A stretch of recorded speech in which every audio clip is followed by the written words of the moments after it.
Oh man, golly, dude. The list of folks that are backstage right now has me excited. I'll just tell you that much. You ready for this? I don't know if you can get more ready. It's Oh, gonna be wild tonight.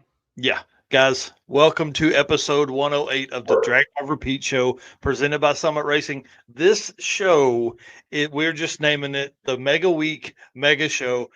Get comfortable. We're going to have a long one tonight. We've got up first, though, we have Matt Lang and Josh Castle from Back to the Streets to kind of give us a recap on the No Prep Heads Up Dragon Drive that happened last weekend. Did I tell you? Have I told you they visited Brown County? Did I say that at all? Yeah. Yeah, you might have once or twice, I think. And then we're going hard on everything Rocky Mountain Race Week Mega Week. We've got guests that are going to be on telling stories from the past. We're going to be talking about the tracks we're visiting. We're just, man, like I said, we got like 3 or 4 hours here in front of us. So get ready. Mr. Eric White, will you please hit that intro video so we get this thing started? All right, let's do it.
Oh man. Again, guys, here we are. Welcome to the Mega Week Mega Show, episode 108 of the Drag Drive Repeat Show presented by Summit Racing. Y'all, tonight's gonna be awesome. My name's Mike Narx. I'm hosting this tonight.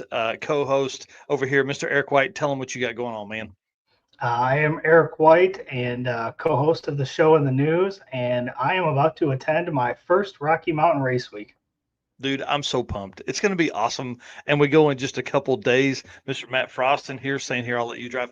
Mr. Matt Frost in here saying hello and howdy, everybody out here. So let's get this thing going, man.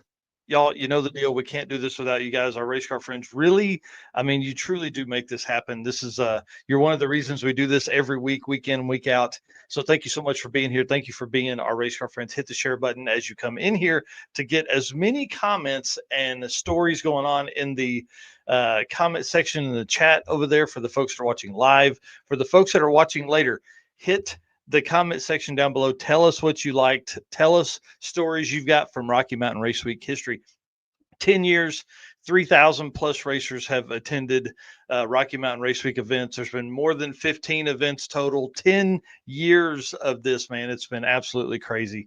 And we can't do this without our sponsors, man. They make the world go round for us. I can't wait to hang out with the guys at Summit. They're bringing the Summit truck for Rocky Mountain Race Week Mega Week. Deechworks, Eric and I are stopping by that shop in Oklahoma City on our way down and invite anybody else to that wants to. We're going to do that. Molly Motorsports, who is going to be on site. So we're going to have Eric Grillo racing the Nova. It's going to be awesome. I don't know if they're going to have a tent set up or not, but I hope they do. Driven Racing Oil, another one of our sponsors. They're going to be there on site with Driven Racing Oil. So there's a lot of stuff that's happening here that Matt has done an incredible job of keeping up with. A whole vendor row and everything. They've got tires going to be there. Summit's going to be there with parts trucks. There's a transmission builder. There's quick performance rear end builder, like all this kind of stuff. Howard's Cams is a big supporter of ours. All your valve train stuff. J-Wire Solutions, WAF Racing, Performa Built Transmissions, Car Chains 3D, Power Tube TV, Sweet Patina, and Racing Junk Classifieds. Man, that list is getting long and we love it. And we appreciate every one of those. And if you have the chance, spend money in those spots when you can. Did you see And Tom Bagley is in Summit right now? Oh, nice. Nice. That's awesome. That's great news. That is great news for him.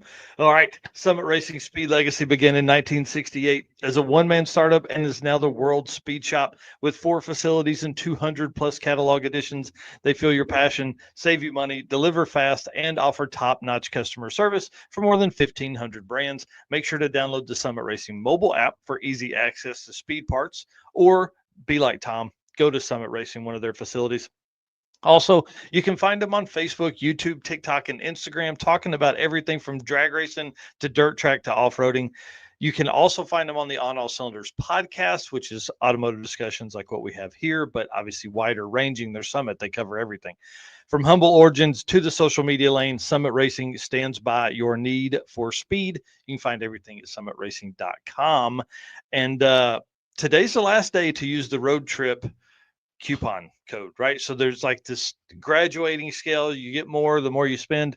And today's the last day. May 28th is the last day to use that code. So use code road trip, which we're all about to go on. I think that's probably perfect timing on their part to do it. So pretty smart stuff there. Did you get a picture of it in there? I don't think I did actually. Nope. I sure You're didn't. You killing know, me, what would have Smalls. been really cool is because they used the photos that Eric took for the road trip. So Yeah, pretty that was super cool. That was a surprise. I didn't even know that was coming. Yeah, it's pretty amazing. Brett Marvel in here saying, watching from the road on his way to Mega Week. Dude, come on. I can't wait to hang out with him. Yeah, be safe. Yeah, for sure. There's a lot of people coming from all over the country. While you're doing your shopping at Summit Racing facility when we're in Ennis, or you're doing it online, just hop over there, drag, drive, repeat. In the search bar, you can get a shirt, hoodie, big brim hat, like we're all going to need, and all that kind of stuff. Let's talk Yeah. about some drag, drive, repeat updates. We have our spot for PRI. I'm really pumped about this. This is a big deal. This is something, now we're in our 3rd year of doing the awards, on our 3rd year of having a standalone booth at PRI. So PRI 2025, we are going to be, there it is, at booth 4611. So we're 2 rows over from where we were last year, putting us basically just around the corner from Summit's booth. So they're actually like right in front of a door, and then you'll turn to the right, go 1 row, and then we're right there on the front side. So it's going to be pretty awesome to be even closer to them. We were working on ways to obviously kind of butt up to them, and maybe PRI 2026 we can do that. But this year, booth 4611, and we got a 10 by 20 booth because our friend Chris Wozniak over at WAF Racing wants a little bit of an area to display his stuff as well. So we've doubled the space that we had, which means we're going to bring a table and some chairs with us, and we're going to set up a legit podcast area. If anybody has been to our booth before, it was kind of small, like 2 and 3 people, and you were as all the space you had. So this will at least give us more room for that, that kind of activity, which is what we want. Yeah, that's going to be awesome. I'm excited. And that just means I get to start designing our new sticker for this year as well. Yep. Limited edition 300 stickers, 100 per day is all we give out, which is, man, they went pretty quick last year. And just so you guys can see, when you go into the yellow hall, you can see the Summit booth there. We are literally just around the corner from them. On the backside of AFCO, which AFCO is a big sponsor and big supporter of the drag and drive community. So we'll be right behind them, which will be cool. All right, sir, you ready? We'll do some driven racing oil event updates. All right. Driven racing oil is the performance engine oil that can do it all. GP1 is the ultimate oil for any race or performance application, whether you're launching hard at the drag strip, enduring the extreme heat of off-road and circle track, or even pushing limits in top fuel drag boats and demo derbies. Winning racers choose GP1. Compatible with engines from classic hot rods to cutting-edge race machines, GP1's unique surface cling and high zinc formulation ensures superior wear protection, particularly for flat tappet camshafts, while solving issues like cylinder washout with methanol and ethanol fuels. It's crafted from the legendary Bradford, Pennsylvania base oil, then enhanced with state-of-the-art additive packages. GP1 offers the best in protection and performance. DrivenRacingOil.com is where you can go pick up your oil, any kind of merchandise. Driven Racing Oil on Facebook and Instagram is where you can see what events they're going to be attending, or obviously stop by and see them at Mega Week. We're going to be doing some drag driven repeat podcast live stream stuff from their booth as well during the week. All right. Well, typically this segment we cover all of the upcoming events, and we're going to talk about that in a minute. But we would be remiss if we did not talk to our boys Matt Lang and Josh Castle. So let's bring them on now, guys. I want to tell you something before we get started. Back to the Streets looked amazing. It looked like it was an absolute blast. It was. Josh, what did you think of your first time doing that? Hey, can you hear me? Yep. Oh man, it's. I tell you what. So it was a little bit different format than what I was used to. But I tell you what, you get there, and day one, Wednesday, you start seeing these guys pull up. And it's like, man, these are my kind of guys. These are the people of the people pulling up to this thing. You're not going to have nothing against the big stackers. And, everybody knows how much money we put into these cars and everything. But, these are grassroots guys that, these are your 9-to-5 guys. These are the normal people. Nothing against the big people. I might be one of the big people myself, but I understand, that these guys – man, the heart that these guys show, and just the will to get it done, man. And it's different. That no prep stuff, yeah, it's an equalizer. It is an equalizer. That's an understatement. See what went down over the weekend. Motor Mania TV has all the live stream stuff. Wow, man. So many people should have won, but because of spinning, because of no prep, dude, it just put it right in their hands. Yeah. 3 people went undefeated during the week and did not win the event.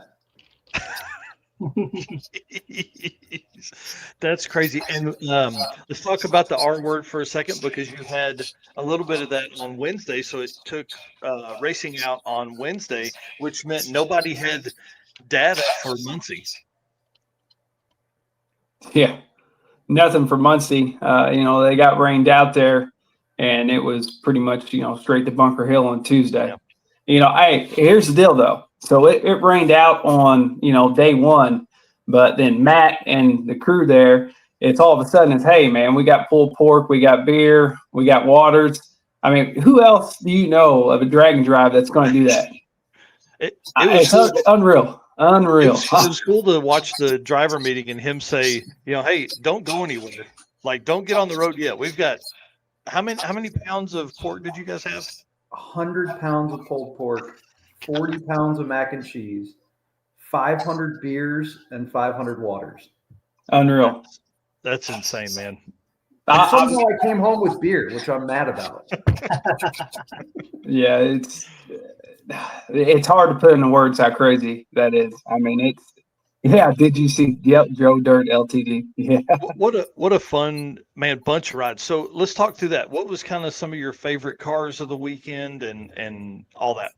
Are you talking me or Matt? Yeah, both of you. Are you gonna go, Matt? Go ahead. All right, you want me to go? I'll go. I'll tell you right now. That's John Bazansky out of Wisconsin, the Turbo LTD. Big Buns is what they call it. I mean, that guy, MKE Racing, I followed him back to my 5-3 days, and he actually remembered who I was, which I was like, really? He's like, oh, yeah, the Red Mustang. I was like, yeah, okay. So I knew what he was about. And then Jeremy Fields out of Kentucky, he was in small tire class. Never seen the truck before, ever. And, I mean, he's one of them average guys, hopped right in the small tire. I'm trying to talk him into, man, you should make this thing a true street truck, put a radio on it. And because he'd be really competitive in the radio class. And he did good. He ran really good. I think he got second because Hodson beat him. Yep. 750 cars, Bradley Hodson, Racetronics, he was there, which was pretty cool to see because he literally just finished that car before and drove it to high school like on that Monday or Tuesday. And then there he is Wednesday getting teched in. 650 guys, I got a soft spot for my bracket guys. There's a guy named Jody Beach there. And this dude from Greenwood, Indiana, he shows up and he's kind of a loner by himself. But by the end of the whole event, man, he's right there in with everybody. So that was, I mean, he still had competition numbers on the car. and he says he bracket races a car. So that was pretty damn cool. That was cool. Well, and that's what I think these weekend events will help pull is those bracket guys because they're used to spending the whole weekend at the track anyways. Right. Yep. Yeah, I've never seen so many people tent camp ever. The tent. It was 39 degrees and raining, and they were camping. They didn't care. No way. Nice. I'm out on that. I'm like a fair weather. Like it's got to be 50. Hey, Matt set me up good at the Holiday. If you're ever looking for a hotel, the damn Holiday Inn Express, geez, man, the best continental breakfast going. Matt set me up good there. Nice. Yeah, Matt will take care of some folks now. I'll tell you, that was man, your team was big too. You guys did a great job. I got to see some of the registration and stuff. The driver meetings always went well. It was really cool. Okay, well, let's talk about like who won the most races, who ended up carrying it all the way out to the end. You got that, Matt? So Travis Cox went undefeated in modern until the last day. Brian Hosner went undefeated in True Street, and Steve Rosinski went undefeated in 750 index. Again, none of them won their classes. Winners were, well, I'll go through the people that didn't win. 0 wins. Bruce Cook, Tony Borg, Nick, and Ryan Tharp. 0 wins for the first 3 days. But then they won during the finals. They won, in B bracket, but they still had fun. If you're going to do it, hey, show up on the day it requires you to do it. All right. Yeah. Yeah. Hey, every day, like that's a weird thing. Like the different format about that back to the streets, like every single pass matters. I mean, these guys are going for it. You know, you don't have a whole bunch of guys out there getting out. These guys are flat out going for it because if they want to race on the A side of the bracket, they have to win more than 50% of their runs. Mm-hmm. And I ain't gonna lie, I didn't even understand that until Saturday. And I was like, oh shoot. I said, man, this is pretty damn sweet. I like this setup here. I mean, I'm telling you guys, if you got a car out there that, even a 750, take 750 guys had 20 cars, 650 guys, man. I mean, they're still out there having fun. So, I mean, this thing could definitely be built big. I mean, these guys are having fun. Modern class, it's fun. I ain't kidding you. It is fun. Right. And one thing I really like about the format is that there's no test passes. Like you literally pull up, you're at the track, you better figure it out watching other people and adjust your tune that way. Oh yeah. And so Saturday, I know I'm jumping way ahead, but Saturday, they had a row race Friday night. So Saturday, the track was kind of tacky, right? Start line's tacky. And, I was back there in the pits talking to these guys and they're like, oh yeah, I'm going to turn, I hold this and whatnot. And then next thing I see, dude, Muncie Crew's got the damn scrapers out and they're scraping like passes 60, almost 100 foot out. And I get on the microphone. I was like, guys, you may want to come back up here and check the track again because it's not what it was. I mean, it was legit a true no prep, which is, it was awesome. And what was nice? I wasn't waiting on people to prep the track. And, we had our fair share, of leaks and whatever. But, man, it was sweet. It was sweet. Man, that's pretty interesting to go in like that. Because then again, nobody had they had no data. They didn't know what to look for. Wow. Mm-hmm. Well, route stops, dude, you killed it on route stops, man. Let's flip through some photos here. You sent me, let me get out of the winter stuff here. Don Schumacher Racing was the best route stop I've ever been on a drag and drive. They took our racers on an 1.5-hour tour through the facility. All the race cars were in the shop. They have a whole lobby full of Wallies. It was amazing. Guys went home with pistons, like used pistons. That doesn't get any cooler than that. Yeah, it was awesome. Yeah, my seat was still good. It was good. And then other spots, you guys had, did you have 3 route stops? We had Mosier. They took us on a tour. Cone Engineering. They also took us on a tour. RPM Transmissions. Adam Hodson rebuilt his trans there. Kamak Station, which was like an old gas station turned into a restaurant. Super cool atmosphere. Burnouts awesome. At every place. It was cool. Yeah, and big shout out to Jesse Fox, 3G Video. Man, dude murdered it on the coverage. It was amazing to see all the stuff. I don't know how he's in so many different places at the same time. He secretly has a twin or something. I'm telling, hey, he's gonna get that big break one day. He's gonna be like the outdoor boys. I'm telling you, like that dude is on it. He just needs that big break, man, and he'll be hanging out with Cletus and all them other social.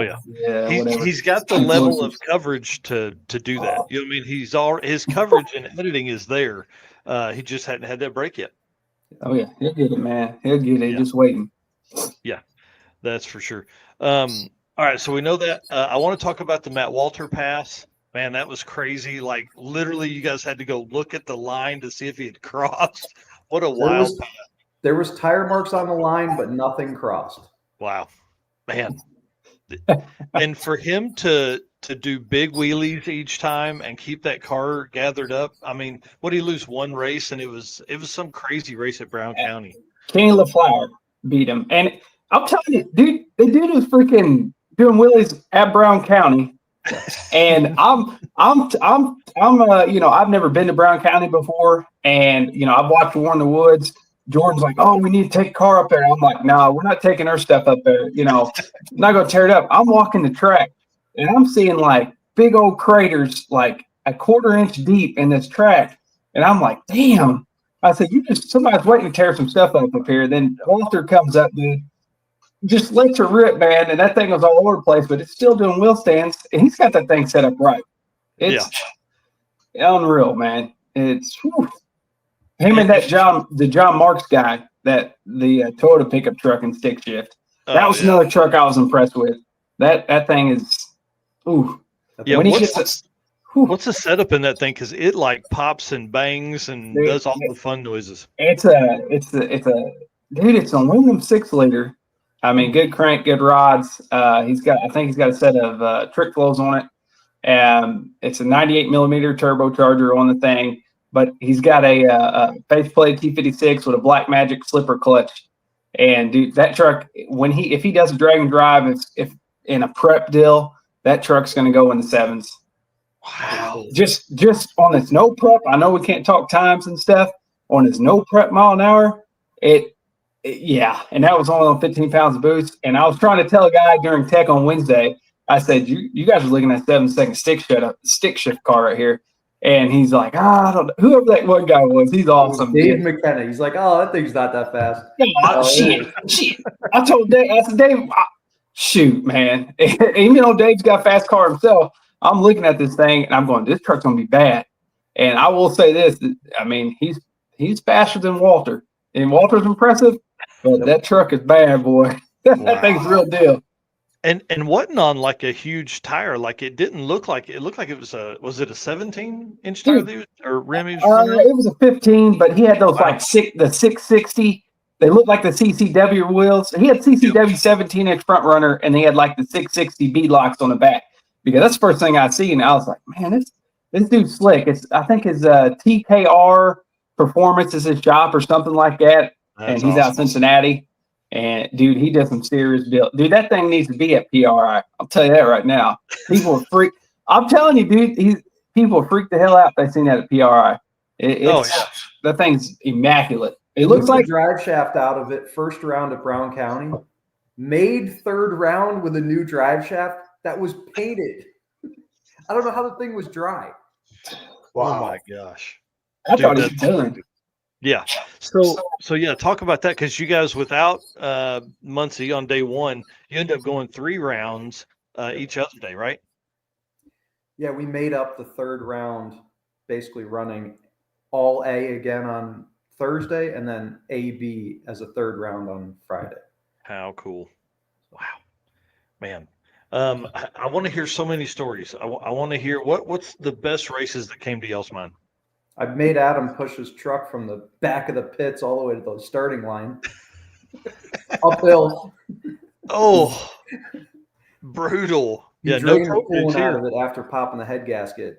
Didn't want to run it to the line, so I said, it's not an emergency, so you're going to have to push it. I bet they hated you. Yeah, they did. Yeah. He still won, but. Yeah, man, that truck was impressive too. Just huge wheelies. The other S10 did a great job too. The little square body Fields, yellow, Jeremy white Fields. one. Yeah, Which one? the Yeah. yellow or white Yeah, colored one, whatever. Jeremy Fields out of Kentucky. Yeah, that's anytime he was up there, it's going to be a good race. Yeah. Because I'm telling you what, that dude, he'll drive the snot off that truck. I mean, he don't believe in lifting. So Josh, I don't think you know this. Yeah. The steering wheel came off at Brown County at like the 500-foot mark. Yeah, and he crossed the center. He went through the grass. He grabbed the shaft to steer himself back away from the wall. I do. Hey, That's wild. and he's a Kentucky boy. And I don't know if you've ever, well, I'm talking accent. I mean, good old country boy. That's Jeremy Fields. That's what he is, man. Him and his buddies. And nice as can be. I mean, just incredibly nice, man. We gave him the Wild Ride Award. Oh, he definitely earned it. He definitely earned it to cross over and go through the grass and, man, get on the other side. And now knowing that he's holding that by his dude, ain't no way. Yeah, he's a big old country boy, I'm telling you.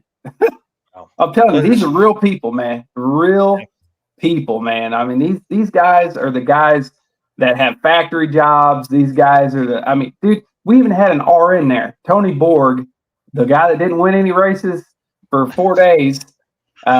He's an RN, a registered nurse. I mean, these are real people. I mean, which was awesome to see. Nothing against anybody that, big money, You're not going to see a $200,000 car out there or $150,000 car, but what you're going to see is a car that's put it together in a two-bay garage, with everything they got. I mean, how much money these people put in this thing. I mean, all the extra money they got, they're putting into their drag and drop car. They're going to come out here and let it spin, man. I mean, hell, I was impressed. There was a Galaxy, a 69 Galaxy out there, brown. The dude came in, pulled in a freaking pop-up camper. Oh, yeah. I saw that video. It's legal. Dude. I ain't kidding you. And the damn car weighed 4,200 pounds. Oh, yeah. Right. So, Hefty. and he was spraying it. And he drove it in. And he made it. He made it, man. Awesome. Austin Moyer was his name. Austin Moyer. So. Dude, I won't miss that one next year. Oh. But, sitting at home having to watch that, I was like, man, what's wrong with me? Why didn't I go? I'm telling you, how many cars, Matt, were registered and how many showed up? 80 registered, 69 showed up. Man, that's awesome. That's good. I'm telling you, there can be plenty more 650, 750. Hey, they all get the love. You know what I'm saying? Yeah. So it don't matter. If I'm announcing, I'm going to show them the love. So it is, I took time Wednesday and met with almost every single driver and talked with them. And it means something to those guys. So especially with Motor Mania, the OG, the Pioneer live feed. Yep. I mean, I don't care what you say about Flo and all them. I'm gonna tell you what, you put Motor Mania up there, and the guys that remember the original live feed, they're gonna hit that Motor Mania every time. Guess what? I'm not paying for that either. That was free. Yeah. They did a hell of a job. Matt and I were talking about this, yesterday or day before? I'm like, dude, I said, I want to know how he did did he have like some remote panning thing? There were so many different angles and all that. And Matt's like, yeah, it was him standing out there panning the camera to get those shots. I'm like, what? How does the guy do all the stuff and get the panning shots? It was badass. That's there's only two of them on that crew. Yep. Oh, man. Dude. That's it. Husband and wife. Killing it. That's wild. Yeah. Yeah, they did an incredible job. Is that Walter's parents, Matt? Yep. That's his parents? Oh, man. And I had my Motor Mania radio, man. I was reliving like old school duck days, man. Yeah. So that was an awesome deal there. Well, I think the next question is, what are the dates for 2026? Oh. I'm kidding. I need a week, please. Yeah. Dude, I'm telling you, you did a great job. Both of y'all did. Josh, I want to give you a big pat on the back for you and Will's Flawless. Like, y'all's announcing together was awesome. It was great. I commented to Matt the other day. It was like you guys were in sync and y'all weren't in the same room. Oh, hey, Will, that's the first time I ever met Will.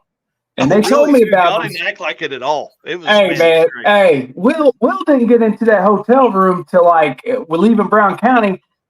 He said, "Hey, I'm headed to the hotel because we shared a room that night." And I said, "All right, you better call me because I'm going to be asleep." He didn't get into like 2 a.m.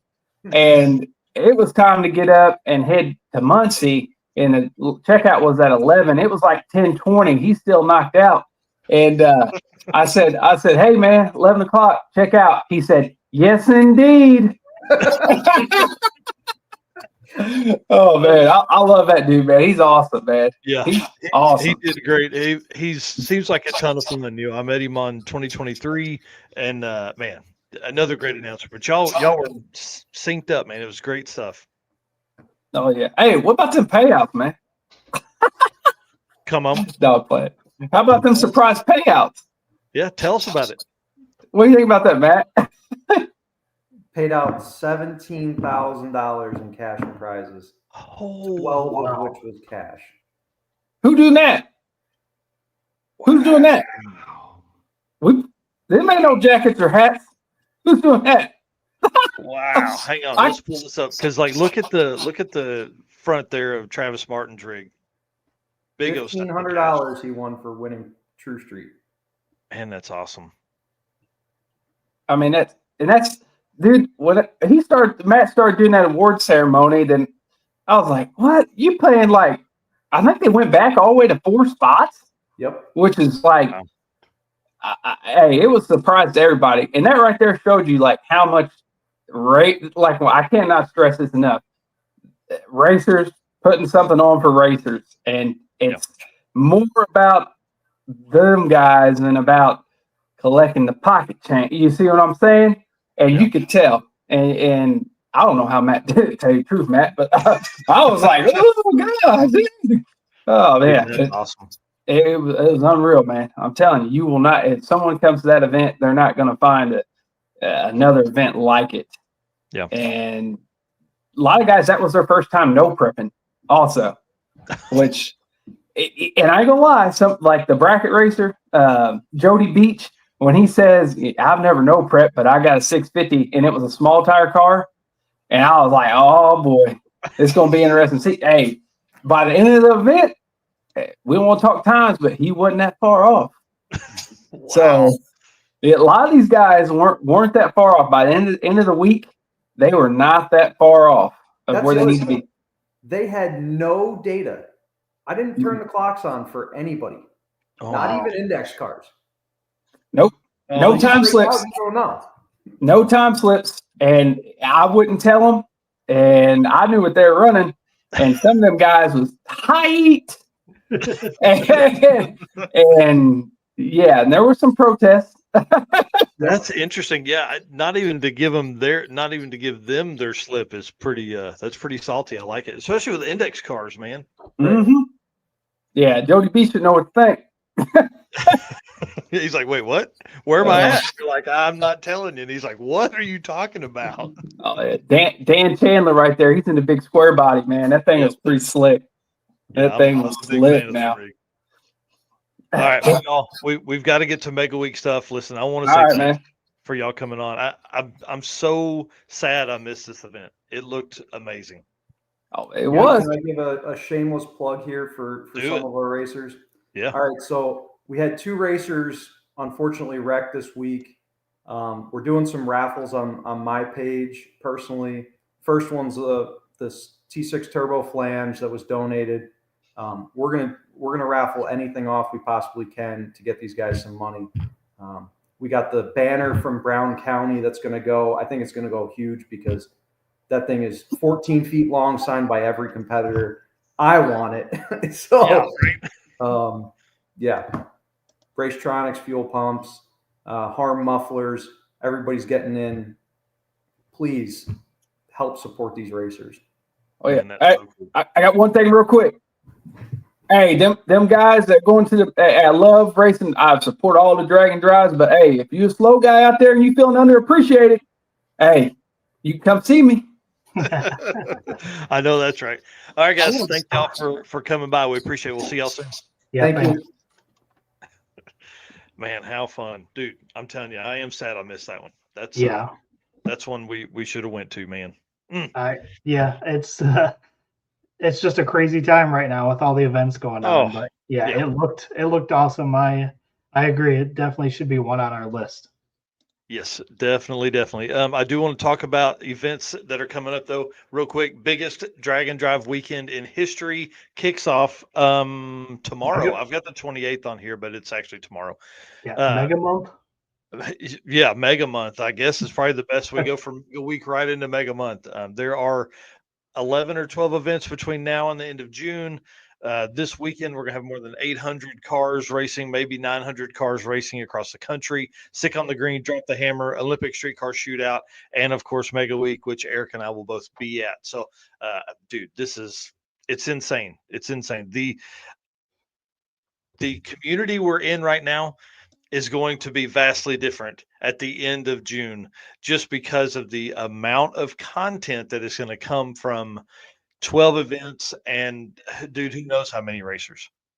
I think we figured out like 2,000 drag and drive racers through the month of June or something crazy. Yeah, I think that's what we counted, or a rough estimate on last week, which we said is almost as much as we had in previous years for the entire year. We're going to have that in 1 month. Yeah. Well, I think thinking about that now, yeah, I think we had 2,300 in 2023 and 11 events total or something like that. Maybe 2022 is 11 events and 2,300 people. So, I mean, listen, that's where this has gone because of all of our friends out there. So Yeah. it's awesome. Yeah. This 1 month is going to, equal what we had for 1 year. Yeah. Yeah, it's crazy. So here's kind of our plan for the rest of the night. Again, thank you so much to Driven Racing Oil for being a part of our program here. I can't wait to hang out with them at Mega Week. It's going to be fun. They're going to be on site, have all the kind of stuff that is there as well. Our plan for the rest of the night is to bring in, we're going to literally talk about Rocky Mountain Race Week stories, the 10 years worth of history. This is a celebration, man. I mean, really, to host an event 10 years is something that's just astronomical. It doesn't happen anymore. People don't go 10 years. 5 years seems to be about the limit of stuff anymore, right? So to go 10, to do like 15 total events, to have hosted more than 3,000 people, it's just awesome to see where it has come now. And now that, if you don't know, Mega Week is absolutely crazy. 550 plus cars are registered. We are racing all of them. Group A starts racing at 7 a.m. and runs until 2. Group B will start at 3 p.m. and run until 10 p.m. So each day we are literally racing 14 or 15 hours on the track. There is 1,200 or 1,300 plus miles worth of driving that we're going to be doing. It's over the top. Matt, June, and Adam have put on an incredible event, and I can't wait to get it started, man. We're going to do this in just a couple days. So we wanted to kick off this show tonight, have a Mega Week mega show where we just visited with people. So I'll start us off with reading an ad read, and then about every 30 minutes we're going to do that. We're going to do an ad read. We're going to try and cycle through a bunch of folks as we go through tonight. We have no rhyme or reason. There's no timer on people's stories, but when they're done telling the story, they can bounce off, or if there's more stories that come up because someone else is on as well, that's what's going to happen. So let's get into this. The J-Wire Solutions segment here. Expert car and marine wiring solutions you can trust. J-Wire Solutions can wire and plumb your hot rod, your race car, or your drag and drive car. Plus, they offer products that make your driving experience better, like the blinker module that is a must for all drag and drive cars. The module will allow your rear turn signals to continue to function while the brake pedal is applied, just like your stock car. And Jay is also a longtime drag and drive racer. He is a co-pilot for Brian Acton, one of the most competitive 850 cars that are out there. They won't be at Mega Week, but they will be at the circuit, and they will be at Drop the Hammer this coming weekend. All right, let's kick this thing off, man. Let's bring in our first set of guests here. Let's bring in Mike and James Baker. Talk to them for a minute. Dude, here's the thing. We want to know who you are, where you're from, and what you're driving this year to start us out, and then we'll wait on him to come back in. Yeah, James is he's grabbing some chow for us real quick, I think, and he should be heading back in. But this year we're trying to bring Yukon Cornelius, our 3/4 ton GMC Yukon. It's an animal that's been evolving for a couple of years. We tried to bring it last year, and we just had too many problems. Yeah, come on in, that we couldn't overcome. And this year we've been through the same kind of mess with Oh, a all huge sorts of mess. stuff. But yeah, that's a story in and of itself. But between tornadoes and blown up engines and air conditioning not working and all sort, because after race or was it 1.0 or 2.0 last year? That was fire hot. Anyway, everybody was, you saw all sorts of redneck air conditioning at that point, and we're all like, Yeah, makes sense. So yeah. anyway, Mark Grote in the Gremlin when he had the back blocked off in that in the window unit back, in the car. Yeah. yeah. Well, it's our family version. We after James and I went on 23 2.0 in the Mustang, Allison, my wife, you know, she didn't really like not being able to come along, being part of things. So I thought, well, okay, we'll get something that'll hold more people, and it snowballed. It's a crazy project now, but hopefully it's running, driving. We've got some miles on it. Hopefully it's coming this year, and we'll be thrashing to the end to make it out. But so far so good. Yeah, and you guys said you were actually out in the shop earlier today working on it and plan to do a little bit of that tonight as well, right? Since last Friday, I've probably after work and everything, and over the weekend and all, I've probably put 40, 50 hours into it, dialing in the Wow. small stuff. We had a lot of things that because the tornado. So the truck was in a shop local to us, and during a lot of these spring storms that have come through in Nixa, Missouri, and we had an EF0 tornado. I didn't know that was a thing, but apparently it is. But an EF0 tornado that hit one building, the shop the Yukon was in, and it Oh, just man. smashed the thing. There's pictures and video out there of a wall of the shop just leaning on the Yukon. But it didn't. I mean, it beat it up, broke some windows and stuff, but it's still going. That's awesome. What's the setup in it? So now it is a 408 Iron Block LS. It's just got a baby 78, 75 VS Racing turbo on it. A built 4L80. I think it's got like 410 gears in it or something, so it kind of screams everywhere it goes. It feels like it'll pull a house down, isn't that? Isn't that the say? But it's a for a 6,000 pound rig. It feels scary. Put Yeah. it that way. It's scarier than my Mustang. So Yeah. Things I this think it'll big be a should hoot. not go that fast. No, they shouldn't. I think it'll be a lot of fun. It if nothing else, it's gonna make for some wild trailer burnouts. That's There you awesome. go. And what class you guys signed up for? Oh, Sure. whatever it'll fit in, basically. Yeah. We've only made one pass down the track with the thing because we blow it up every time we try something new. Fair enough. And so it ran a 13.3 on the stock 6 liter with the Oh turbo. wow. Now we're a 408 and a slightly bigger turbo, and so I don't know. We might be running in 12.0, 13.0, 14.0. Yeah. I don't think the tires will let it fit into Rowdy Radial. I wouldn't mind that, so I don't have to run the full track because over 100 miles an hour, that thing feels like you're driving the Ark down the strip. I Wow. guarantee it, dude. That's awesome. Well, which track is your favorite as we move to Austin Mackey next? Our favorite track? Goodness. Mhm. I'm not sure that we have been to any of these tracks, Oh actually. man. I don't think we Wow. have. So it'll be a fun. I mean, Oh we've yeah. watched at The Tulsa. We the watched at the Tulsa, but I haven't been Mustang. down any of them. Yeah, because we hung out, I guess, at Race Week Yeah. 23 when they did Bandamere and stuff. Oh yeah, that was great. I was so Oh happy man. to be able to go down that track, And just quick plug for race week, Matt, June, the whole crew, everybody that races is just amazing for this kind of stuff. James and I went in not having ever, we went on the circuit before that Mhm. in 23, but we'd never really been down, multi-state kind of size drag and drive. It was just a dream.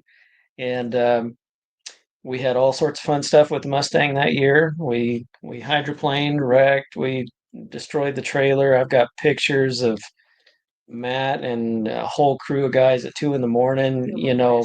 Yeah, I've got a whole list of people just thanking, but we created a trailer out, Matt remembers, he's probably still got that piece of junk trailer that wrecked his house. But everybody came together to help us just keep going and keep going and keep going. And so it doesn't matter how fast or slow or race car like or not your vehicle is, man, just come out and have fun time. You'll meet some of the coolest people. Yeah, it doesn't matter if you know them or not. Everybody's going to chip in and help. We've got memories of people crawling underneath our car when it was covered in mud with screwdrivers, scraping mud off so we could make a pass on 4 bent wheels at Vandermeer. That's Memories awesome. that we'll never forget. It's great. It really is. Yeah, we've got a lot of good friends through that. Yeah.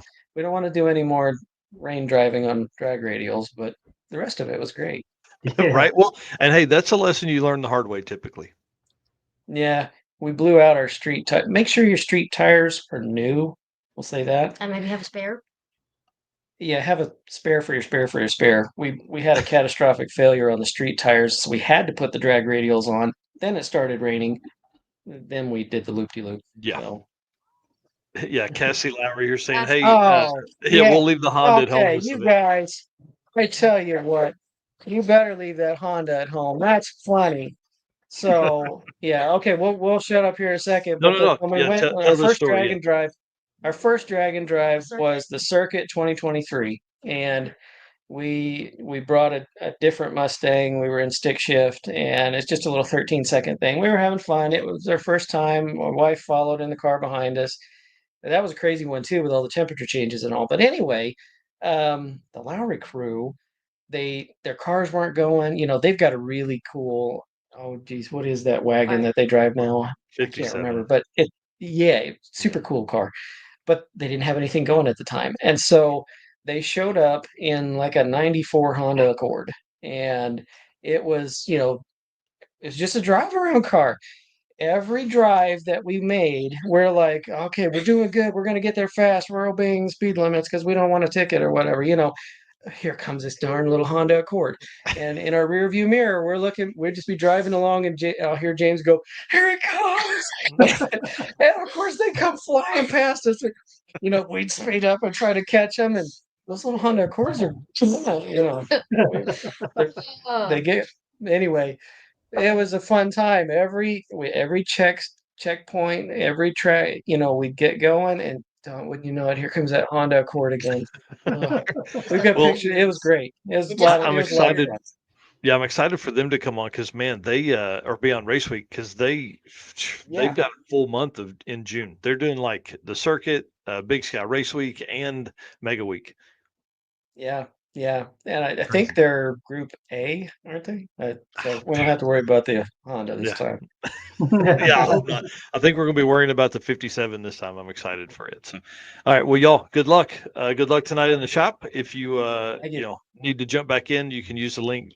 Come back in. Tell us what's going on out there as well. Thanks, Mike. All right, I'll see you soon. See you, Eric. Yep. All right, bye. Man, we really should have made a list of questions to start asking. That would have been better. Austin Mackey, dude, talk to us, man. Tell us what's going on. How's it going, guys? It is awesome, man. We're trying to get my rhythm here, moving through guests and what we want to do, and all the questions we want to ask, man. So tell us who you are, where you're from, what you're driving. I'm Austin Mackey, and we're a big clan of Mackeys. The whole family races. We're from Colorado, and I drive the '65 Rambler American is what I drive around. So nice. Yeah, I'm excited about the car your dad's putting together. That turbo inline six is going to be awesome. I'm watching him as I got my little podcast set up here. I'm watching him paint his car. I'm right here finishing up the paint. Nice. I got it running way ahead of schedule, like 3 days beforehand. Usually we're getting it running to drive on the trailer and bring it to the event. But so we decided to paint it. To stop the paint. Right. Hey, what was the engine combo in that car before? It was like a big block Ford turbo setup. It was big block Ford nitrous. Nitrous. Just a Yeah. bunch of leftover stuff sitting around. That's awesome. But it was high compression and it was high lift cam, and it just beat the valve train up going down the highway. So I always had valve train issues. Yeah. Now it's a inline 6 turbo setup. Like what's in the what does Jamie drive? The 59 ranch wagon. Ranch wagon. Yep. Yeah, that thing's cool too. Hers is a little more mild. It's still a stock, like a cast crank. I mean, she's in the 400, 450 range. I'm hoping to get 850 out of mine. So Come on. Nice. That's awesome. it's Yeah, I can't wait actually, to see this it's thing. the engine that was in Keith Lopez's Fairmont wagon. So Oh wow. I'm working with Keith on this deal, and this is his engine still. We've changed a few things, but basically it's Keith's engine in my car. So That's awesome. And what a little size bit turbo on lighter it? chassis. 80 millimeter. Nice. Nice. That's a big one. And then Austin, same. sorry. Same as my turbo. Yeah. and what's the setup in your car? Mine's a small block Ford 347 with an 80 millimeter turbo. Yes. Gets down. That's awesome. It does pretty good for a little 302. So How fun. Well, let's get into some Rocky Mountain Race Week stories. I know you guys have them for sure. So tell us something that happened roadside or along the way on one of the trips. well, 23 for me was probably my worst race week I've been on, or drag and drive total. Because what did we start in? Kearney, because Great Bend was having Great Bend got going canceled through their shut stuff.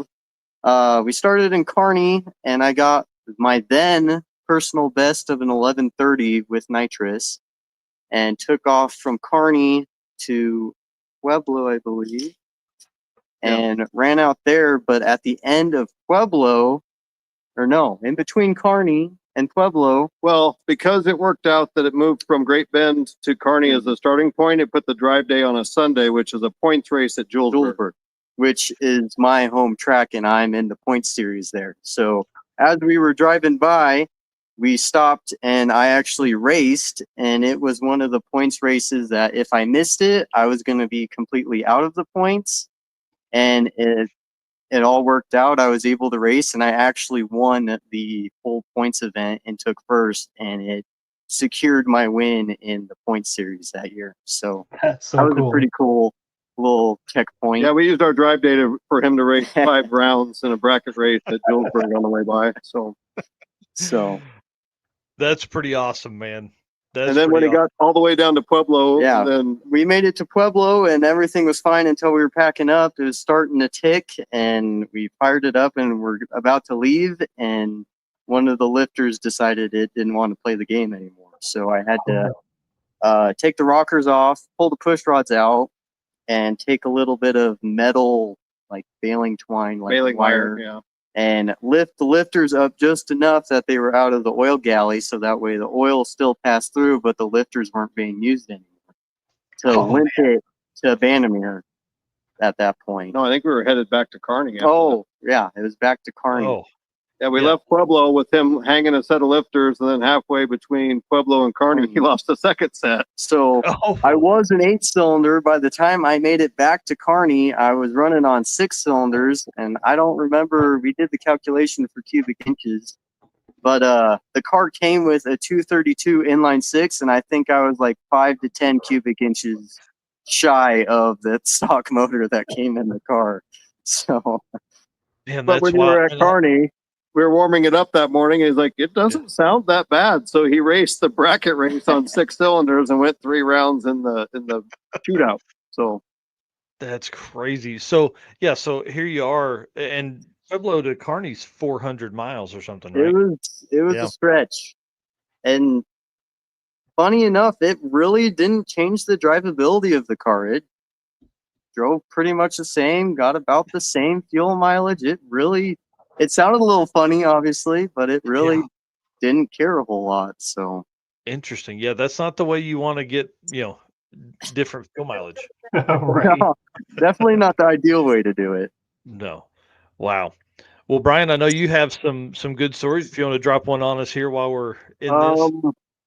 my wagon has been a battle, is what it's been. I mean, the very first year I brought it to Great Bend, we had 0 highway miles on it, and when we left the track, I had an exhaust leak that was lying to my O2, and it thought it was lean, so it just kept dumping fuel and correcting. And I even putting it in open loop, it still didn't want to run properly, and I was getting like 5 miles to the gallon and overheating. So I tapped out in Garden City. I think I made 150 miles down the highway.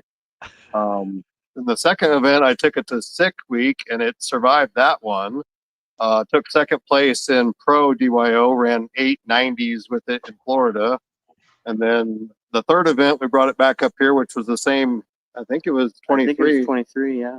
But at Bandamere, on my first pass, in second gear at 7,000, it sheared the cam pin, and so it bent all 16 valves and fire out the hood. And Wow. we were 60 miles from home, so I said we're done. So I didn't try to fix it. I just towed it home. Just went to the house. Well, I want to say we were somewhere one morning, and I don't remember which event it was. But we were going to leave the hotel. We were a few minutes later than what I wanted to be, and we look over, and you guys are trying to warm your car up, and you shut it off and said, "Oh, something's wrong." And then we didn't see you for like 4 or 5 hours. I can't remember where we That were. was probably Sick Week. Sick Week, yeah. The one I survived. I lost a lifter. I thought it was just fouling the plugs driving, but it turned out that it had knocked the wheel off of a lifter. So we changed a lifter in the parking lot of the hotel. It headed to in Valdosta. So Yep, that's where it was. And one thing that's really cool about your car that I always enjoyed is the side panel is removable to help take the big tire off, because without that, man, I don't know how you would have done it. So my car started as a 4-door wagon, and when I put it on the body, the door post was in the way for me to get in and out of the car. So we decided to change it to a 2-door wagon. I found some doors that someone was parting out. So my car is a true Pro Mod underneath. It was a 6-second 41 Willys. We took the plastic body off, cut the floor out of this wagon, and strapped it down, changed it to a 2-door from a 4-door.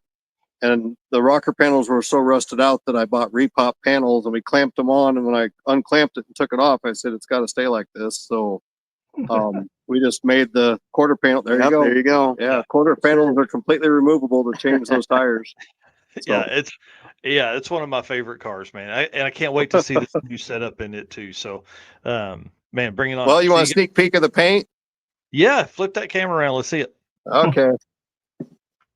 Nothing like getting your car running a couple days ahead of time and then deciding to completely I'll paint just do it this way. But I mean, I posted some pictures, and it's a blue. It's called Smurf Blue. But and then but we're doing it like a graffiti style. So it's got some cell shading on it where there's light colors, and then we basically drawn out every body line on it to where it's going to look like a cartoon when it's all done. And sketchbook from a cartoon. So I'm in. Austin's bringing the light over here to kind of show this side of it. It's still in the shadow, but it's still. Yeah. Hey, y'all know we leave. Like, y'all leave on Friday? I'm going to clear coat it tonight still. Once we get it clear coated, then we'll finish up the tune. I just got to put the drive shaft in and a couple other small details, and that's awesome. We'll be on the road. Yeah. Bringing 5 cars with us this year. So Holy cow. Austin's Rambler, Laney's got her 63 Falcon. It's over here underneath the the paint shield, and then Jamie's wagon is right here as well. And then Laney's boyfriend, I had bought a 63 hardtop for myself as a second car, and before I got it off the trailer, he bought it from me. So he actually built a twin to Laney's car, only it's the light blue, the 60s Ford light blue. So how cool. Well, y'all, so 3 Falcons, I'm a big fan. 2 wagons, American. Yeah, I'm the odd one out. I'm the only one category, but that's awesome. Well, you guys can find all the stuff, Cut and Grind Garage. You guys are doing a heck of a job. TikTok, probably your most, I would say you probably post on more over there. I swear I see you the most anyway. Yeah, TikTok gets the most engagement. I'm trying to do YouTube. but editing YouTube videos that people watch is tough. It's a big deal. Yeah. Oh, Yeah, for that's sure. a tough one. It's good for it's good for documentation though, man. I tell you. Well, that's basically what I'm doing. I'm not building videos for someone else. I'm just building a journal and a scrapbook of what we're doing. So it's videos that I want to watch that's telling our story. And I mean, I'm not trying to go viral or get paid, but more or less it's documentation of our journey. So that is so cool, man. That is so cool. I'll put that down in the comments there for everybody to see, and we'll let you guys get back to it. Thank you so much. sure, no problem. Yeah. Thank you. We'll see you soon. All right. I want to bring on Adam Dory. That's skipping ahead just a few, but I think if he's willing, you don't have to jump No. to me if you don't want to. Well, I kind of want to see if you'll maybe co-host some of this stuff too. So yeah, I mean, yeah, like I might need more drink. Even that's what I told Eric when we started. I should have brought beers out here, man. So maybe I'll make a. I didn't know you were doing beers. I thought this was a beer-free zone. So this is no, not tonight. This is the Mega Week Mega Show right here. We're gonna have fun. We're gonna hang out. Go to your next guest and let me go get a beer. Perfect. And I'm gonna actually also order a pizza because let's just make it fun. Let's make it go do that. I will get the wife all set up on my end. I'll be right back. Awesome, works for me. Awesome. Okay, so let's see here. Who was next in the list here? Red Hat Scotty actually came in next. All right, buddy, tell us what's going on, man. So I'm down here in my shop, wrenching on the black car, going buck wild right now, trying to get this thing done. We had an issue a couple days ago, and I just got the cylinder head back on, the intake back on, trying to button it up. Yeah, you've had this car for a long time. It was almost a little heartbreaking in the group chat when you send a video and it's peeing water out of the cylinder head. Right. Yeah. So that was a wild deal. When I sent the startup video, we didn't have water in it. It was just a quick, hit the key, let it run for a second, shut it back off. Then the dude and I went ahead and was working on a bunch of other stuff. I put water in it, and I got down there and was looking, and I'm like, why the hell is my V-band wet? Like, this is not a water-cooled turbo. Why is this wet? So I loosened the turbo kit and the manifold and everything, and it just, like Niagara Falls, poured water, and I'm like, oh, no. Yeah. So then we yanked the head off and we found a crack in it. So we're like fingers crossed that that crack that we'd found was the issue. But yeah, we're farther behind than we wanted to be.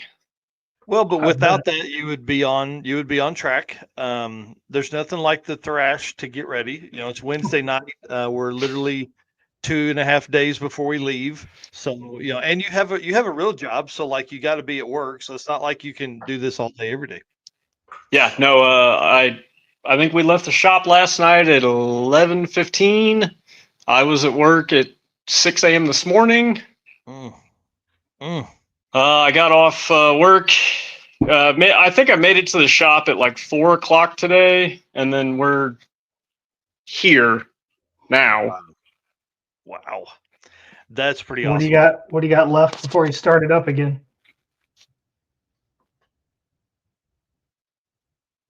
Sorry. Oh, yeah. Go ahead. What do you have left in order to get it started up again? Oh, stupid. Every time. we can hear you. Oh, okay. Well, so yeah, I'm a little bit behind. I'm still coming. I'll be there like a 97.762% chance the black car will be there.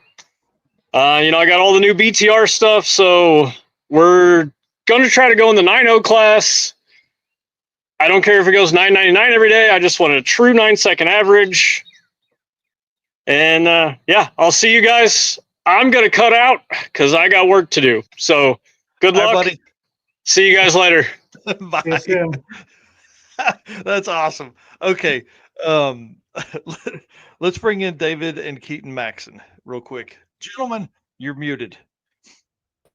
No. What's going on, guys? Well, y'all do it. Hey, I want to say here in front of God and everybody, thank you to David Maxon for bringing the circuit shirts down and hanging out with me for way longer than he thought he was going to have to. We ended up driving the old truck out to Stevens. He had to hang out with me for like 2.5 hours. So thanks for doing that, man. Had a great time. I enjoyed every minute of it. Hopefully, maybe next week or the week after, I make a work excuse trip to head back to Bentonville, Arkansas. So yes, bring it on for sure. We'd love to have you down here. Well, y'all tell us who you are, where you're from, what you're what you raced in, what people would recognize you from Rocky Mountain, and then let's get into some stories. It's my dad, David, and I'm Keaton, and we did Rocky Mountain in 21, and so I did it as for my senior trip. That's where I really wanted to go to Donald Long's race, and be on the start line, but COVID kind of messed it up. So we did Rocky Mountain Race Week instead, but it was a blast, hot. And then, we thought it was going good. I think we entered the 11 or 12 class, I think. Yeah. I think one of those classes, and then ended up breaking in, where was that? Nebraska. Kearney, Nebraska. Yeah, we broke the 7.5, the spider gears. So we were doing all right, and then broke that on the track. It was hot, so we pulled some power out on the 1-2 shift. We just broke it immediately, broke the spider gears and everything. So we were thrashing. And then what is his name, Jim? Like Vince Rui, everybody knows Vince. Yeah. So Vince kind of was, he had to get out of competition. But one of the Jeff Woods, actually. Yeah, Jeff Woods. Yep. Yeah. Matt and June let us steal the welder from their trailer because it needed a decent welder or generator to power the welder. So we stole that. So they were over there with no lights. She was turning in time slips and everything. So he was welding the spider gears back together so we could finish making a spool. And then that's awesome. Yeah, we got it back together. We didn't really make a pass. We just wanted to break the beams and finish. So we did that, and it was a blast to, do it with my dad and finish our first one. That was our first one ever. And I mean, I've had the truck since high school, so I mean, it was only right to do it. But you're 22. That don't. You had it 5 years. Trip though, so we had to finish.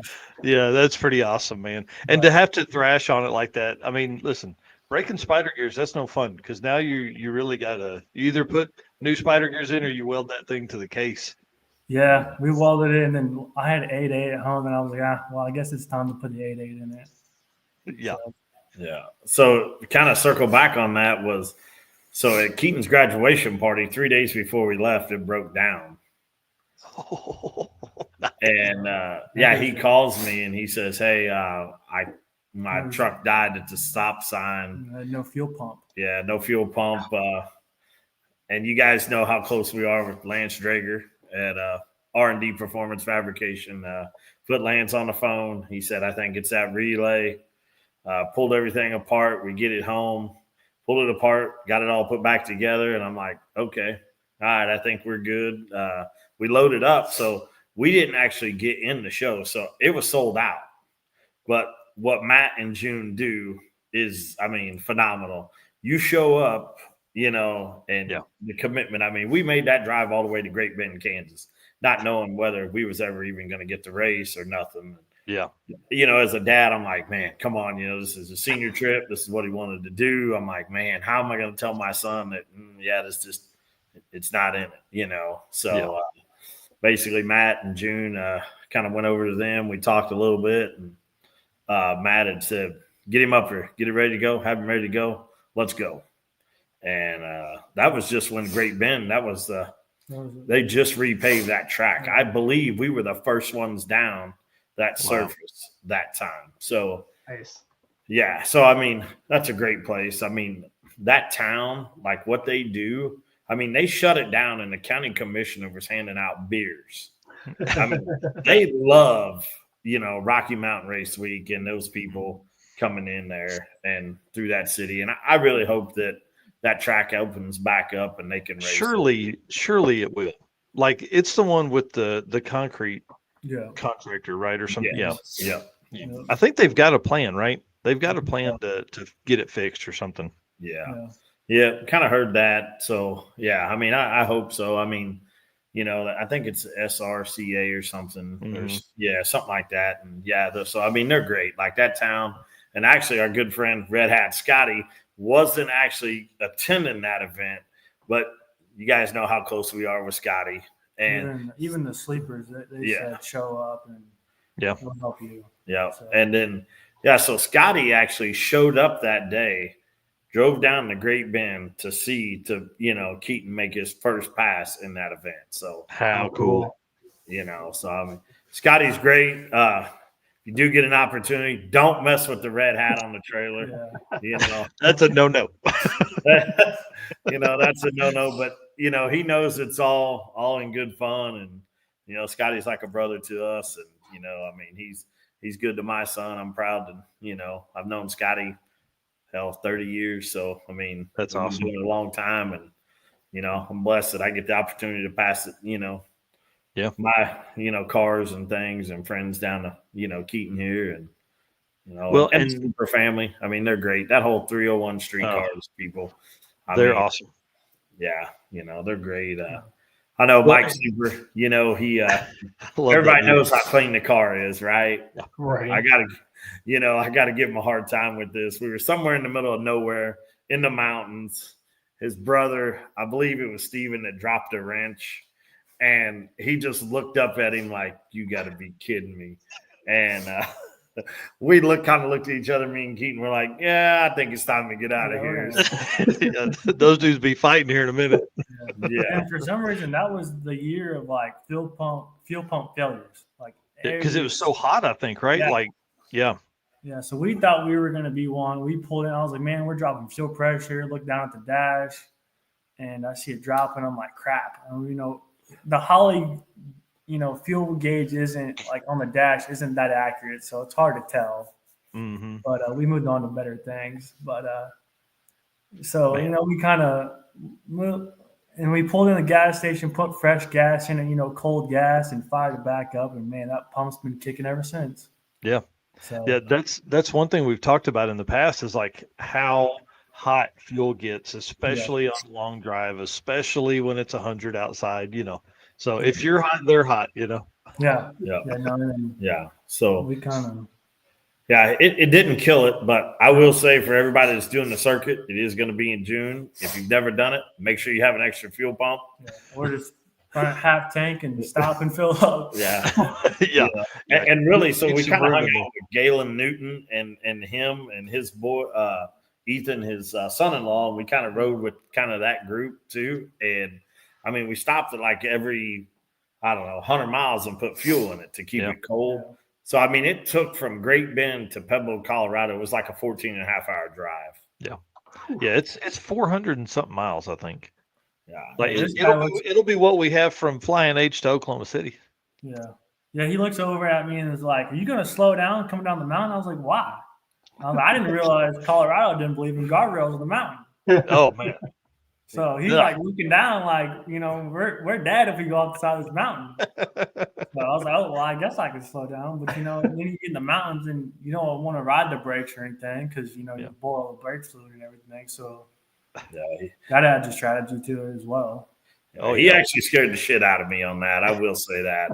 I mean, I was like, yeah, it wasn't really that calm. I'm like, are you going to slow the fuck down? I mean, this is, I mean, because all I see is the edge of the road, and I'm like, and nothing but trees down, and I'm like, oh man, I mean, and I was pretty nervous, the Bandamere. I mean, I mean, I never got to race there, he did, and I tell you, I mean, that's a phenomenal facility, and man, what they do.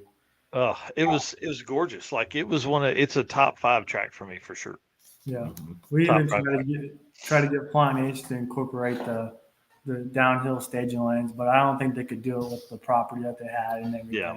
But we suggested it and everything, but Yeah, that would have been really cool. The snake through by the by the stands and the dirt Yeah. track. That's going to be interesting. You get 300 cars on property trying to get up there. Yeah, it was interesting. What race did we have recently that it was pretty Streetcar takeover? takeover. It's always interesting at streetcar takeover. I mean, it's just a cluster right there. You got fans coming in, and then you obviously got all the 275 guys, the 28 guys, the push cars, and they're trying to get through to make it and everything. It's just that I wish they could have done that a little bit better, but maybe they'll get a chance in the future. Let's talk about Flying H for a minute because that's y'all's home track. You guys, are you going to hang out with us on Monday?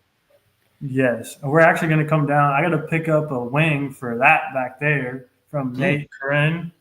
He built one for me, so I got to meet him down there in Tulsa. We're going to come down Saturday. Oh, perfect. A bit. I remember your dad saying that now. Yep. Yeah, I'm going to pick on Travis a little bit, my little brother. But and then when I got to work, and then we'll be out there at Flying H Monday. Yeah, I'm gonna probably head out about 10 o'clock, and then like Mike Anger, Mike's a good friend of ours, builds a lot of stuff for us, sheet metal wise.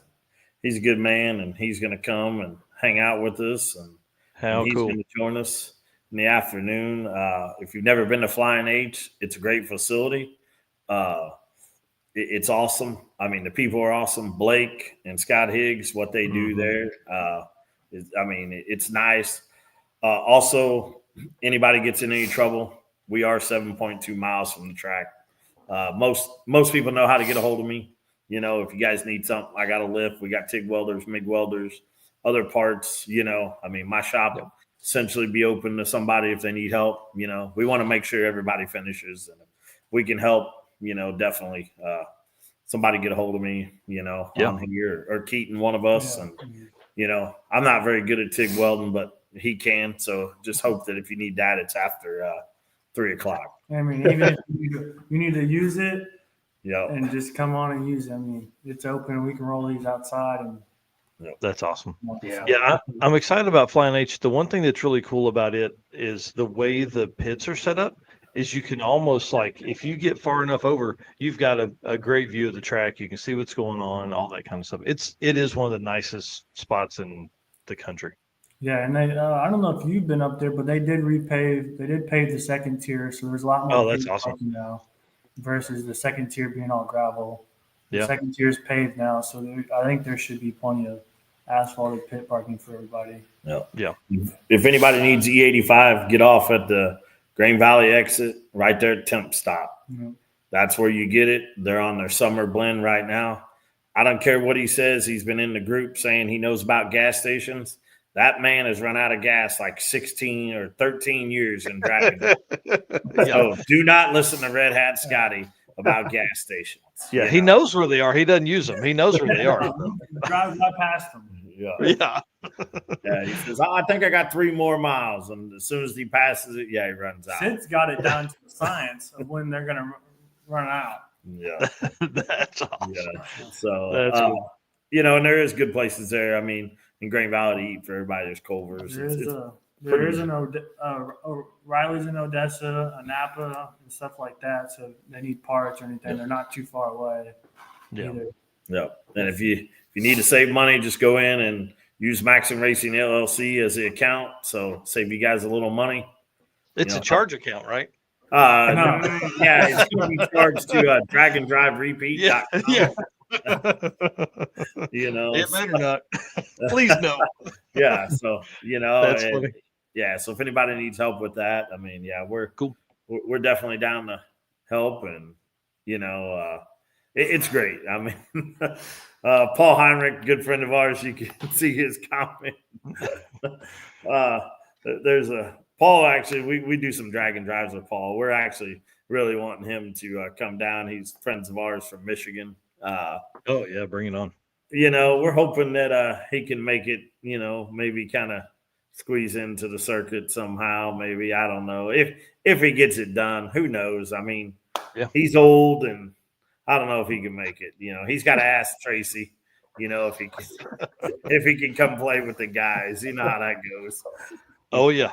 All right. Well, we will we'll see you guys Saturday. And then we'll be hanging out Monday. I think everybody's from what I've seen on the Rocky Mountain Race Weekers page is like folks are going to hang out from Group A and watch a bunch of the Group B racing before they leave, since we've got a drive day on Tuesday. So it'll be kind of cool. Yeah, that'll be awesome. Yeah. It'll be good to see everybody. So I'm looking forward to it. Yeah, and Sweet. I hope that they see how great the track is and maybe come to another events and support it. Yeah. It's an amazing facility, man. And there was no expense spared in making sure all the grounds and the track and everything is ready to go. Yeah, almost, like it'd be hard to get a Mocan type vibe there, but because it's so big, but it is a world-class facility, but you can't beat Mocan though. Right. Mocan's awesome. Yeah, just the vibe when you pull in and everything. It's just, and they race. Like I wish they kind of raced a little more, but I know it's expensive just to open it up for test and tune and everything. Yeah, Flying H is 18 months old. Yeah, Mocan's 60 years old. You know what I mean? They got some time to get a vibe going. Yeah, and then Mocan, they'll race every day if they could, every year round. Yeah. So, yeah, they get down. All right, guys. Well, cool. We'll see you soon. All right. See you. Thanks, guys. Mr. Eric, would you want to do an ad read real quick for us? Sorry. Yes, I can. So Molly Motorsports, racers and high performance enthusiasts, are you ready to start your next engine build? If so, there is no better time than right now to check out Molly Motorsports all-in-one Power Pack Piston Kit. With over 1,200 applications, these kits come complete with pistons, rings, wrist pins, and clips, all designed to work together. Molly Motorsports Power Pack Piston Kits take out all of the guesswork. No more trying to determine if a piston will need this ring to work with a certain cylinder size. Molly Motorsports did all that engineering for you so you can get to the part that matters, which is building a power plant that leads you to victory lane. Visit mollymotorsports.com for more details. And for our podcast listeners, Molly is spelled Mahle. And you guys can come check out Molly at Mega Week. Yeah, I'm excited about Molly being there. I'm excited about seeing Mr. Eric Grillo. Let's bring in Mr. Adam Dory, who can tell some stories about some Eric Grillo and his 10-second stick shift Nova. Mike, real quick, can you take a look at that comment I got starred for you? Oh, yeah. So, Taylor, yep. So I sent him a message. The folks that got the guest link, jump in. We're going to get to you as we can. You'll just kind of be chilling down there. You can watch it just like you're watching right now. It's easy peasy, lemon squeezy. And apparently I'm going to be helping with this a little bit. So then you'll be here. Yeah. And not or there. If Eric doesn't stop driving the thing around the way he's doing it. That was me. That was me driving. I thought Eric was the director. Okay, well, Mike Narx sucks. Mike gets a little click happy when he's around here. It happens, dude. But dude, Mega Week. Can you believe 10 years this has been going on? Like Drag Week, like all of them, it started as nothing. It was nothing. It was Matt Frost's handful of friends with cars. Mm-hmm. It's 550 cars, not including road weekers, not including people that might just show up. That's a thing too. Yeah. This is insane, you guys. This is absolutely insane. And I'm so here for it. I'm so here for it. But, Eric Grillo, dude, that dude is the jam. That dude got me pistons for the engine that's in my Malibu currently. It ended up being a weird bore. It's just what it took. It's a 15 over 6 liter. Weird. Yeah. Aluminum blocks are not supposed to go more than about 5, maybe 10. This one's like, we just like to party at 15.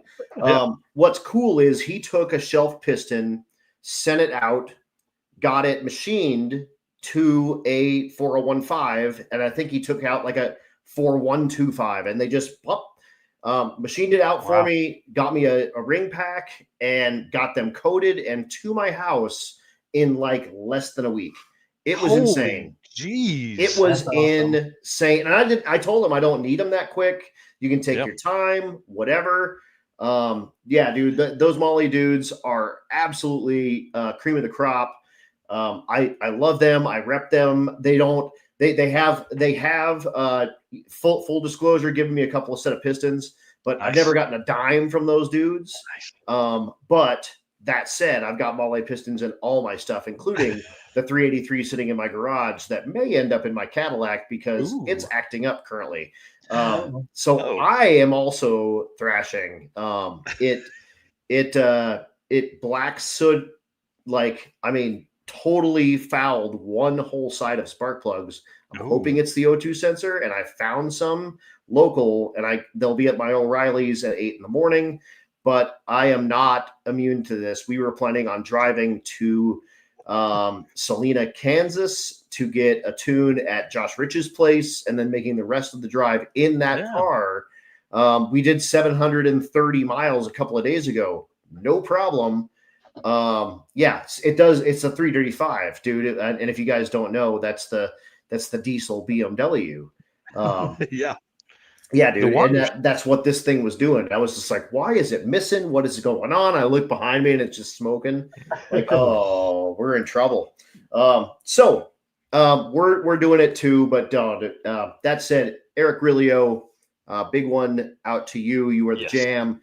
Molly stands behind their stuff. And like Eric was saying, they come with the rings. They come with everything you need to put that stuff, jam it right in your engine. They are filed to fit rings, which is a good thing, so that you can, get it set up for your stuff. But it comes with everything you need. It's all set. It's ready to go. Those power pack pistons are absolutely awesome. Well, and he's a racer like that. That's one of the biggest things with our stuff too. We're like, okay, these guys have to understand that, these things have to live, man. They got to live when you're driving around beating them on them 400 miles on, between Monday night racing and Wednesday racing. At 100, yeah. I mean, we have done 420 plus miles on, on paper. Mm-hmm. And that turns into 450 or 460 in a hurry. When you make one wrong turn, or you need to get gas over here, or whatever, man. Or your hotel's over. Oh shoot, it's over there. It's not over right. here. It's all the way on the other end of town. Whoops, we screwed that up. Yeah, dude. It's just that's part of the deal. And that dude has driven that car with a 1-to-1 fourth gear in that car. So no overdrive. No, it does. He does have a gear vendor in it. I think he does have a gear vendor in it. Wow. But it is, and Matt says we have a big drive coming up, but that car has proven it time and time again. A G-force transmission, straight cut gears in every gear. If you've driven anything with straight cut gears, dude, it's loud inside that car. Yeah, dude, that dude's the jam. He dukes it out in the naturally aspirated small block category all the time. He does fairly well in that category as long as big hitters don't show up in that category. Yeah. And he bangs the gears, and I love him for it. Well, and he would be really good. Like probably, I mean, I don't know if he'd be as competitive in the 10-0, but man, that car is an animal. Like low 10-second passes out of a stick shift in a naturally aspirated stick shift, and I think it's not very big. I think it's 383 inches. It's not very big. It's old school small block. That's awesome. Yeah, that dude lives it, and I'm always happy to see his face. And that dude surprised me. This is going through my cables, so that I've got to be real careful. But he cut me a piston. Oh, nice. That's awesome. And totally caught me off guard at the end of one of the race weeks. And yeah, dude,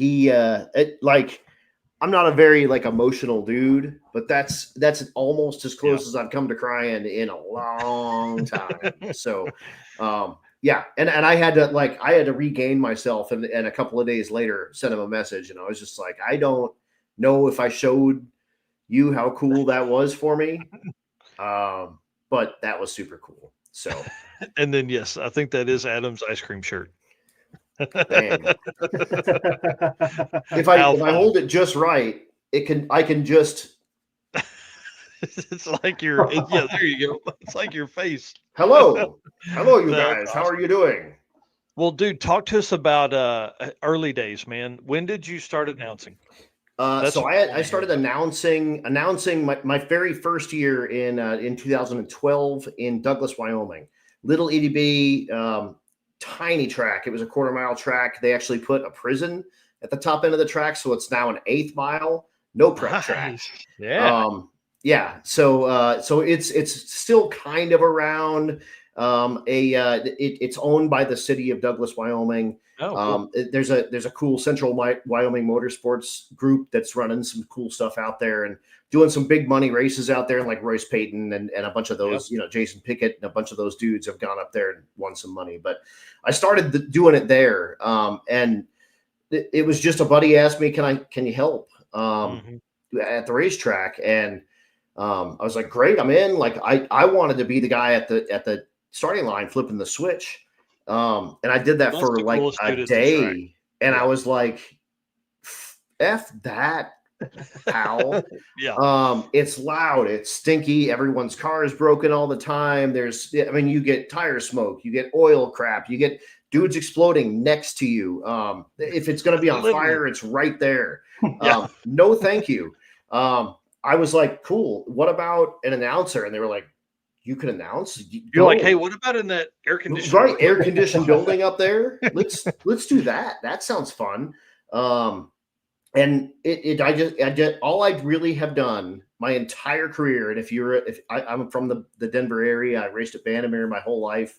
There was an announcer at Bandimere. His name was Bruce Kamada, and he passed a number of years ago. But this dude, he's a Hawaiian guy, and that dude loved that racetrack. That's cool. And he just he poured his heart and soul into it. And that dude taught me how to announce, and he doesn't know it. He'll never know it.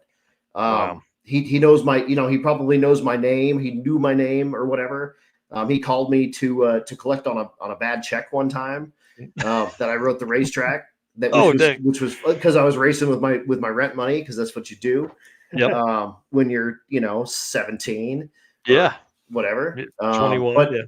But that dude, that was way before that. But that dude taught me how to announce, and he had, like I said, he has no idea. All I did at Douglas was say the same stuff that he said, and it's levity. It's a little bit of education, and it's wowing people with your stupid knowledge once in a while. That's announcing, and 100%. And then I showed up to race week. It was a very similar situation. I typically would race all summer, but my car was broken, so I announced. Same thing happened at race week. 2020 came around. Matt's got his big gigantic balls in his wheelbarrow and throws not one but two dragon drives when no one else does any. But because everything was shut down, it was okay, dude, we're gonna go. And who better? I'd run the social media for Rocky Mountain Race Week. It was kind of a spin-off of the Drag Weekers group. There's a very exclusive, you have to have been on a drag week to be in this group. It's 1,000 people, I think. I started a similar group, but also we kind of used it for promotion because Matt's my buddy, and I was like, well, let's just do this. And that it was born in 2015 when race week was, and it's grown into a gigantic, out of control monster now. But it is whatever, man. It got to where it was 2020, and my car was broke. I ran the social media, so I knew these people, and Matt said I need an announcer, and I said, let's go. And man, that's awesome. That first time we talked, he was like, think about what you need for money. And I was like, I don't, at this point, like I had been a participant in his events, and we'd become closer through his events and stuff, but like, we weren't like buddies. We just, I didn't know, and I don't know how much money he's making, or if he's making any money, and I want to make it cool and I want to make it awesome. And I think I asked him for $600 for a week. That probably wasn't enough. Yeah, it was pretty wild. So, and he was like, "No, dude, I'm going to come correct. Like, we're going to make it right." Yeah. And I was like, "Dude, I'm double dipping. I had a job at the time, obviously. But yeah, dude, whatever."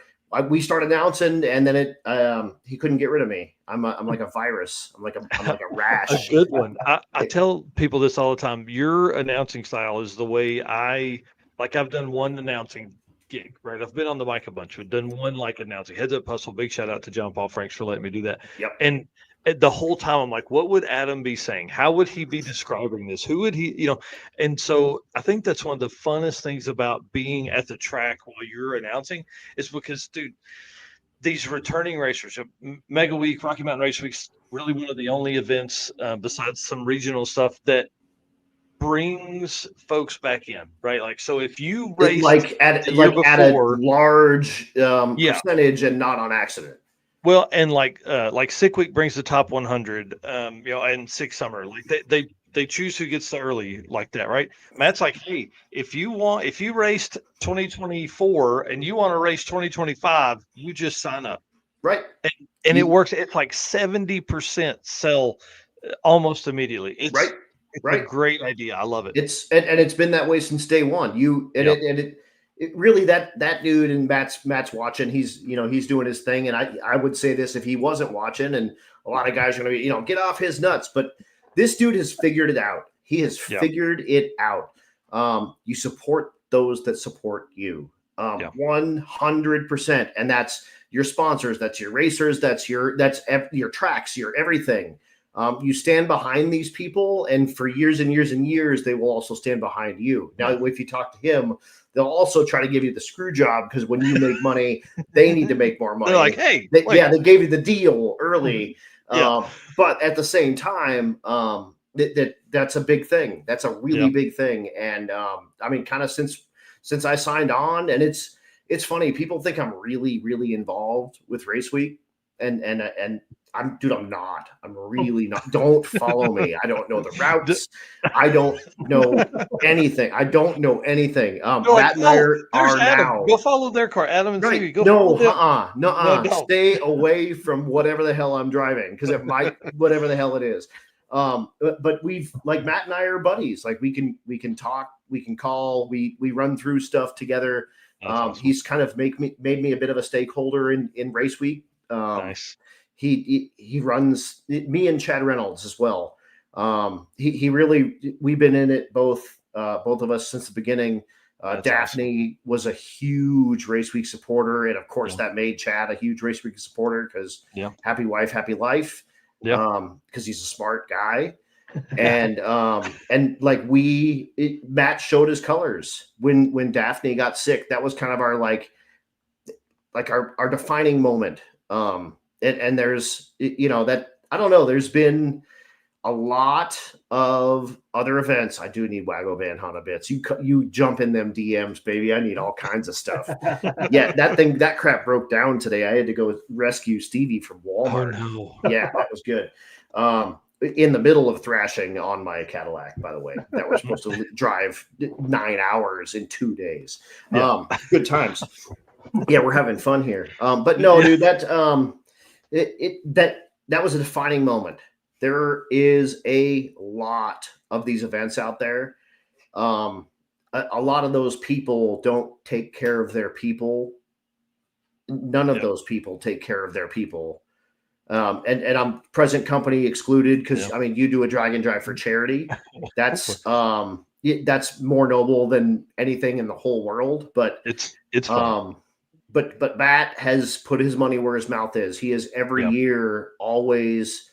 If it's we need to pass the hat around, if it's we need to think about or pray about this person, or we need to rally around this person that needs to work on their car or get their car back or whatever it is, like, dude, that guy's in. And I mean, he's like no shit in. That he goes in head first, and he has an unmatched passion for this. And it's a very, very cool and refreshing thing in this world right now, because there's not a lot of people that that are quite as cool as Matt Frost. So again, even if he wasn't watching, I would say that stuff. But that dude's awesome. He gave me a career that he didn't know he gave me.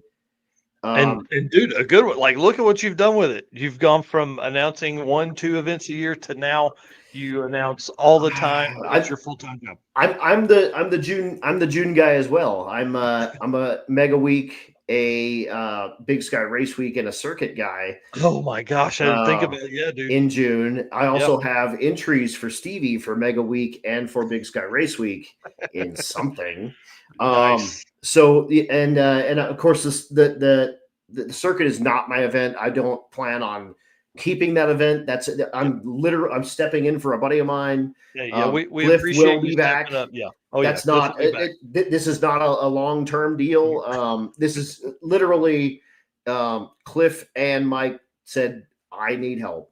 And I said, I'm your guy. And you know, that's one of those things. So that's I'm happy to be able to do it this year. I'm so psyched to go do that this awesome, year. Dude. But my yearly calendar is always going to include anything race week, either competing or or working.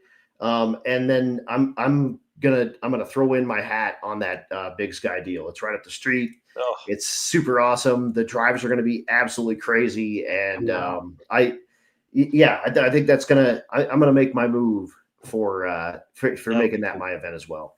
That'll be cool. Well, let's do a quick ad read, and then I want to bring in Pat Cook, the Grom guy, who's been waiting patiently backstage. Who is the ad read for? Is it someone I can do? Oh, it's for Deechworks. Oh, I don't. You guys do that one. Okay. All right. Well, you can do the next one. How about that? I can't wait. I don't know who the next one is, but the next one will be WAF Racing. You know that guy, Chris Wozniak. All right. So Deechworks, it's a leading manufacturer of high performance fuel system components. The DW product line includes fuel injectors, fuel pumps, pump modules, fuel rails, regulators, filters, lines, and fittings. And surge tanks engineered to support power levels ranging from 400 to 2,200 horsepower. Since its founding, Deechworks has committed to delivering quality, innovation, and precision to the automotive performance industry. Every DW product is built to maximize reliability and efficiency, which you got to have on Drag and Drive, ensuring optimal fueling solutions for racers, tuners, and performance enthusiasts worldwide.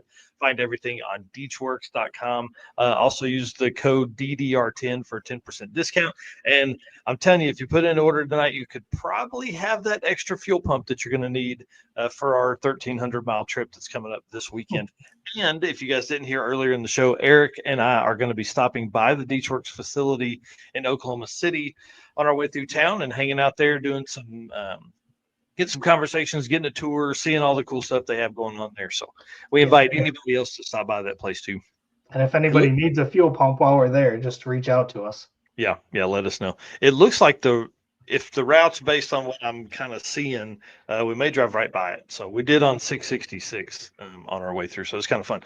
Okay, Mr. Pat, are you ready? I hope you are, because I'm hitting the ad page. But yeah, dude. So Pat, dude, screw you.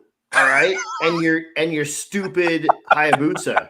All right, and what are you? Are you Grom? Are you Grom in it this year? Okay, so it's you and me. I am sick and tired of you talking all that smack on social media because you beat me one time on a freaking dude. I was riding a Grom that I didn't even know that was GP shifted, by the way, which I forgot halfway down the racetrack. And then, I mean, whatever, dude. I mean, whatever. Pat Cook, dude, you're the jam. If you guys don't know, this is the dude that rides the Grom, and he's rode the Grom on Rocky Mountain Race Week. I'm kidding you not. We go 5 digits. We go over 10,000 feet of real life elevation. And he rode like a 17 horsepower bike at 10,000 like feet, 8 horsepower. Whatever. Yeah. With all of his crap live for a week on his back on that whole crap. And this dude's a living legend. I can't wait to talk to you, dude. Let's do it. Yeah. Tell us who you are, man, where you're from, all the fun stuff. I'm Pat Cook, the guy with the Grom. I'm from Harlingen, Texas. So go as far south as you think is South Texas, and I'm probably a little farther. That's why you're a little You red. certainly are. You got some sun today. Oh, yeah. It's summer, so it's like 90 to 100 every day already. Right. And this dude has your kid's favorite job. He builds fire trucks. That's all this dude does. He builds fire trucks. Cool. Mm-hmm. Yeah, I get to go out to South Padre Island tomorrow, actually, to work on both of their trucks. Nice. Yeah. Air conditioning work. Just so everybody knows, this is what he rides. Like, what's the top speed on this Grom? I've had it 83 on the Speedo. Oh, going are you through bringing Dallas, this one? drafting traffic. Are you bringing this one, or are you bringing the 250? Yes. Both. I'm bringing that one because you got to race it. Okay, you so got to kick that's Jason Hurley's butt. That's the stock one. Yes. That's the one that I rode. He has a 250 swapped Grom that I have only seen in pictures and burnouts in the back of his truck, I think. I've never seen this one actually compete yet. That one. Yes, this one is so loud. It's going to be great. How fast is this one? I don't know. Attaboy. Fast enough to be sketchy. Attaboy. I think 83 is fast enough to be sketchy. Yeah. I rode it to the zoo with some friends last weekend, and I kept up with traffic on the highway. I was doing 70, 75 the whole way. Okay. Yeah, that'll work. But it only has a 1 gallon gas tank, so like 50 miles is about it. Oh man! Can you strap a tank to your back and fill it while you're riding? He's got to have clothes. How is he gonna? You got to have. Man's got to have drawers, my friend. Yeah, and I'm Jason Hurley is in the comments. That dude has no idea. He's like, I raced bikes forever. Blah blah blah blah. You never raced a Grom, my friend, and I got one up on you on that. It's gonna confuse him when second is down. I am taking on Jason Hurley. And we are doing I'm going to call it out right now. We are going to do a charity bet, $100 to your favorite charity if you beat me, $100 to my favorite charity if I beat you. Yes. Heck yeah. Done. Yes, that's awesome. Mm-hmm. And I think you've got an advantage. $200 done. $200. Yeah. I mean, Iraq and Afghanistan Veterans of America. Just get it all in make a favorite, and just put 200 in there because I mean, here's the thing. I'm a small guy. Typically, with these little bitty bikes, I win. But Jason Hurley's Skeletor, he's tall, but he's also very skinny. He's basically a skeleton. You can you can see his ribs. He needs to eat more. For sure. Weight, I'm not sure what his wife's trying to feed him or nothing. But I don't know what I am today, but I am down to my fighting weight. I am 168. Oh, wow. Yeah. Damn. So, better buy him some food before that race. I'm gonna. He's not gonna know about it, but I'm gonna be in there like putting a feeding tube into him. I know you're 185, but I've been racing bikes my whole life. And dude, I rode a Grom once in my whole life, but I did the biggest wheelie that Race Week has ever seen. And the biggest one that bike's ever seen by far. I'm just saying. Well, Pat, dude, tell us some stories, man, because you have some good ones. Drafting semis, driving 51 miles an hour for 3 hours at a time. Like, we want to hear this stuff, man. By the first race week, I did 22 and 23. I've actually been to Kearney the first day of race week 2 years in a row. Because at 22, I made my hit, and I'm like, well, I'm out of here. Nobody's going to care about me anyway. And stayed there. And then, like, going through the mountains, that trip in 2022, like, I forget where we were. We'd pass Julesburg, and there's that really straight stretch that's like prairie or whatever. Right. Like, I was lucky to hit 45 because of the wind. Like that Dude, whole that's- stretch through there was the worst experience I've had on a bike. Wow. And that being said, I've driven from Tulsa to my house straight through on a Hayabusa, like almost 14 hours. No, that was worse on the Grom that trip. Man. Yeah. And like, weirdly, like I was the dummy that left the hotel at like 6:30 in the morning. Well, you I had stayed, to because it goes 50. Yeah. I stayed at Pinky's, down by Pinky's Hot Rod Shop, so I had to drive up through Estes Park and down. No. And I didn't have a jacket liner because it took up space. So if and you it guys was don't know, Estes Park is cold in the morning. My hands were numb. I had to stop like 3 times. Even June, it was probably high 30s. Probably that's what I was. I didn't want to know, right? But I'm sure it was that cold. Yeah. It's been rare I've been that cold on a bike before. Yep. Got no desire to live that life. Yeah. But coming downhill, the last stretch from Estes Park was fun because it was downhill enough that I could accelerate and beat traffic. Oh like my the gosh. only time that whole trip. Man, that's crazy. Yeah.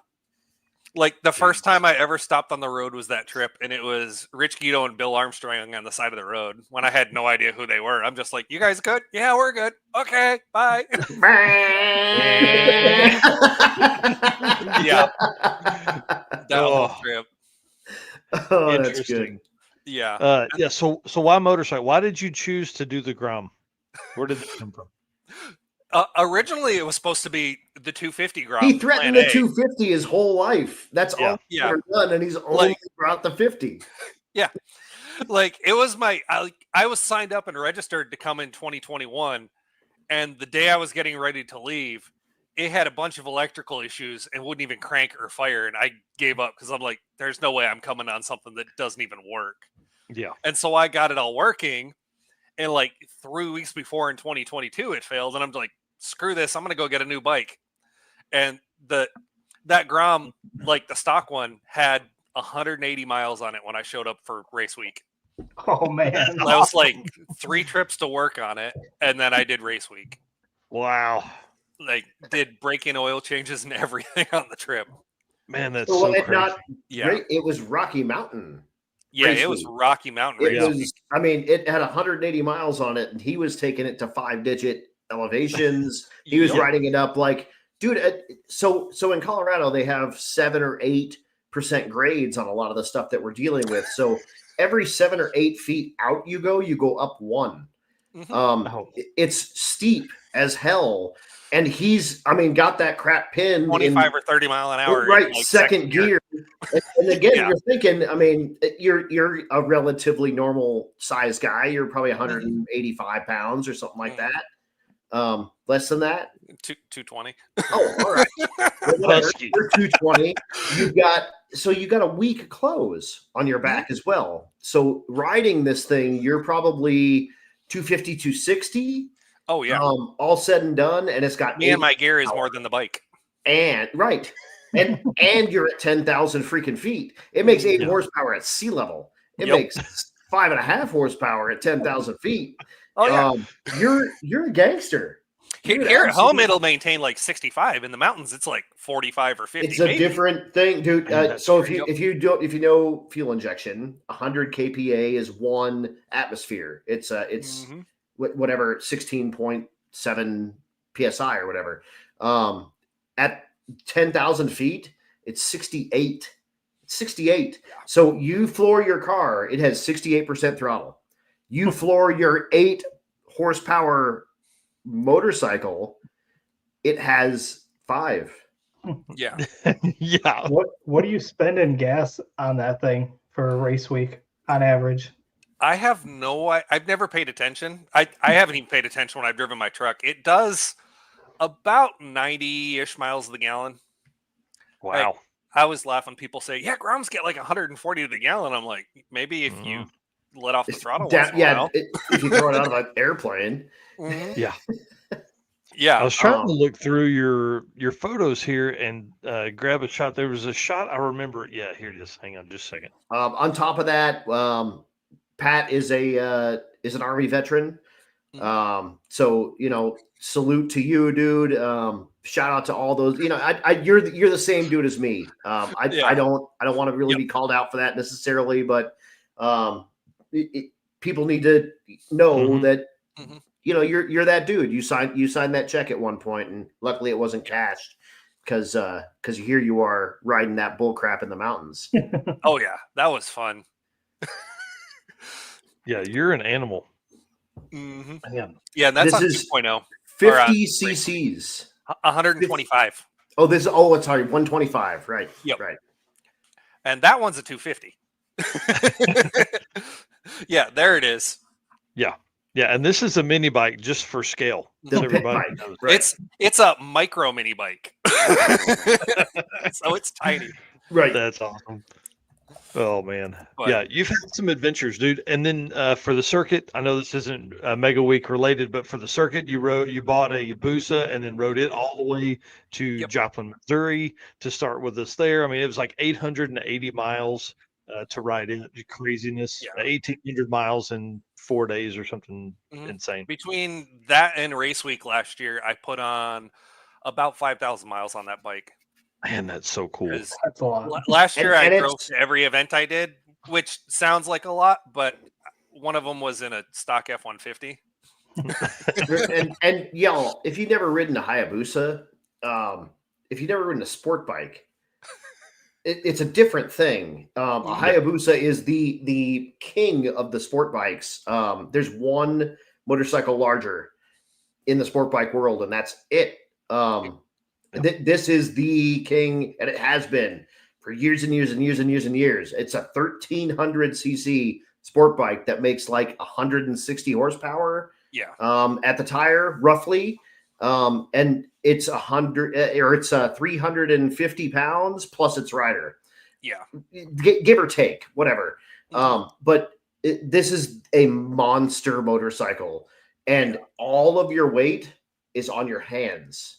Pretty much. When you ride this thing, it's like a cockpit, and you sit on it, but your back half turns the motorcycle. It doesn't actually. Your weight is on your hands, and any amount of time riding that crap is a really, really, really big chore. Yes. Jason Hurley's getting tips because now he knows that I've ridden sport bikes, but that ain't no shit. Mm-hmm. Yeah, and then to pull this trailer, that only helps the the drivability of these things for sure. Oh, it doesn't care at like allegedly like 95 mile an hour. Allegedly, I won't confirm that. From what I in Mexico once. Mm-hmm. Man, yeah, you're crazy, and you really do lead a lot of the motorcycle drag and drive stuff. You know what I mean? There's a whole page or a Facebook group. I mean, like there's a lot of conversation that the group is mostly. I think Dustin Moody started that, but I go in there and give him a hard time and try and keep conversation going. Oh yeah, yeah, it's awesome, man. How crazy! Yeah, you're an animal. So what you're bringing the 250 Grom this time? You've he ridden says he's never going to bring that. It's the loudest. I can't imagine how loud that thing is. He's never going to bring that Grom. It's bad. The exhaust is a foot long and completely open. Oh man. And there is no air filter, so it makes noise from both ends. I've heard that before for some reason. Nice. Well, how many race weeks have you done now, like Rocky Mountain events? Both in 22, both in 23, and I did 24 in the truck and the bike. Wow. Yeah. The truck was the one that was second in the Rowdy Radial shootout. Rowdy Radial, dude. Shootout. He beat like a 6.0 eighth mile car. With my like 960 in the 8th mile truck. F-150. Nice. Nice. That's awesome. Because all-wheel drive. Any given Sunday, baby. You never know. That's right. Yeah, sometimes you get all the traction, sometimes they don't. You never know. And I'm coming back to Rowdy Radial again this year. No kidding. 130 Grom? tire on the Grom fits perfect. Attaboy, Those cars should yes. be on those big, Yes. big 30 tires. Plus, it probably won't run a quarter mile, to be honest. I don't know that I want to go that fast. Yeah, that's smart. Because it'll be 80 or 90 mile an hour, and maybe not. That may be a little sketch. Hell yes. I love that you're racing that in Rowdy. That's freaking great. Yeah. And if I can get a good hit, it pulls the tire every time I shift to second gear. Just like me. Every time. Yes. You just can't launch the 250 full throttle because it will. Like I did. Put the tire to the moon. No, not planning on that. Stevie was really, really worried about that. By the way. You weren't going that fast. You don't. She's never seen me do anything like that before, so she's like, "What is he doing?" Yeah, why? Oh my God, he can wheelie a motorcycle. Who knew? That's awesome. But, all right, well, what else, man? Tell us one more story, and then we got to go. Like the circuit, the Hayabusa was my first trip, and it took Jesse Fox kicking my butt to be able to get me to run 10.9s, and with it completely stock, like it does not like to launch. I came out to race week and ran like 10:59, 10:60, and then I've literally just fixed the clutch. It has a slipper clutch in it that if you don't launch perfect, shakes the clutch. It just beats everything up, hammers it. So I've actually ran a 10.1 with it, spinning the wheel, wheeling at my local track. Perfect. Let's go. Yeah, that's awesome. I told you, got 165 horsepower, like stock. Oh yeah, it's running 142 mile an hour, running 10.1s. Like it's got a lot more in it. This stuff's when you think about that, that's a hot rod, like a really, really fast Honda Civic. You say Honda and then you take 1,000 of those pounds out of it. Yeah. That bike is a lot of fun. Right. They're amazing, and they're really pretty stable. The wheelie that bike is saying something. Wheeling like 1,000, like a regular like GSX-R 1000 is that's what they're made to do. The Boost is not necessarily made to be in the air. Right. Yeah, but it is remarkably stable. Yeah. Yeah, they're built. I mean, they're like, dude, they're speed limited at 186 or something, right? Like something crazy. Yeah. And have you seen some that? Of those has been have my you done first that? bike. What? No, I haven't. Okay. Attaboy. The fastest I've actually been is at the track. Okay. Wow. You're smarter than I am because I went way That being said, faster on the street than I did on the track with mine. I've hit like 130, 140 on the street so many times on other bikes that it's like, whatever. Yeah. Because my first 1,000cc bike is RC51. Okay. 1,000cc. It's a V-twin that revs to 10.5. Yeah, tons of torque. That's a sweet ass bike. The RC51. Yes. V-twin sport bikes. Big fan. Yeah, that's awesome. And I'm like a motorcycle guy in the way most guys are car guys, because I had a bike that sat in my garage for like 4 years almost, so I sold it. And a week later, my brother found a CB350 4-cylinder. Nice. Which is cool mostly because my dad had one, and which my brother has now, and he got fixed up running this winter. And so I have a matching bike to that. That my mom is meeting me with at race week. Yeah, the great thing is it's much easier to collect several motorcycles than it is to store cars. Yeah, the same number of cars to motorcycle ratio is pretty good. Right. Yeah. That is true. They take up way less space, and there's only 2 of everything, so they're theoretically cheaper. Yeah. In theory, yeah. In theory. That's awesome. All right, sir. Well, I can't wait. We'll see you next week or this week. 2 days. Dude, when do you leave? Dude, it's Friday. It's freaking, it's in a couple of everyone's moving on Friday. I'm rolling out Friday as soon as I get out of work and drive till I can't stay awake anymore, and then do the same thing to get there. And I don't know if you have a calendar in front of you, but dude, it's Wednesday. Yeah, it's Wednesday at 9:03 Central. Like, 8:03 in God's time zone. Yeah, there'll be people in Tulsa this time 48 hours from now. Yep. Way before that. Yeah, it's crazy. Yeah, a lot of folks have been messaging about Fridays. Okay. Yeah, when can I show up? Dudes have already left. The PNW dudes, Pacific Northwest dudes, have already left. They're on their way. Yeah, bring it on. I can't wait to see Donovan's car, all the Dude. upgrades. Oh yeah, It's going to be badass. Okay, Oh. Pat, thank you for hanging out backstage for so long. You're the dude. I man. appreciate it. Thank Oh, you. no worries. Always we're glad to be here. running through. We're going to bring in Mr. Jack Crawford next. So, Oh, the freaking Yacht One. He had better have watched Uncle Buck. Peace. Have a good one, dude. oh my Have gosh. you watched Uncle Buck? No, I haven't. You bastard! Come on. I'll watch it. I'll watch it before That is your I come. only job between now and Friday, or you're going to leave Saturday because you're a Nebraska boy, probably, right? No, I'm pretty local to Tulsa, so Yeah, okay, all right. I live in Pryor. Yeah. Well, then you got like 3 days to watch Uncle Buck. I don't care if you have to buy it. Yeah. I'll reimburse you. I'll give you the $4 or whatever if you have to buy it on Prime. But you got to watch Uncle Buck, and then you'll get all my stupid jokes. Yeah, it'll make sense then for sure. Yeah.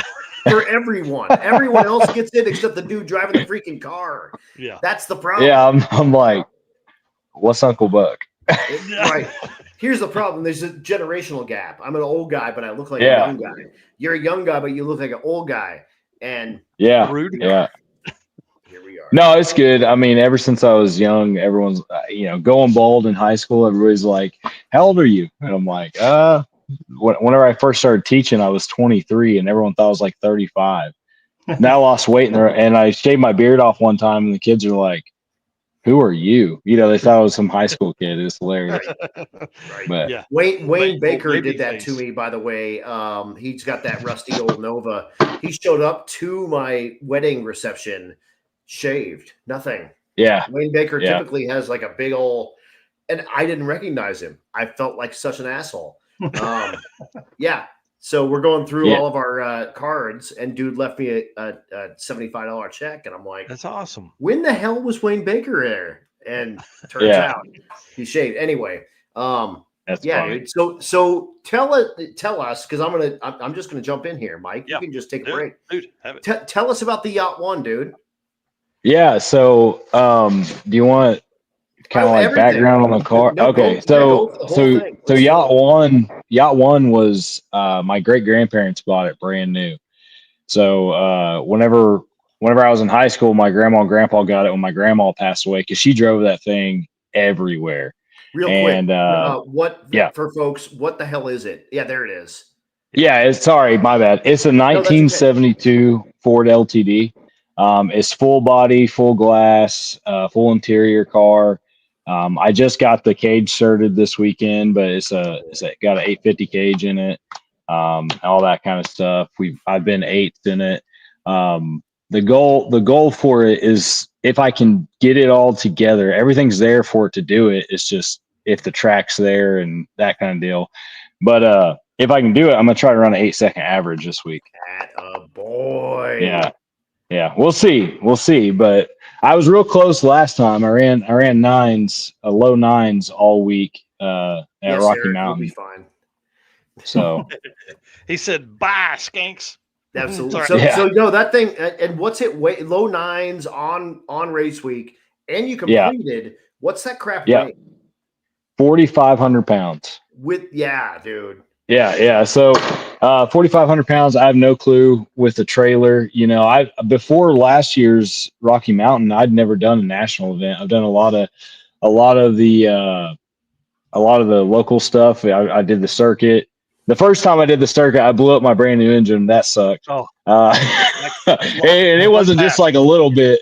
Yeah, it was like it got to the like 100-foot mark and just shut off. And I'm like, it literally looked like you took a plasma torch and just torched the piston like a full-blown nitrous failure, but it's a turbo car. It was a bad deal.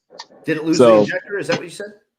No. So it had an aftermarket reluctor wheel from the crankshaft, and it had we found this out later, but it had a small gap that was too much between the two pieces on the 24X wheel. So it was actually 40 degrees or 27 degrees advanced from what it should be. So on 0 was 27 and 15 was not 27. Yeah, so 20 was 50, 20 pounds was 50 degrees. Yeah, so you're like, we're really safe.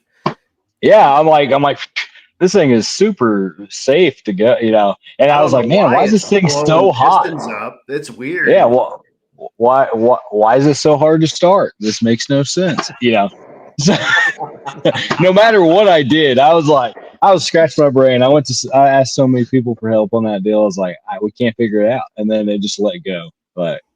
But anyway, so yeah, I built the original 400 back when I got the thing whenever I graduated high school. My grandpa passed away, and I picked it up from my grandma because she was going to sell it. She needed money. I was like, hey, I want that. Me and grandpa were talking about getting it running, and she's like, all right. So, and then I just, while I was working and going to college, I built the original engine. Basically everything under the car is new. I mechanically restored it, not paint, that kind of stuff. I don't really care. But mechanically it was great. Yeah. So the first time I had somebody do an engine for me, the block was actually cracked. So it sat with water and froze and cracked the block. Well, I didn't know. The guy's like, hey, I'm going to mag flux it. And he charged me and all. He's like, yeah, it's great. No, it wasn't great. I mean, that thing ran awesome, but as soon as it got warm, that crack would just open up and start pouring antifreeze in there, and it'd backfire through because it would get combustion pressure in the crankcase. And I'm like, what is happening? Yeah, I didn't know. Yeah, I've learned everything on the LTD because, anyway, my brother-in-law was like, hey man, you should LS swap this. This is back in, I don't know, like 2013, 2014, maybe. I wound up, I was like, man, I don't know. I started looking at it and I was like, well, I want fuel injection and I want overdrive. It kind of makes sense. So I got a 6-liter and a 4 LADE off a guy and swapped it. And I drove the thing around like that for a while. I was getting 23 miles a gallon. Dude, awesome burnouts everywhere you wanted to go, super comfortable. And then I made the mistake of watching Sloppy Mechanics, and a camshaft came on sale. I know it. Camshaft and the turbo, and then it was all downhill from there. And now it's first time I went to the track, it ran like a 1240 at 112 or something like that. And everyone's like, what's that thing going to run, like a 14? I'm like, I think it's going to run a 12. And I freaking bent a rod, not at the track, on the way home. My buddy was riding with me. We make it past. Everything's awesome. I'm driving it home. And then we just merge into traffic like nothing. And it bent a rod. I just started hearing tick, tick, tick, tick, tick. I'm like, oh, great. So yeah, it's been a journey. It's been through a lot of iterations now, lots of different versions of Yacht 1. So yeah, I love it, dude. He literally won the first broke trophy that year at the circuit.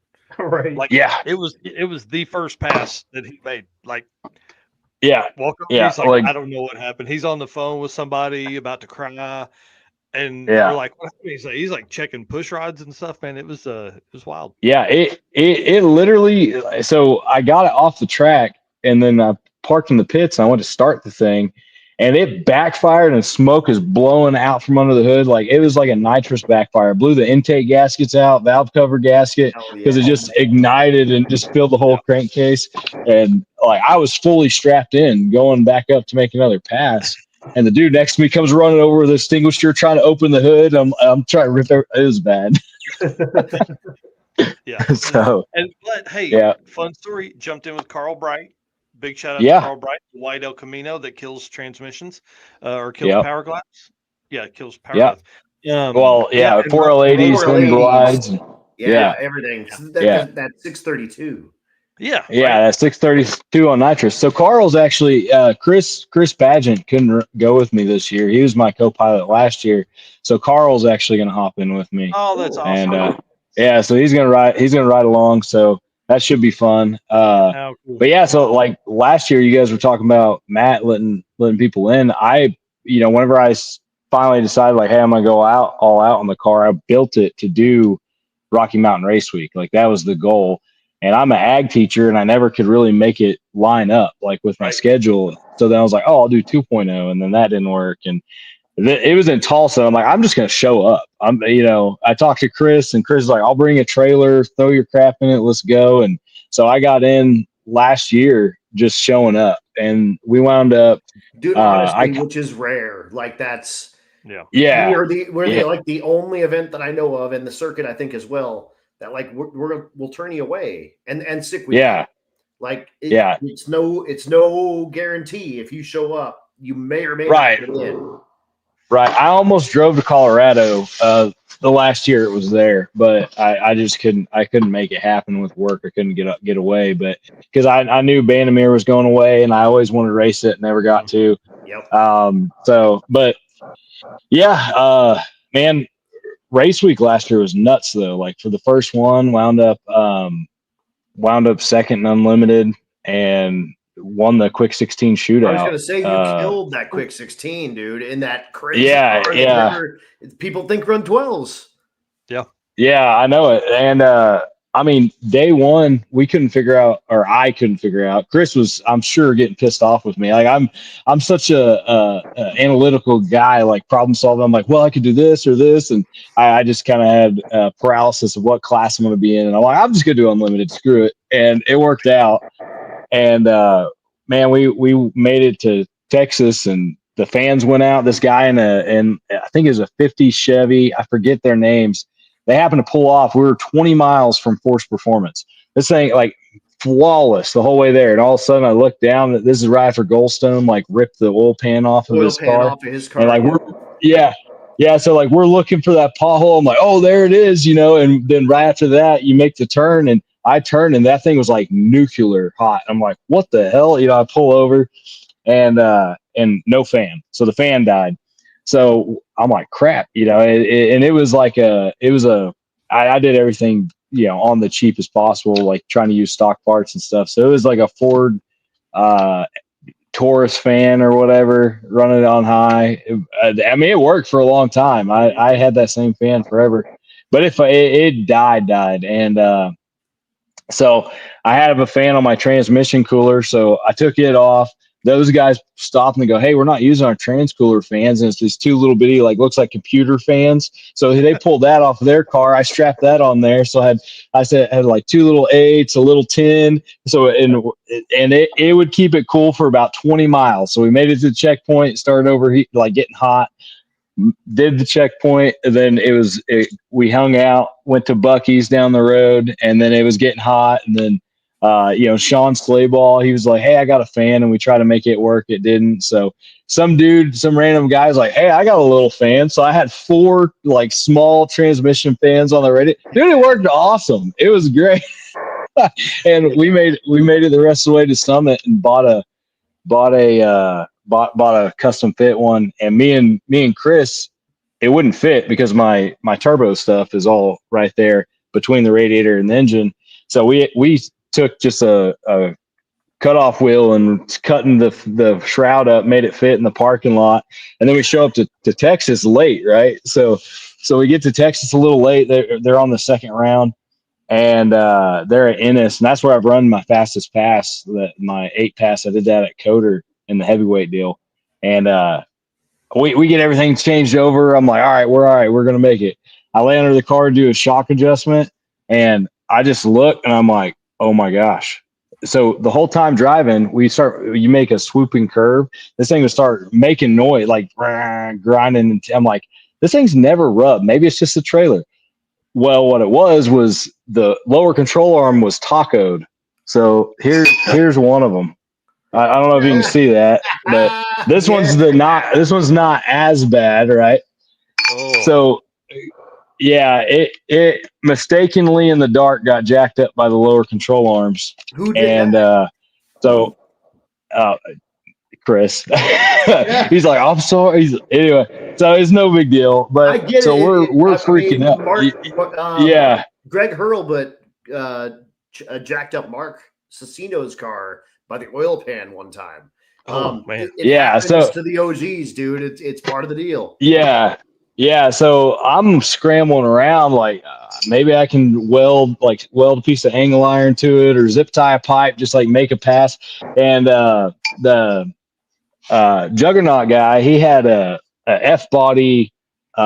What is that arm? I can't remember what's on.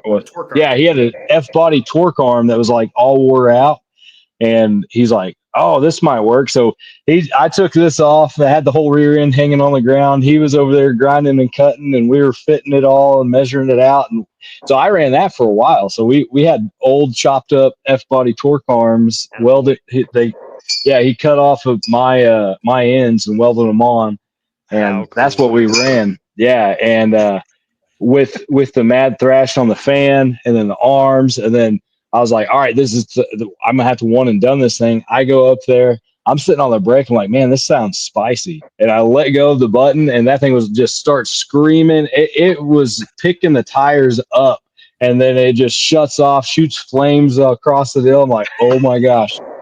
Well, and it was only supposed to make 8 pounds, but it went to 12 pounds, and then went from 12 to 40 pounds of boost in 0.3 of a second. Yeah, man. It was rowdy. So what happened is the dome pressure sensor, the power came out of it. So it was reading 0. So it was just giving it all the line pressure it could make. And it was just that Force Performance turbo was like, let's go. So I had to use my fast pass to go make a pass, and I wound up running like a 9.1 or 9.0 or something like that after I figured out that was the problem. Man, and then from there, where'd we go? Did we go to Thunder Valley after that? I think so. I can't remember. Oh, it was so hot. Chris got sick from the heat. Well, I did a one and done at Oklahoma City, and we go to leave, and the front end felt funny, and I'm like, what is going on? I hop out, and someone was talking to me, and I had my wheels turned. I just happened to look, a belt broke in my front runner, so the wheel was like that, and I was like, oh great. So I call Carl. I'm like, hey, do you have any like 28-inch tall tires? Nobody's open. Like nobody had. I was trying to find a front runner. Nobody had one. So I have 29s or 29.9 inch diameter tires I drive on the highway in the back. We wound up throwing that on the front, and then put my drag radials on the back, and drove all the way to Mocan. And we wound up pulling an all-nighter getting to Mocan from Thunder Valley. That was awful. And the funniest thing ever, you guys know Sean Slayball, and he has that gorgeous Pontiac Firebird. Yeah. You know what I'm talking about? Oh, yeah. Trans Am. Anyway, so we're in the small town. He gets pulled over. It was kind of funny. And we're like parked over the gas station. There's like 2 or 3 of us just sitting in the dark watching him get pulled over. But we go to this little town, and he made a wrong turn or something. And we wound up going down this alley. And I'm telling you, I used to off-road all the time, and this felt like a true off-road trail. And it was downhill in this tight alley, just bashing everything around. And yeah, man, I was like, I bet I would love to hear what Sean was saying at that point, because this car is way lower. Like the LTD was rubbing on the rocks in this alley. Like, I'm not joking. Like it was hitting the floor pans. I'm like, I'm gonna bust a drag radial. This is gonna be over.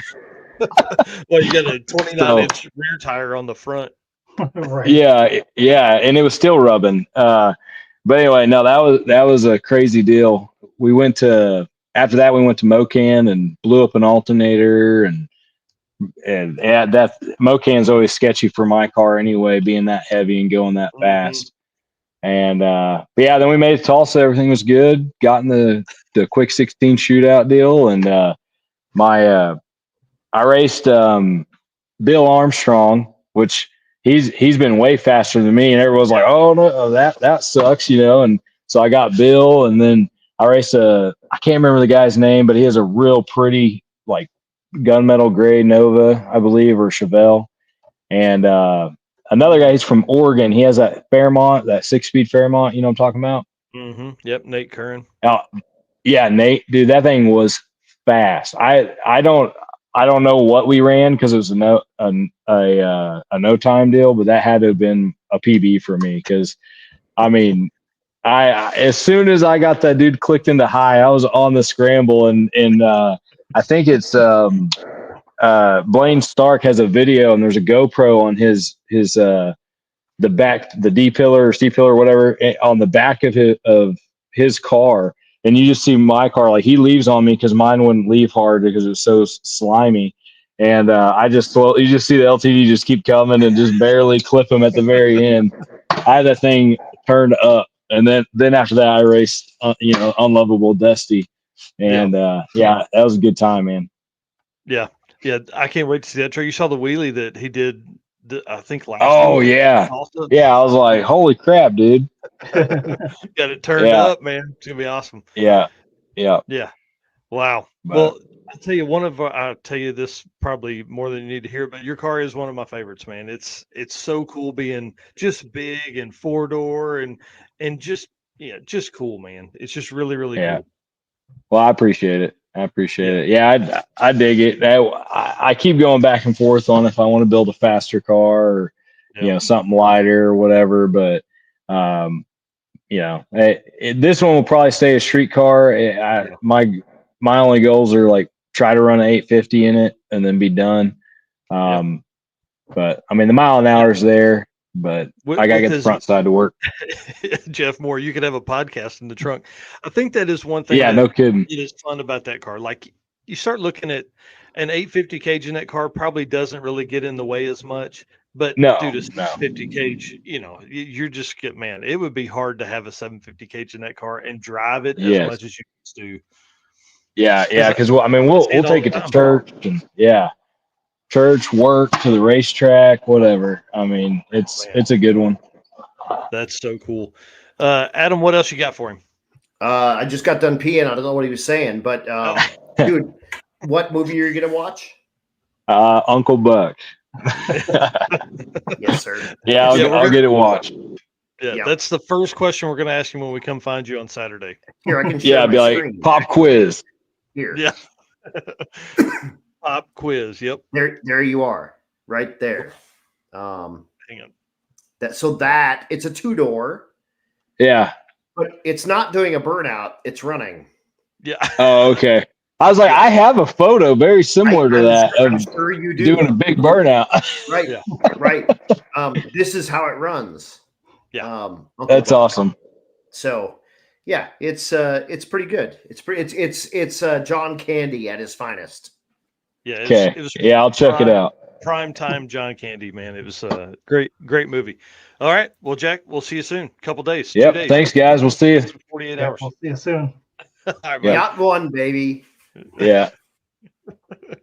Dude, how fun. Okay. We got to keep rolling here. I want to bring in. I'm going to jump off. Eric's going to roll, it sounds like. And, I'm and going we're to jump off. Except I still haven't ordered a pizza. So dude, that was 2 hours ago. Shut up. You were the one that made me drink on your show. Well, Adam, I will see you soon. Yes, sir. And Definitely. everybody else. And dude, if you haven't heard, Eric is going to be joining the DDR team on Mega Week.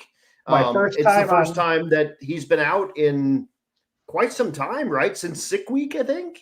No, he wasn't at Sick Week. No, there. So this is my first Rocky Mountain Race Week. You're about to be so ruined. There ain't nothing like Rocky Mountain Race Week, baby. Yeah. So if you see the Narx cart coming by, I'll probably be hanging out the window taking photos. If you see me at the track, I'll have a camera in your face taking pictures. Cart? Yeah. You're an idiot. Yeah. I've driven you guys are idiots. 1.2 miles this in the last 3.5 years. Perfect. That's probably about right. So safe travels, everybody. I will see everybody. I will get there Saturday night. So 10-hour drive. I'll probably be there Saturday evening. I'll catch up with everybody, and I'll be ready for Sunday day one. Hell yes, dude. Hell yes. All right. All right, buddy. See you, man. Have fun. And then it was me and you. All right, dude. And here we are. Yeah, dude. I'm excited about this. We got Uncle Stoney here, Mr. Jonathan Stonecipher. Oh, I've been trying to sell him a blower for the last 2 hours. he needs one. Needs one for sure. For his Suburban, and yes, I don't know. He keeps talking about he doesn't have enough money or something, and then he shows up and there's a $30,000 Nova behind him. Yeah, yeah. It's probably worth a lot more than that. That's what I'm saying. I'm wondering why you're beating me up on a $2,000 blower. It's because you spent all the money on that car, man. Tell us what's going on. Introduce yourself for folks that don't know who the hell you are, and why are you an idiot? Well, I'm John Stonecipher, otherwise known as Uncle Stoney, because I'm the crazy uncle that everybody has. They've just claimed me as like, oh, that's my crazy uncle. It'll be all right. Yeah, that's exactly. Don't know really where to start. I met Adam the first time. I was broke down at a gas station in 2014 on Drag Week, and then I watched all the 301 guys enjoy Rocky Mountain Race Week, and it looked more like the event that I wanted to do. So starting in 18, I started wasting every dime I've had on Race Week stuff since then. Attaboy. Yep. And that you started the Gas Chamber Nova, right? Yes. Yeah. And it's named appropriately because it tried to kill you? Yeah. Bro. Yeah. Oh yeah. Me and Michael, if we wouldn't have lost the wheel bearing in 2020 on the first race week, we probably would have died. It was close. It was. Listen, when I say it was hot going into Oklahoma City, y'all don't even understand what I'm telling you. It had to be 150. You weren't on that car. You were not on that race week, especially. You don't know nothing about hot race weeks. Yeah. That was crazy. The only trip I've been on that I thought it was that hot was Drag Week 2014, day 1 and 2. It was we had a temp gas in the car, and it was 130 in the car. Oh. Yeah. So it was no fun. It was awesome being in the car, but the gas chamber Nova is one of the inside the car, one of the loudest, like you can't even explain it. Like it's to your core. Tell us about the gas. It's a 68 to 72, right? Nova. Yeah, it's a 72. Okay. Yep. And, it's actually an ex Outlaw 10.5 car that was raced by my buddy Todd Kitchen, and it's steel to the front of the wheel tubs, and in the back half of it's aluminum round tube. It's really, really nice. It's really nice. People talk about how loud their car is. I don't know if you understand how loud it is until you ride in it. Like you wear headphones. The only car that I've ever ridden in that is as bad is Aaron Fowler's car. I see John Allen jumping in here, John Dory jumping in here. He actually owns the exhaust and the headers off my car when it had the big block in it. So his car is probably that loud. He understands. Yeah. Okay. Yeah. So I love drag and drive, and I've tried to do it with cars that were not really what I wanted. Like the first Rocky Mountain Race Week I did, I broke the Nova on the dyno. So I borrowed a Trans Am that we called SR71 that I raced in stock block. I borrowed it from the guy that owned it and did Rocky Mountain. The guy that owned the car, he sold it during the race to Jason Cunningham, which was my co-pilot, which came next year in his turbo pickup because he enjoyed it so much. He bought Boo Quamzo as his co-pilot, which got Boo addicted. Right. Ruined his life. Ruined him. And then we built a car. The guy that owned the Trans Am, we built a car to do 19, and we had to swap a motor a day before we left to go to Colorado. And that seems to have been a trend since then. That's the way. That's what we do. Yeah. This is the way. So this is the way. So I actually, hopefully this will be the last car that I do Rocky Mountain in. This will be my forever Rocky Mountain Race Week car.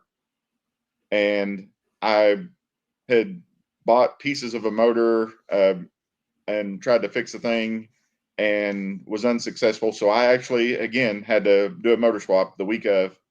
And and I have a borrowed. I'm sensing a theme here. It's never planned, like, and then it never fails. Like it never fails to fail. Never fails to fail. So yeah, a little Crosby, Stills, and Nash there. If you know what I'm saying.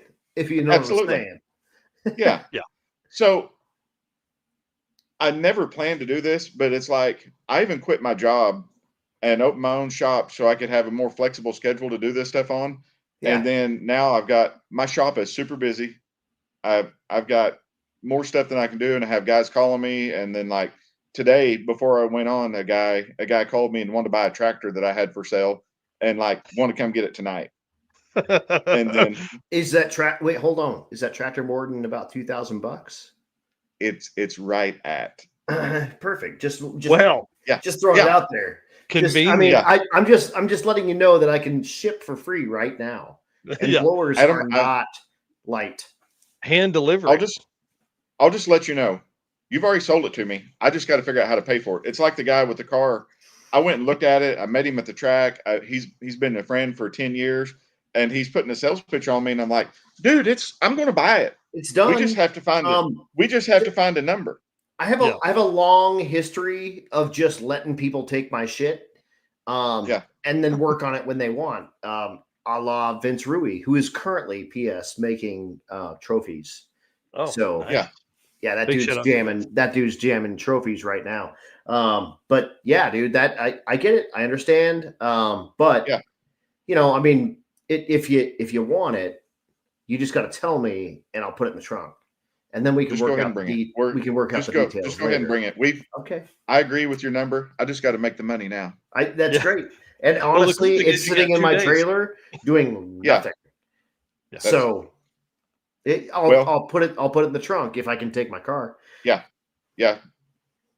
Well, done. I just made $2,000. Done. Yeah, just done. So that's like I told you, that's still cheaper than buying a truck. I was looking at trucks, and we were talking. I 30 to 55,000. I said, you know how much gas, because you're going to get 6 miles a gallon with a blower. I don't even care on about your that. 3/4 ton Suburban. You know how much gas you can buy for $30,000? A lot. Yeah. A lot. You can get 6 miles a gallon for 25 years, and you'll break even. Yeah. Well, I've lived that life my whole life. I've had multiple gas tow rigs, and I'll be honest with you guys, I can't stand the smell of diesel. Stinky ass diesel. I'm the same way. I hate stinky ass diesel. It makes me sick. No, thank I'd you. I'd rather get 6 miles a gallon and get there a little bit slower and spend $20,000 less on a truck to begin with if it's new, and $5,000 if it's used. All day long. All day long. That and then on top of that, you know, the Suburban, the insurance is like $65 every 6 months. Right. People think it's a half ton, and they think it's a Yukon. Yeah. It's a 3/4 ton truck. PS. Yeah. With a long box on it. Yeah. Like I've got a 3/4 ton truck and the Suburban. The Suburban will outdrive, out-tow, and get better gas mileage than the pickup all day, every day. It's everything. I love it. 3/4 ton Suburban in the GM platforms from the GMT 400 until now are the biggest sleeper 3/4 tons on the market, period. It's a 3/4 ton truck with a Suburban back on it. And dude, you can still get a GMT 800, which is like the Jam, the 99 to 06. You can still get those 3/4 ton Suburbans for like $4,000. And the 2500 HDs are like $8,000, even if they're 6 liters. I'm just saying. I see John Dory. John, I see what you're saying there. John, your truck's beautiful, but if I had that, I couldn't afford to race. Right. Ooh. Yeah. If I had your money.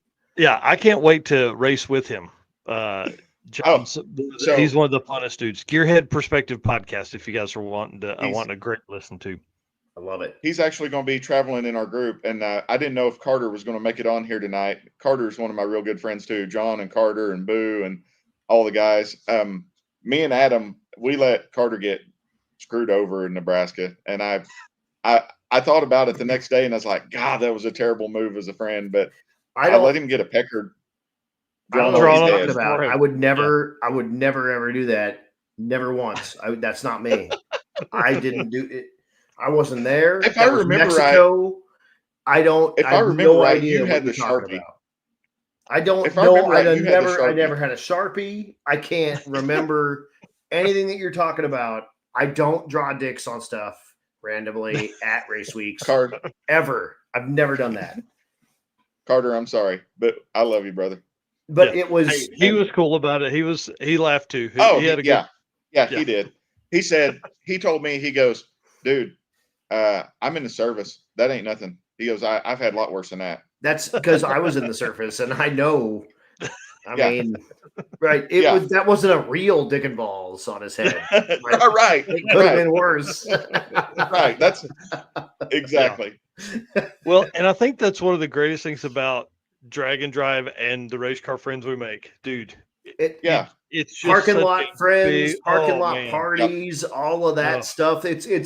I tell people all the time, Drag and Drive ain't the drag.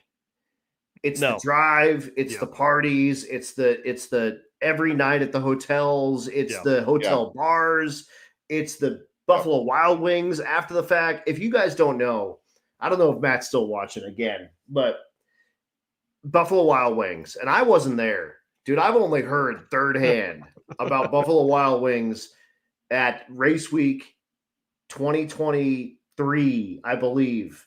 Dude, I mean, I think one of the Donovans, Donovan Leader or Linwood, one of them, was going to tip one of the waitresses like $4,000 to stay open for the end of race week. And then June Allison, who is Matt's fiance / wife / Big Boo June. You guys know June.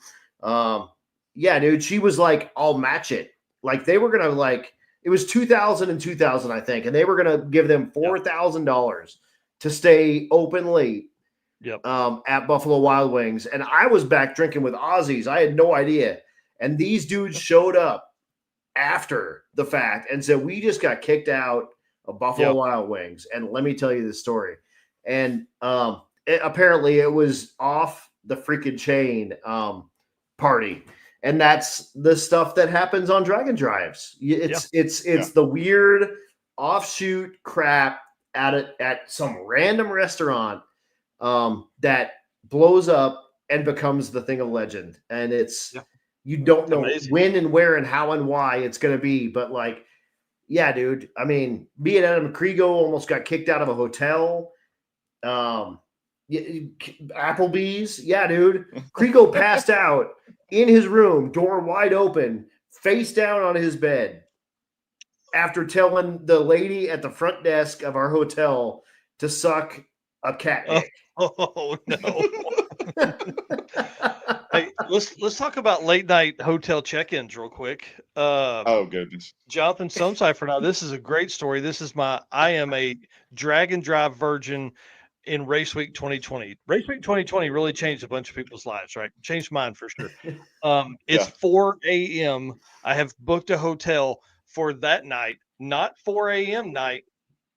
At 3 p.m. the previous day. We wake this guy up. He is not happy. If there had been 2 couches in that lobby, we'd have slept on them. I'm telling you, it was bad.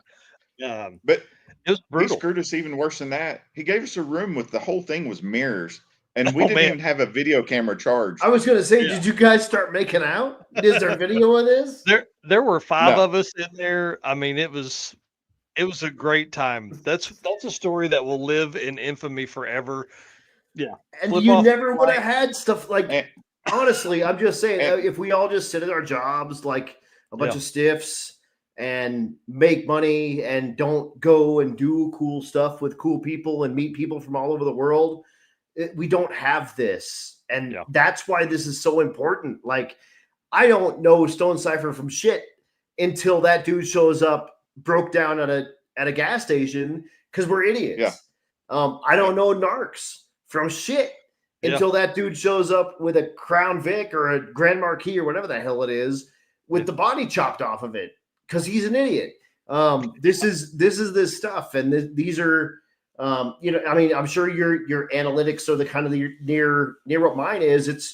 It's 500 to 1,000 people that are our people. These are our people, and man, the stories that come out of these people,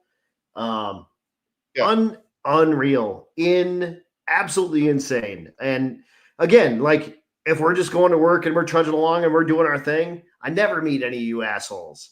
And Red Hat Scotty just said that he's about to start the car. I mean, Julio. I'll believe that when I see it. Which car is he bringing? That's what is it his black car? Send video or we don't. No, heck no. I told him jump back in here. Oh, jump it. Yeah, get him live. Yeah. So before we get off subject here, one of the things I love is taking a drag and drive Virgin like Mike was, and then me and Mike had never had a sleepover before, and then I come out in a towel and then in my underwear and just lay on the bed, and then he's like, "Hey, can you turn off the light?" And I was like, "Do you want me to talk dirty to it, or do you want me to?" And he goes, "Just flip it off." So I'm like, "Oh man!" I was like, "Lost it, dude." And then he goes, "Okay, can you turn the light on?" I was like, "Hey, baby, what are you up to?" and that's this shit. Like you just don't. Yeah. The stories. I don't who unless he's got pink freaking beadlocks. I don't give a shit. Oh wait, here we go. Hang on. Who is coming? But there we go. There's Red Hat. Woo! I don't have my headphones in, so you sound great. No, you sound. Can you hear us fine? Yeah. Yeah, you're awesome. Okay. So what I don't hear first, real quick, I don't hear Pantera, but I do see BTR. Yeah. So we got the beater, we got the BTR. I mean, Pantera is always, it's in my heart, always playing. So we're gonna start this thing. Let's do it, man. That's why you're on here. We love you. Buddy. If you guys don't know, is this your black car? Yes. Okay, so this is Red Hat's high school car. That used to be Ford powered, but then he got smart and decided to go fast and put a Chevy in it. Yeah. And here he is, first start, get ready for. Oh, he's off. No, oh, he's gone. What? Oh. He hit the button or something. He hit the red button. He hung up on you. Holy cow! Oh, talk about your all-time letdown. Oh, that's like getting fluffed the whole way. Yeah, right up until the end and having to go home. Scotty, we're ready. Oh, I gotta steal one from Cletus here. How about now? There we go. Oh, it's making some noise. Holly Dash, attaboy. Hell yes. Dude, that's awesome. Hell yes. Woo! All right, we got fire in the pipes, boys. Are you bringing the dude? Yeah, the dude's actually right here. Attaboy. Hey! Dude, I saw the dude, and again, drag and drive, right? Everything that happens at drag and drive stays on drag and drive, but I saw the dude drunker than I've ever seen a dude older than 65 years old at Race Week last year. And I mean, they were hammering Pantera, they were selling BTR parts, and freaking man, the dude was like, "Stop by and drink some beer." And I was like, I gotta go and sleep, man. And that was sweet. That was kick ass. Hey, congratulations, Scotty. Good job, Scotty. All right, bye, buddy. Attaboy. See y'all later. Hell yes, my friend. That's awesome. Oh, Red Hat Scotty, dude. Red Hat Scotty. And again, like you told earlier, they had to pull the head back off the car, get it, get it remachined, to get a new one put in there, all swap the valves, springs over, and all that kind of stuff. And big shout out to Red Hat. He has done every year a rookie and a hard luck or like a spirit award that he's done on his own every year. He wants to get up and he wants to talk to all those rookies of the year. That's a deal I just kind of made up on my own because I want to highlight these guys that are coming out of the woodwork and bringing out. Who cares? Do it a bracket car or an aluminum back half car or whatever. Hey, I'll tell you this story real quick, and this will be short, I promise. So, what started Drag Drive Repeat was me going to Jonathan's shop way back. This is like when Race Week was announced. I didn't know anything about what to do on a drag and drive. I knew I wanted to do one, didn't know what to. So Stoney put together like 8 people that had done them before. And I took my microphones and my computer over, and we did like what I would consider probably the changing of what was Narcoleptic Customs podcast into the Drag Drive Repeat podcast, because man, after meeting and talking with those guys, I don't think I did another normal podcast after that. It was all drag and drive racers. Right. It's the easiest way to ruin your life. Oh yeah, it just is. Yeah. It's amazing. I love it. And if I remember right, you lost all your ones that day to Timmy. Bro, listen. Bro. I mean, I'm just saying. Yeah, we were doing some gambling. It was fun. You're adults. You're consenting adults. Well, at that time, 9-year-old she was in. She wanted to do some gambling. We had a good time. Hell yeah. Boo posted there. We did do donuts in the Narx cart in the field. Yeah. After that, so four adults deep. Yeah, that was a lot of donuts. How fast is the Narx cart going to be this year? Oh, dude, no, it's slow, but it does gnarly burnouts.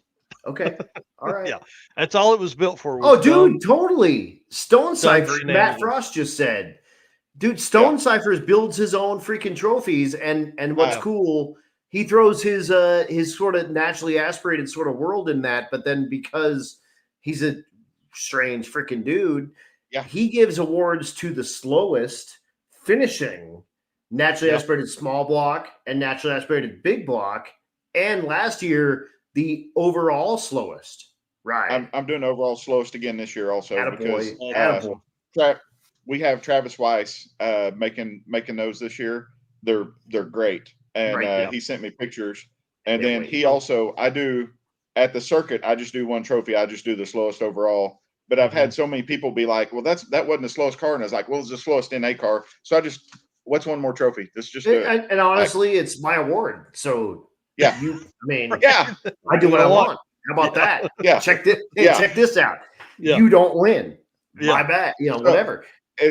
It's like last year I took my Z06, and if I had turned in my time slip for day one for 14.0, I would have been the leader. But I'm not a 14.0 guy. I'm a naturally aspirated small block guy. So that's where I'm at. I think I yelled at you for that. I think I announced that you should have done that, but you're a moron. But I love you for it. Yeah. I love you for it. Oh, Wendy Martin here. Mike, the first time you went on, you were like a kid in a candy store. The cardboard doors and the Narx cardboard priceless. Hey, listen, here's the great story. Man, all this stuff coming back. I was having to pull cardboard out of the dumpster every day to remake the doors because we would pull them off for whatever reason. I didn't have a window net. I didn't know you had to have that. So every day we would duct tape a window net on the cart. so I could that's super. That's safe as shit. It was well, I had arm restraints. I get it. So it's fine there. But but think about the people's lives and careers who were launched out of Drag and Drive as a whole. Yeah. Dude, Chad Reynolds, Kyle Loftus from 1320 Video, and then subsequently Cletus. And then Cletus again on Race Week in Pueblo. I mean, you, me, Matt, to a certain extent, and I mean June, who had a job and couldn't have a job anymore because she was doing everything she was doing with Race Week. There's the ripple effect from a couple of guys like, let's see who's got the baddest street driven car. We owe so much to those people. All of us that I just mentioned, plus some. It's absolutely amazing. Yes, I will agree. My experience goes all the way back to I used to drive to Memphis 5 hours to go to the streetcar shootout. It started out as NMCA, and then Hot Rod bought it. Right. And then I've been to Pump Gas Drags twice. And then they started Drag Week, and I was like, I got to do that. And my thing about it is I was just a dumb kid. I spent enough traveling to go watch the races that I could have been racing something. Right. Anything. At that point, they had 100 cars. You could have gotten in with it whatever you wanted. It's more about get out and do something. Just do it. Like, just do something. It doesn't matter what it is. Just do something. Right. In 2014 on Drag Week, there was a cat that had a legit no crap bracket car. It had an aluminum dash, aluminum doors. It was a bracket car, and he had it in the street. It was It was a daily driver back then, but Street Machine Eliminator now. And that dude was having a blast. He's like, I've never had more fun in this car in my whole life than this. We had a straight up 80s bracket car last year at the circuit. I mean, it was a straight up, it's a bracket car. They dingleberried some exhaust on it and they brought it. And I was like, that's cool. Like, it's badass. We got a guy on a Grom. We got guys with pro mods. We got guys with street rods. We got guys with. There's something there. I mean, whatever tweaks your fiddle, there's something for it at Drag and Drive. It doesn't matter. You go to one of them, any of them, whatever. Something tweaks your fiddle. If whatever you like, if you like Hondas, we got that. If you like gassers, we got that. If you like motorcycles, we got that. If you like crazy Crown Vic carts, we got that crap. You name we will it, this year. We got it. Yeah. Hey, hang on. I want to bring Taylor on because he's been patiently waiting backstage and he's got some good stories. So Taylor Gozinski, dude, gangster. Stoney, I'm gonna leave you on with us because there's probably stories that are related into this. So I love Taylor. Hang on. Sorry, dude, I'm almost there. Taylor, put some lifters in it, baby. What's going on? Man, dude, well, you've been listening for a while. You know the deal. Who you are, where you're thanks from. Thanks for hanging out. People recognize, all that kind of stuff. Taylor Grzinski, Longmont, Colorado. I've done race week with my dad with his wagon that we specifically built for race week, which was a Matt Frost. Yep, we did get it from Matt Frost. It was a like weird for a while. Matt, when he was doing a bunch of the oil field stuff, he was finding cars in the middle of nowhere, and he would go back and snag those up, and that was one of those cars. Yep, he literally pulled it out of a field, and it was sitting at his house, and Dad, him and Matt were good friends before I really even knew Matt, and he kept asking Matt, will you sell me that car? Will you sell me that car? And then, finally he was able to get it. Matt was like, all right, fine, and they worked out a deal, and we built it literally in a year from nothing. Wow. How cool. And dude, tell us some stories, man. We're open. We're listening. The car that, we took that car on race week in, I think it was, I want to say 17 or 18 was our first year. Something like that. It was me. I think it was 18 because that's when I brought the Cadillac. Yep. And I got your Easy Up because I had been carrying around a skeleton of an Easy Up without a top for years and years and years and years and years. And I had no idea. I pulled it out, no top. I was parked next to the Grzinski boys, and they got me their Easy Up so I could put a lifter in my car. So 18, yep. Which then turns into mine and Adam's joke now, Put lifters in that shit. We leave Bandon. We get to Bandimere. We had ran the wagon. It was going, I think, like 11 O's, 11 teens, in testing. And we started in Pueblo that year, and the car was running, decent, but we were starting to have problems. We turned in a time slip. I think it was probably running 12.0. I think we turned in a time slip of like a 12:30. And we, head off to Bandimere. No issues really. I think we had a fuel pump issue, because that was kind of it's been our thing. We'll get there, but we make it to Bandimere. We make our run, and I just told Dad, I said, something's not right. So we start running the lifters, found a couple loose, adjusted them. It didn't really help, but we're like, you know what, we're finishing. So that was, we're just going to go. So we get in just inside a boulder, and all of a sudden I feel this motion by my foot. We heard it, and I felt it. And he's like, that's not good. So we pull into this gas station, start ripping things apart, find out we lost a lifter, get a hold of our engine builder at the time. He had a set of lifters, had somebody go pick them up. We literally put 2 lifters in it, in this gas station parking lot in Boulder. And if you guys don't know, like Boulder is like liberal college, Colorado, like total. And these dudes are in a rusty ass Nova wagon, like, and I mean, you see, Taylor's got that's his thing, like he's got that, and he's in Boulder, and cowboy boots with shorts don't fit in Boulder. I'm just saying. We make it literally not even a mile down the road, and right by the target, we lose another lifter. And at this point, my dad's like, we're quitting. And I'm like, no, we're not. Like, we've never, in all our racing years, we don't quit. That's not who we are. Like, we're going to finish. So we tear it apart. We put another lifter in it.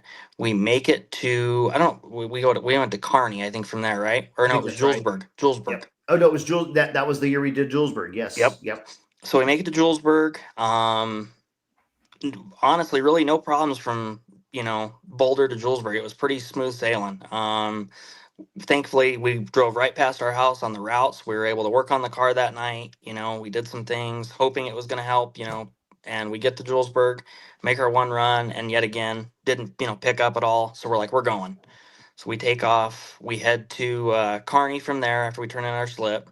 And in Kearney, I think he went like an 1190. It ran better. We made one run, packed it up. We make it just outside of Pueblo. And mind you, we're in some little tiny town at this gas station. I remember it looking like a cabin almost. And it's probably 11:30, 12 o'clock at night. And we lose another lifter. So we're tearing the motor apart. And Dad dropped one of them. I can't remember what happened. I think the tie bar had fallen and it fell down in, but we could still see it. And this guy came by in this old beat up Chevy pickup, and he's like, I think I got a magnet that'll work. So he went and got us a magnet. We were able to get it out. Cool. We get it back together. We make it to our cousin's house in Pueblo, stay the night, get up that next morning, went to Lanier's Speed Shop that used to be in Colorado Springs. Rest in peace. Yep, exactly. Bought a full set of lifters, go back, put a whole set of lifters in it, and we finished race week.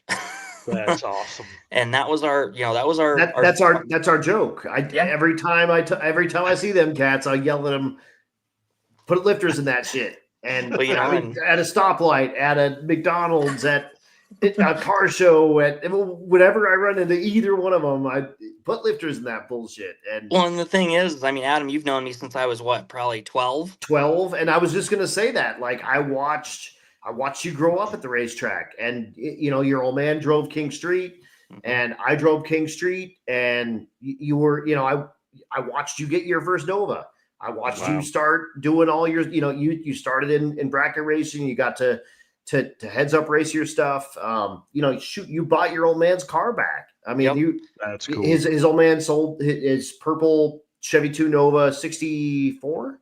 64, yep. 64, purple, beautiful car. And his old man sold it, and it was one of those that's the car you let go that you should have let go. And Taylor, Andre Navant. Yep, Andre Navant. And he found my old Monza, and he found that car. Taylor was in the right place at the right time, and rebought his old man's car, and he still has it today. I joke with everybody, that's my college fund. Right. Because I literally had, my grandma and grandpa had put money away in a CD for college, and I never went. Right. I just went to being a mechanic right away, and when it came about, I didn't have, any money. I mean, I had a little bit because we were heads up racing at the time. I had with my 72 Nova, and I had no money. And I tell everybody that's my college fund. I mean, it's literally that is it. And you got that car sitting in your garage right now. Yep. Which you don't have the 72, right? You sold that car? No, I still have it. You still have that 72 too? Nice. And he was doing limited 235 racing back at Vandermeer when PSCA was a big thing.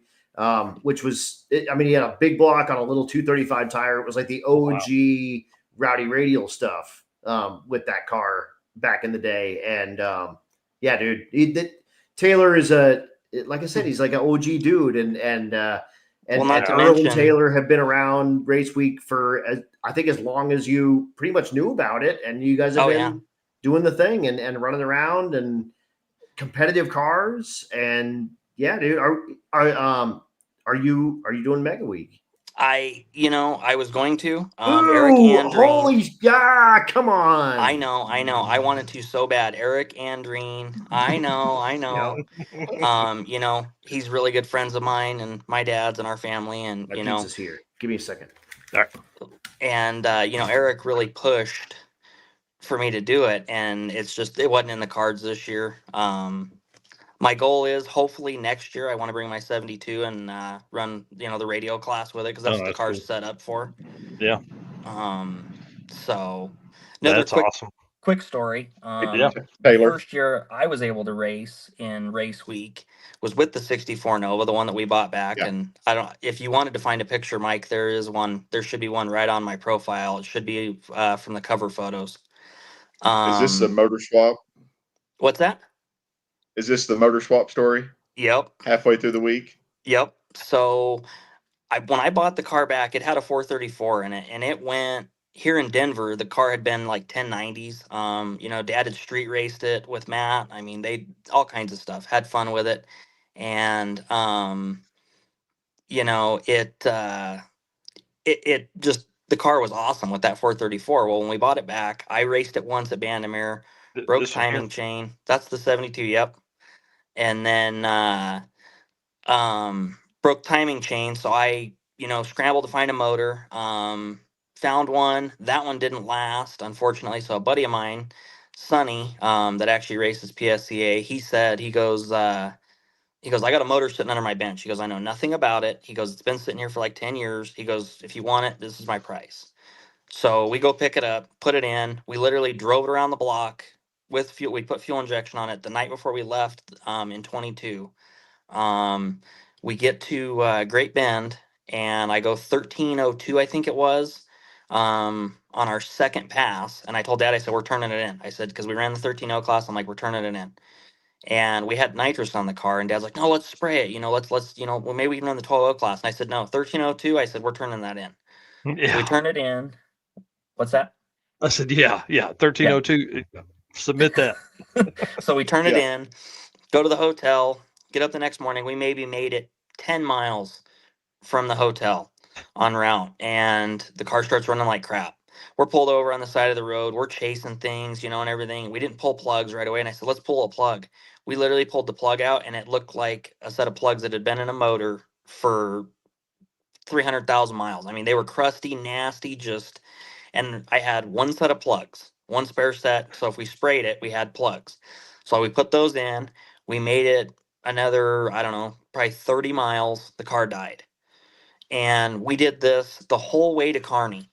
We literally pulled over at some little Napa in one of the towns. I bought a wire wheel for my drill and as many spark plugs that they had that would work to at least drive on. I think, and we were burning oil too. So we bought some oil and we made it to Kearney. And I think they were like in the third round of people running, and we put the tires on, switched our tires, unhooked the trailer, unloaded the car. I went up, made my run. I think we went 13. I want to say it was a 13:02 also, or 13:01. So the car still ran good. We had to put plugs in it. So we're turning that in. We're done. So we took off, and I think that was when we went from there to Bandamere, right? I think in 22. Yeah. Was it? I think it was Kearney to Bandamere. Bandamere. Yep. Yeah. So again, we do this. I mean, we were like, we're leaving, and we're not even, you know, we're not going to stay. We didn't stay in Kearney. I don't think we stayed in Kearney. I think we took off, and we made it, you know, a little ways, found some little hotel finally at like 1 a.m. because we had to go through the spark plug thing and the oil and everything else. Put lifters in it. What's that? Put lifters in it. Right. And we finally, the next day, we make it into Briggsdale. We're at like 20 miles outside of Briggsdale. I told Dad, he's like, you know, if we make it there, we're having somebody come get us. You know, we're close, we're done. And I said, no, I said, I'm going to find a motor. So I started posting all over Facebook. I mean, my page, I had people posting for me, sharing it on all the racers' pages around here. And my engine builders that have built the motor in my 72 for the last 3 years, 4 years, maybe even longer than that, I don't remember. Bowtie Engine Shop, Danny and Eric, greatest guys around. Danny calls me and he goes, hey, he goes, buddy of ours that lives like 2 miles from the gas station there in Briggsdale has a motor we just built. And I said, what is it? And he goes, doesn't matter, you got nitrous, right? And I went, well, yeah. And he's like, just get there and he'll let you put it in. And we literally drove there, put it in. I fell asleep standing up. There's pictures of me against I can't remember how you say his last name, but Mike's his name. I fell asleep. Oh yeah. I don't know if you guys can see it or not. Well, it's probably gonna have a glare. Can you guys see that at all? Oh yeah, there you are, asleep, standing up, literally standing up. And the GPS lost its batteries a lot. Bad. I was done. It was probably 3 a.m. So finally, you know, I slept for maybe 45 minutes. They wake me up. They're like, "Hey, your dad fell asleep." So he was asleep. They had like a recliner. I said, "I'll let him sleep." So we finished it all up. We fire it. We take off. Matt I said, mean, "You Matt's paused not wrong. it." Matt's not wrong. I do. Matt's known me long enough that, yep. But we fire it up, we take off, and we make it into Loveland. I think it was Loveland on 34 we had to come through. And the car's just running like crap. And come to find out, we had an intake leak. And it was because it was my decision to put the intake on this motor off of the 383 because it was ported. And it was just leaking air like crazy. So we make it through the mountains, get to Bandamere, we switch intakes. We had somebody bring us an intake to the track. And I think we ended up going, I think I turned in like a 1305. We ended up having to spray it with that motor because it just didn't like it. It went like 1350s on the motor. So I put it to, I'm used to using my grid and everything in my other cars. So we pulled like 5-6 degrees, on initial and went down and sprayed it and turned in a 1305. We make it to Pueblo and I can't remember what happened, but there was a reason we had to do something with the intake again. And we didn't burp the system. So I go up to make my first run and I look down and the car's at like 240. I mean, the gauge is pegged at 240, 250. And Dad opens the door and he's like, "What's wrong?" And I said, I really want to shut it off. I said, "But we kind of need to make this run." And he's like, "Just spray it. It'll cool it down." And I'm like, Yeah. So, and I had it on a button. I didn't even have it on a micro switch. It was literally a trans brake button that I wired up in my hand. Yep. Oh man. And so that's what happened to the cart. That's why it was down for so long because I just held the button. That's the best way. Yep. Yeah. So, I'm foot braking it. So I think like 2,500 RPM, foot braking it. I take off. I hit the nitrous, and it just instantly just was not happy. So we go back to the pits. We get it figured out. Get it burped. Go up, make another run. Well, I said I'm going to spray it again. Do the same thing. Well, I sprayed it and it felt good. So I got a little excited. I ended up spraying it all the way from probably just past the 60 to the quarter. And I think we went like a 1080. Yeah. Oh, man. I'm like, wow. We can't turn that in. I'm like, that's not, it felt good. But we're in 13.0 and you turn in a 1080? Yeah. Don't look good. Yeah. So we come back around and I think we were going to be able to get one more run. And at this point, Michaela, Danny Romanowski's daughter, Marietta. She was in third. We were still in second. And I told Dad, I said, "This is the closest we've ever been." I said, "I can't mess this up." I said, "We have to make this one count." And he goes, "Well, once we got up to they were getting ready to pull us into the water box. He runs over. He goes, 'That guy you're running, he runs 13.0.' And he goes, 'He's been like 13.08. He goes, 'Just, do your bracket race deal and stay right beside him.'" So we're like this. I'm on off the gas because he seemed faster than me. And I'm like, something's not right. So I think we turn in a 13.07. And then Michaela goes up and runs a 13.00 with a 1 or something. Turns that in. Drops us to, I think that put us in, mathematically, somebody else had turned one in. It dropped us to 4th. Yeah. And then. Welcome to index racing at Rocky Mountain Race Week. Exactly. Right. So then we get back to Great Bend and, we locked in there, didn't we? Yes. Yes. So I think it put us in 5th. It was 5th, 4th or 5th, something like that. Get back to Great Bend. And I'm like, all right, now I'm in my element. We're going to go do some bracket racing. We make it, I think we went like 3 or 4 rounds, and then I ended up going 002 red to this guy's like 200 light. I don't even remember who it was I ran. I think it was a red kicking Camaro. the crap out of yourself at that. Oh, I was like, come on. But, and that, unfortunately, that's been the last time that we've been able to make it to one. But, it's just, I like Adam said, like you said, Mike, and I mean, everybody said tonight, I mean, the Race Week family there's nothing like it. I mean, nothing. Well, and that's one of the coolest things about it. Again, back to the 70% of people sign back up for the next year. Like, I don't know if that was intentional that Matt knew that many people would sign back up, but the community that has built is unparalleled. Like, because here's the best part: 70% of the people that go already know what's going to happen. They know we don't have to reread the rules. Yes, they've already seen what this is done, and it gives the other 30 or 40% of people that are there somebody to ask.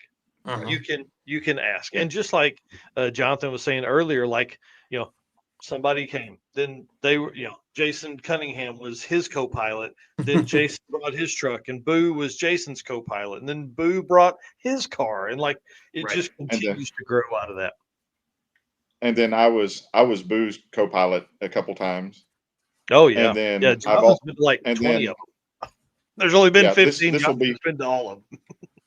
This will be my 20th. This one here, but six of those there's a co-pilot. So because I've been a co-pilot for Greg Jones and Boo and Nick Robinson. Right. So, that's awesome. And Matt Frost here for the podcast listeners. Matt saying it was by design that he did that with the returning racers. It was funny how many people were mad about it, but it works, and it really does. It just works on so many levels. Dude, here we are at 10 years. Yeah, I mean, it's been since day one. Well, and hey, Monoxide Harris with the Monoxide podcast interviewed Nathan Shaw a couple episodes ago, and Nathan started One Guy's Garage Drag Weekend the same year that you guys started, or that Matt started Rocky Mountain Race Week. And dude, 10 years is a long time. That's a really long time to be able to do it. And in 2020, like the ripple effects of him doing two are far reaching. We won't know that until another 5 or 10 years about how much that really changed the game. So it just showed you could do more than one. Until Matt came along, there was only one. And it was hilarious because it was a drag week replacement. It was 2014 tracks. Yeah. A lot of the same route. Yeah. And there was a line in the sand that Matt found out that day that there are drag week people and there are race week people. And there are those handful that just want to actually go do it. And it was like, I don't care. There'll be race week people. That's what we're going to make them. And that's fine. But you may have hit this while I was getting my pizza, but when will we see the G-Man back out at a Dragon Drive? Like I was telling these two, my plan is I've unfortunately had a lot of stuff happen in the last 2 years that was not planned. So my plan is to be back out. I would like to do it next year. That is my goal. Either the wagon, the 64. I'd really like to do the 72. Because to me the index stuff is fun, but I just take my high school car and do it and compete with the Rowdy Radio guys. I think it'd be a blast, dude. I may try, and that's your move. Like you were a limited 235 guy. Like you've got a lot of data from that. That you made a pretty good showing in that without having a gigantic bank account, because that turned into a gigantic bank account class in a damn big hurry. And you were podiuming, a pretty home built race car. I mean, we built not that. So I'm excited to see that. I hope that happens. That's I said, that's the goal. I mean, it's something. I mean, all our cars we've built in a 2-car garage. I mean, it hasn't been, a real good friend of mine, Robert. I mean, he's done the cages and all the cars. But other than that, I mean, everything else has been done in our 2-car garage. Right. And if you see these cars, they're like, so there's Matt Frost cars. And then there's like Garzinski cars. There's not a big gap there. I don't know if I. You have cars really good looking, like they're nice paint. They're really good body work. It's a car that you could look at and go, that's a 13-second car show car. And then it's not. But it's not. Right. Yeah. It's not. Real quick, and then. I mean, and again, you did it out of a 2-car garage with help from your friends and whatnot. But basically, it was you and your old man from the time you were 13, wrenching on cars in the garage and learning how to do it and doing it with Earl. It's good stuff. And to just touch on the whole heads up thing, and that's the thing is, at 18 years old. I went, there was, Eric had, kind of set the bar at McEwen in 235. But, in Vegas, we did go, I think we went 540, in the 8th. Might have been 550, but, to do that at that age, with, stuff that guys are putting way more money into their stuff, Right.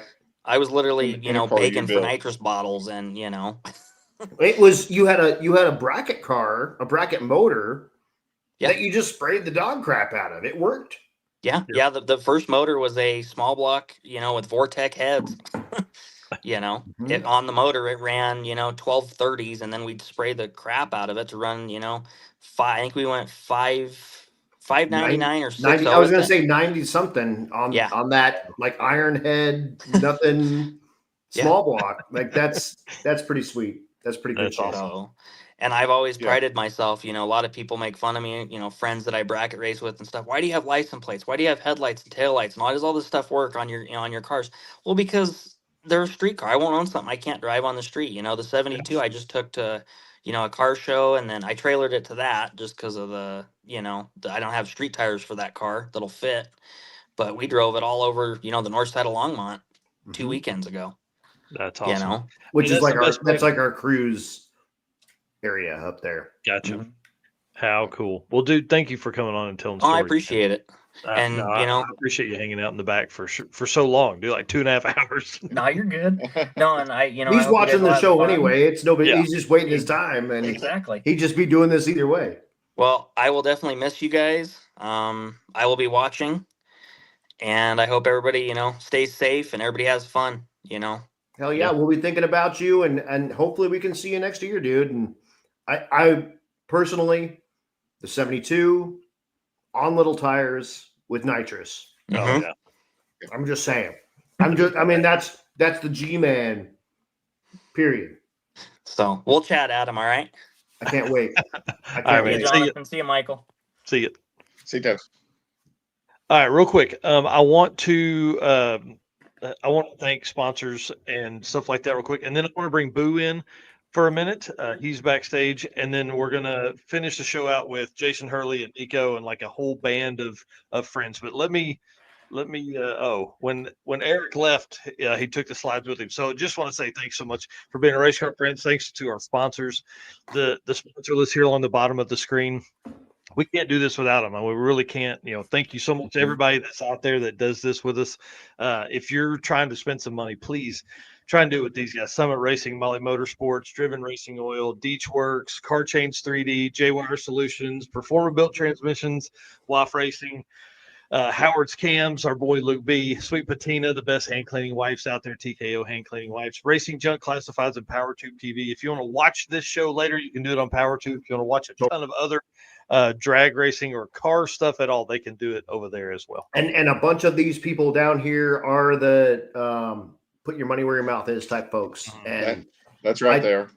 That's the jam. That's what Race Week was kind of built around. These people live this stuff, and we're going to have Summit. We're going to have Molly. We're going to have Driven. People are going to have WAF stuff. Deech Works is on the freaking route, for crying out loud.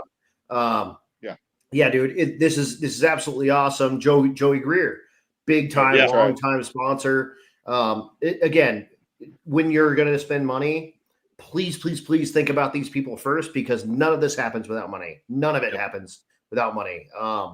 And when you do purchase something from them, make sure you mention Drag Driver Pete.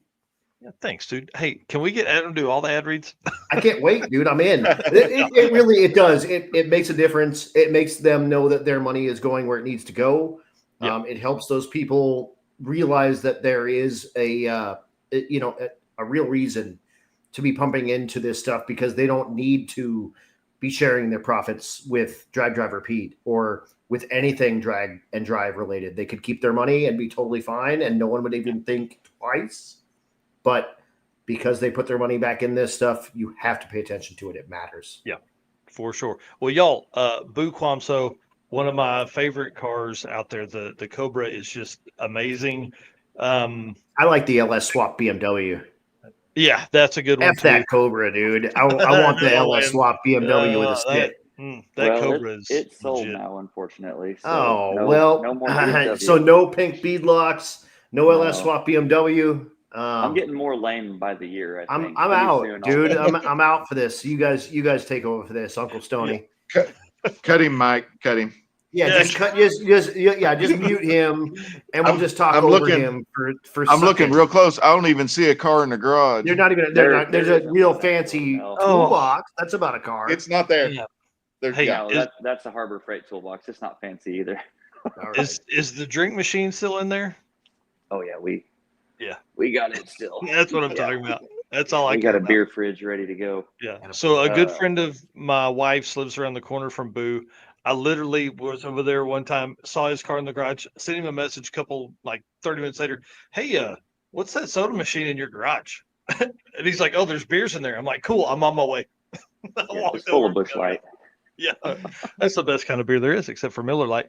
Okay, dude, tell us what's going on, where you live, what are you racing? Are we going to see you this year?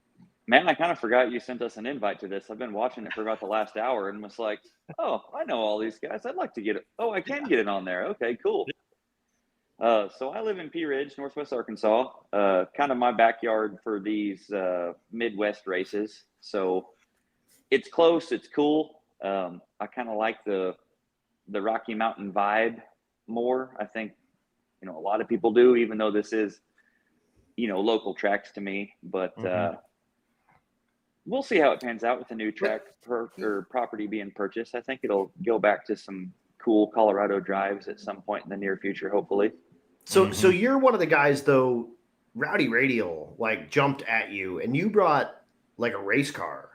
Yeah. So to your first Dragon Drive. I had ever done a Dragon Drive. I met Jonathan Stonecipher through race car stuff. Idiot. And he said, hey, that car that you bought would probably be legal for this class racing deal that we're doing. So it was strictly a race car, right? I mean, I drove it to Walmart to take a picture and talk crap on the internet about, oh, hey, this is a street car. Right. But it wouldn't run cool on the street. It wasn't really ever intended to be driven on the street. It had one seat, no carpet, no interior, no nothing. It was a gutted, crappy SN95 Mustang. It's a race car. And then Jonathan talked Jason Cunningham into doing one of these with him. Jason was like, hey, this is awesome. You ought to do it. Well, we can't take my POS car. We'll take your truck. I'll just tag along with you. So we had a pretty big group that year. I think Timmy Meehan ended up winning Rowdy Radial that year. Yes, he did. And honestly, I just thought, I really don't know if I can wring the neck of my car quarter mile stuff or have the safety equipment for quarter mile stuff. So this Rowdy Radial, this is right up my alley. So me and John gave it a try the next year, and we were competitive straight away. I think we finished second that year. Maybe, right? Had a really good go of it. I think we broke something maybe. I'm not 100% sure. We had some sort of issue where that year we broke the anti-roll bar link. It did the three-wheel motion. Right. That was cool. Right. Yeah.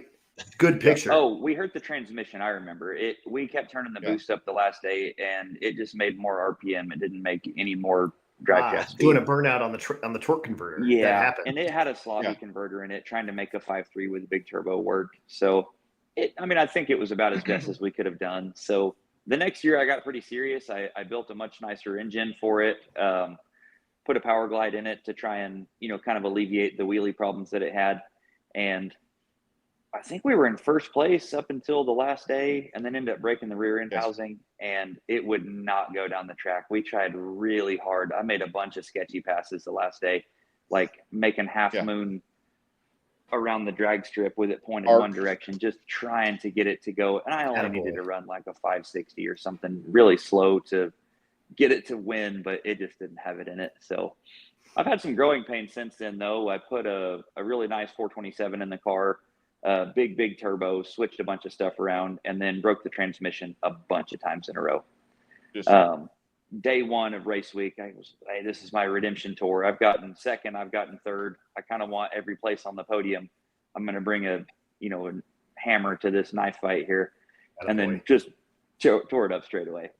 And then since then, I've really just not been on my A game too much. We did the circuit with it. And I broke the parachute mount and ended up ruining the brake rotors. So put everything back together and had some undiagnosed vibration. Just couldn't figure it out. Just kind of poor planning, and didn't really have a whole lot of care at that point. It's going to be 105 degrees. I don't really want to take my race car anyway.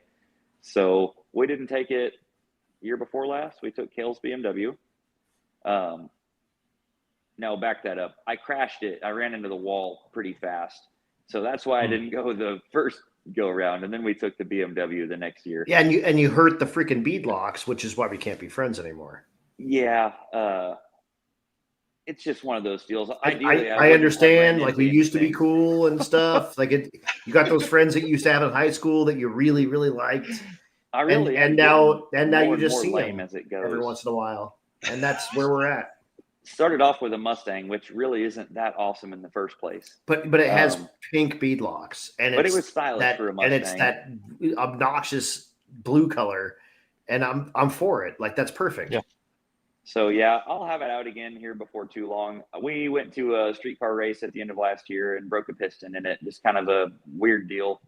So had to order new pistons. It took a long time to get parts in because that's the world we live in nowadays. It just takes a long time to get not off the shelf parts. Right. And then I kind of drug my feet after that. I finally put the motor in and said, well, I don't really like how this looks. Let's take it to the chassis shop and have them fix a couple things. It's been there a couple weeks now, and it's probably not due to come out for another couple weeks. So. I was going to say a couple of weeks at the chassis shop. Like, they haven't, have they even pulled it in? I haven't even touched it. And I'm just having a bunch of nitpicky stuff done. I'm having the radiator moved and having a transmission cooler done differently, redoing the downpipe, just some stuff that I've wanted to do for quite a while. So not anything to really keep it from racing, but when it's apart, I really don't want to put it back together and then take it. Oh God! While I'm in there.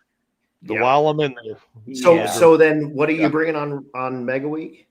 Well, I'm not 100% sure. I'm set to be Carter Snell's co-pilot right now, but I've been frantically searching Facebook Marketplace for a car. I've just been lowballing the shit out of everybody with something fast, seeing what'll happen. So I may try and buy a Corvette in the next day or two. Found a pretty solid deal on one. You have done that in the past, even with an automatic. Which I try not to hold against you either. I don't know why we're friends.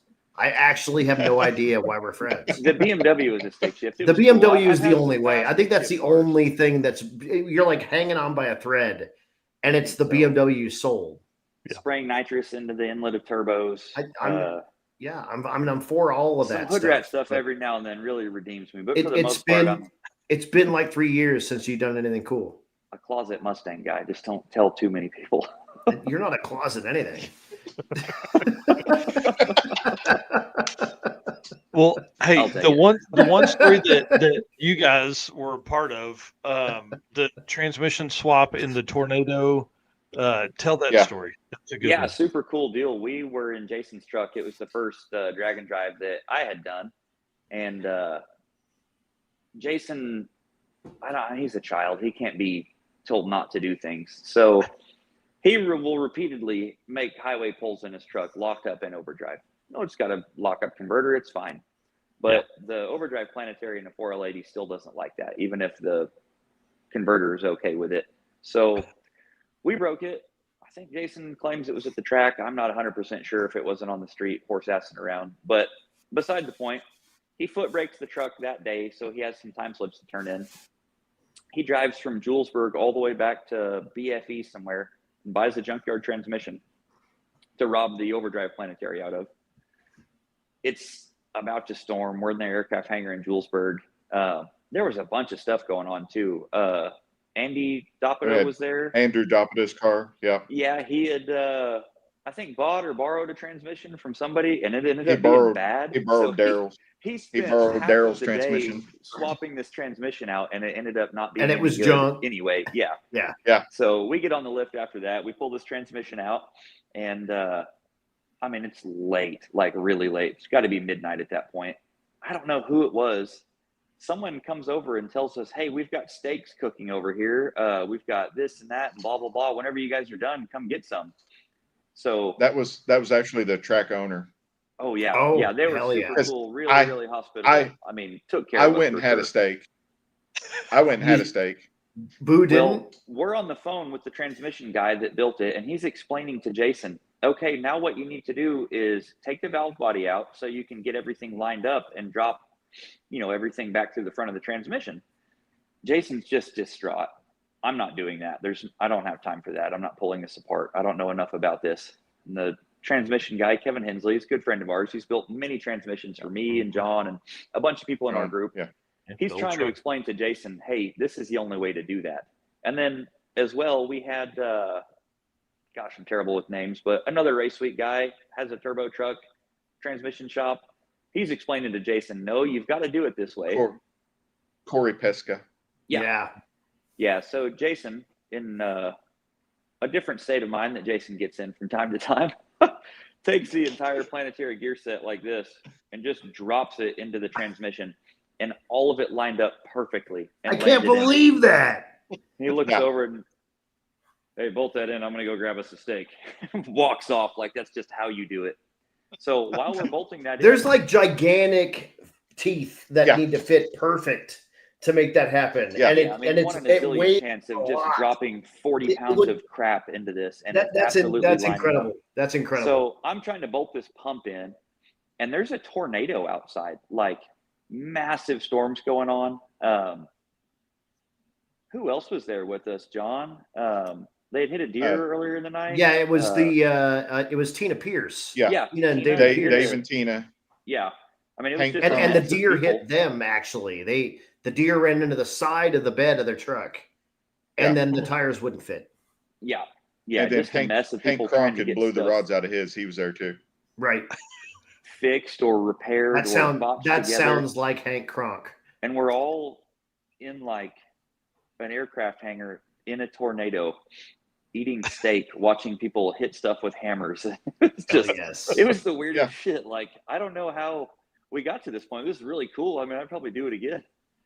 But 10 out of 10 would recommend. I'm not sure how I got here, but bunch of fun with Jason doing drag and drive stuff. Like, he's the most MacGyver person you've ever met in your entire life. Like, this those guy, are those dudes. You got to have those dudes. I mean, he carries pliers on his belt loop. Like, he's just prepared to fix something the wrong way immediately. Like, we busted a brake line on his truck day 2 or day 3. We went just to pinch it off.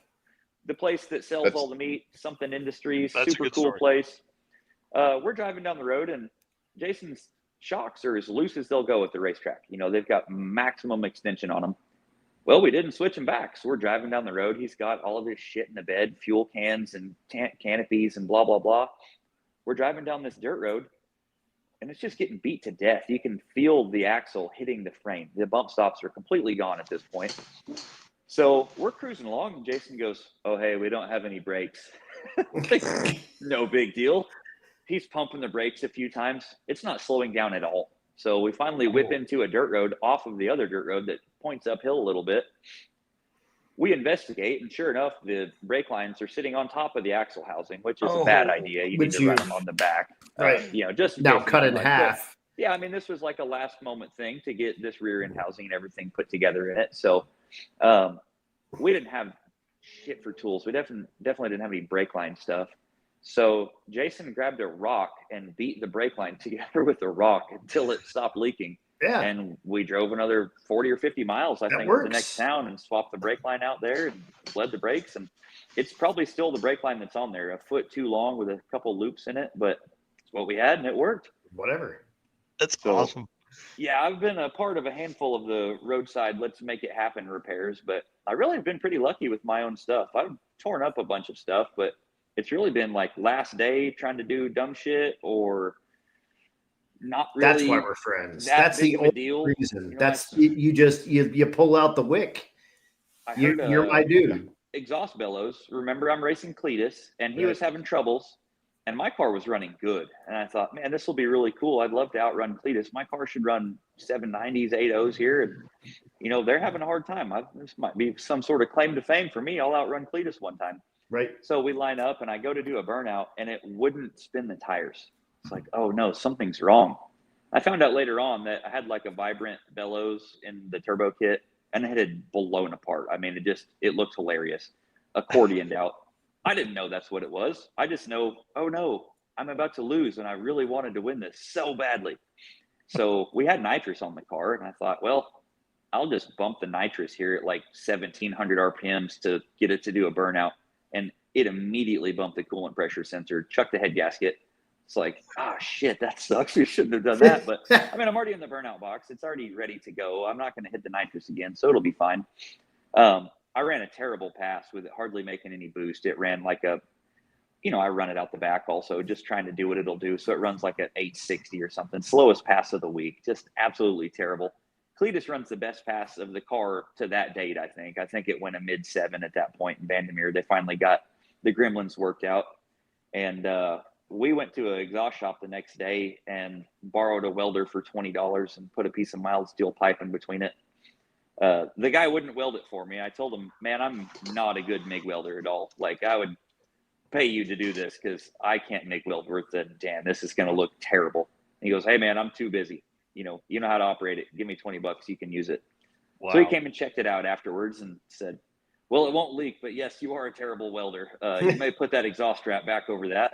But we finished out the week like that. We retorqued the head in the parking lot later on that morning, and away we went. Didn't have much more issues. So, had lots of little problems, but nothing that really killed us or kept us from going on. The last straw for the flex coupler also was I hit a raccoon going about 80. That'll happen. Yeah. We hit the biggest raccoon I've ever seen. I'm like sleeping/dying in the passenger seat. The exhaust blows fumes right in your face in the passenger side. Oh, side. so it's also the gas chamber Mustang. Yeah, it follows around Stonecipher. Yeah, it didn't run super cool with the big air-to-air on it. So we would drive at night a lot when the temperature went down. And I mean, we're mobbing through the dark in this thing, running 80 miles an hour, just friggin' zinging it. We get through this cornfield, and I mean, we had to have been going 55 or 60 still. No idea where we're at. I thought we hit a baby bear. It was the biggest raccoon I've ever seen in my life. I mean, absolutely massive. Broke the Zeus fasteners out of the bumper, broke the wastegates off. They were hanging on by the boost lines. Smacked the bellows there, and it had guts hanging out of it. It's like, hell yeah. Well, we got zip ties. We'll just put all this shit That's drag and drive, baby, right there. Yeah. That's when the car was black still, too. And that was a big reason why I had it painted. I bought a new bumper, and I bought a fancy carbon hood, and I brought it to the paint shop, and I told them, hey, just fit this bumper, paint the hood. I'm not super concerned. And said, well, let's blend the fenders. And then a couple weeks later, hey, these look pretty terrible. Let's blend the doors. Hey, your trunk lid's a little bit ugly also. Do you want to paint that? And then before you knew it, it was, what color do you want this to be? The car's completely gutted. So decided to go ahead and paint it then. But it wasn't on the schedule. It just kind of happened after John obliterated the front end with a baby bear. Man, that's awesome. And you'd never get that if it was a race-only car. Yeah, exactly. And, we talked to Luke Newolf about it. It was super cool. Had like a little write-up about it, and they went into it like, what have you guys done to make this faster? Said, oh, nothing at all. It used to be faster than it is now. Now it's got blinkers and headlights. We slowed it down. It's got a passenger seat. Like it used to be way more of a race car now. I know a lot of people go the other way, but this thing was a race car for the first 5 or 6 years of its life. The very first day that we did a drag and drive, John put more miles on the car on the street than I'd put in the first 5 years of owning it. Just wow. I didn't drive it very much. It wasn't super fun to drive. So pretty cool deal. Like actually getting to use your stuff is a whole lot better than making a rip and pushing it back with a golf cart. Oh, for sure. For sure. All right, Boo. Well, we'll see you in a couple days, dude. Yeah, appreciate you having me on. I'll see you guys this weekend. Yeah. All right, man. See you. Hey, Boo. Peace. All right. As we move into the what will be the 4th hour we've been on live here, I want to bring on a crew of dudes that have been working in the background. I don't know what they've been doing. I don't know what they got going on. But we're gonna. I gotta go.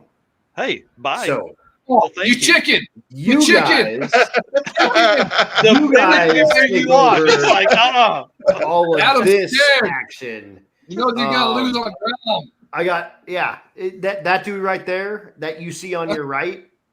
Yeah, you're gonna be $200 light this time next week. I'm just letting you know right now. You guys do it, take it over, make it happen. Thank you for hanging out. Those Meltdown Firebird Part 2 guys, dude, look how good it looks. You gotta watch them cats right there. You gotta watch them cats, guys. Thank you so much. The Carry Adam out with Dory. these cats. The Adam Dory. Thank you very much. Airborne announcer, guys. See Adam. See you guys. You going down, Hurley? You going down? You're baby. going down, bro. You're going down, Taking that baby. one. Oh my God. Okay. He's out of here. He leaving us. Hang on. We're putting you guys big screen. So, one big shout out to Adam. No, thank you for coming on, staying, for so long, helping kind of co-host the show there. And man, that's cool. Drink. He does a live stream every Tuesday night. That is great. Always has great guests on. Kind of drag and drive centric for sure. 85% of the time. Wonderful listen. But enough about Adam Dory and his losing ways on a Grom coming up. I'm going to talk to you guys. I'm going to talk to you guys, see what's going on, see what y'all been working on. And then we need to kind of get, at some point, we'll have Nico move and get a bigger shot of the car there. So tell us. Nico takes up a lot of space. I do. Introduce who all's here. What's going on? I'm Jason Hurley. This is Nico Christoffery. And our latest addition to the Meltdown racing team, Brandon Hayes over here. He's going to be driving Dwight, the F-150, next week. Yes. So I think this is his third attempt at making it on a drag and drive. And this is true. I think he's going to make it this time. 100%. I think we're in good shape. Looks promising. That's awesome. No hail and tornado, right? Hey, get ready. It's coming. It would only add to the story. So for the folks that are at home, Jason Hurley's kind of a big deal. He's won Rocky Mountain Race Week 3 times in a row. He's kind of a badass, and stop it. Hey, took a big swing from his the car before the Firebird, the Meltdown 1.0. That was a high school car, right? Had it since high school, had it long, and then bought a not so badass race car. 22. Gotcha. Yeah, Pretty close. Since I was like 22. Yeah. It delivered pizzas and everything else. That's awesome. And the new car, well, not new, new to us. I don't know. Anyways, it's fast as shit. It went 200 miles an hour. He is Mr. 200 mile an hour at Bandimere. It's pretty badass on Race Week 2023. So that was man. And since his last win has struggled a little bit and is back to kick ass and take names for Mega Week. Absolutely. Last season was really rough for us. Wiped out a camshaft on the first race week, wiped out a transmission on the second race week. Both took us out of contention. Those were my first did not finishes since I put the old car in the wall in Tulsa back in whatever year that was, 21, I think. So yeah, it was definitely a rough year. Or maybe that was 2020, I guess. That was the first year of 2.0. Race Week 2020. Yeah. But we're back in a big way this year, and hopefully this thing just does exactly what it's supposed to do, which we're feeling pretty good about it, pretty confident. We didn't get our testing in that we wanted to last week. Locked up the oil pump down in Pueblo because number 6 piston oiler decided to exit the chat, but got that all squared away in short order through the help of many, and we're ready to rock. I think we're actually loading up the trailers tonight a little bit and getting ready to go. That's pretty interesting, man. That's a little bit early. I think you thrashed the last 2 years to make sure the car was ready just hours before. So the first year that we brought this car out, we had gotten it together and tested the week before at Pueblo. We had 4 hits on the car when we brought it, and we won the shootout that year, I believe. We didn't quite win the overall, but we won the shootout. That's badass. And tell us what the combo is. 565 big block Chevy, big Chief heads. We got a brand new intake on there this year, so hopefully we couldn't melt in part number 4. And turbo 400, 1-2 leave. Just got a brand new rear end underneath of it this year that Mike Glickman down at Blacktop Hobbies in Pueblo built for us. So we're a full float 9-inch now. Changed some ride height stuff, some 4-link stuff, and hopefully she's all ready to rip. Yeah, big twin turbo setup. Super cool car. Yeah. Super cool car. Yeah, twin 96s? Damn. I'm so terrible with numbers. Hey, we don't care. The only number we want is a 6 and a 2. That's what we want. Yeah, exactly. Yeah. So tell us what's the quickest you've been? What's the fastest you've been? Quickest we've been is 698 or 692 that day at FSC. I can't remember. It was somewhere right around in there, and 211 mile an hour right now. Come on. So we're looking for 220s this year for. That's badass, dude. That's badass. Love the car, love the trailer, love the new paint. Man, that whole thing, the decals on the side look badass. I can't wait to see this thing out and about. Who's co-piloting with you this year? The kids will be riding with me. My cousin Joe will actually be my designated during competition. But the kids will do all the drives with me. Bobby and JJ, they'll swap off, day to day and endure the misery with me. That's badass, man. And I think that's one of the coolest things is, being able, like, those kids don't understand it yet. I know they don't. Now they get that they're in a cool car, but they don't understand how cool that is. Like, to ride in that car for a week like that and pull up to a gas station and be the fastest car in the parking lot, probably the fastest car in the county, Yeah. Or maybe they do, and 20 years from now, they're going to be like, that was miserable, and I don't ever want to do that on my own. Yeah. They'll be like, I'm putting way more creature comforts in my 6-second car. Exactly. Yeah, because we have 0, that's for sure. Yeah. That's badass. Well, I want to talk about Nico's car because, listen, y'all, let me give you a quick story. Red Hat Scotty, one of the worst influences on people that you can have. Throws together this $1,200 challenge. Nico literally cuts a tree out of the front bumper of this Mustang and then is hauling ass to the circuit, blows the motor on the side of the road, nearly freezes to death waiting on Jason to come pick him up. Then proceeds to go home and spend $15,000 on a $300 car, and is having the most fun out of anybody, I think. So accurate. So accurate. Yeah. How many motors later are we now? Number 3 now. Number 3 now. He's got a good motor in it now. Yeah. With my that's crankshaft. Awesome. Yeah. Someone else behind the laptop. Someone else behind. That's probably the key right there. Someone else behind the laptop. Part. Yeah.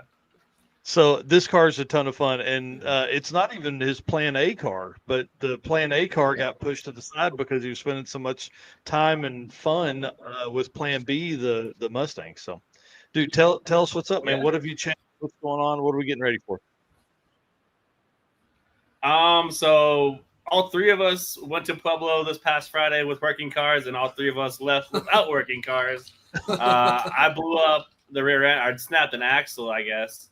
On like the 4th pass, last pass, it was like 10 minutes to when they closed the lanes. Yeah. Let go of the button, and it went hard left on me.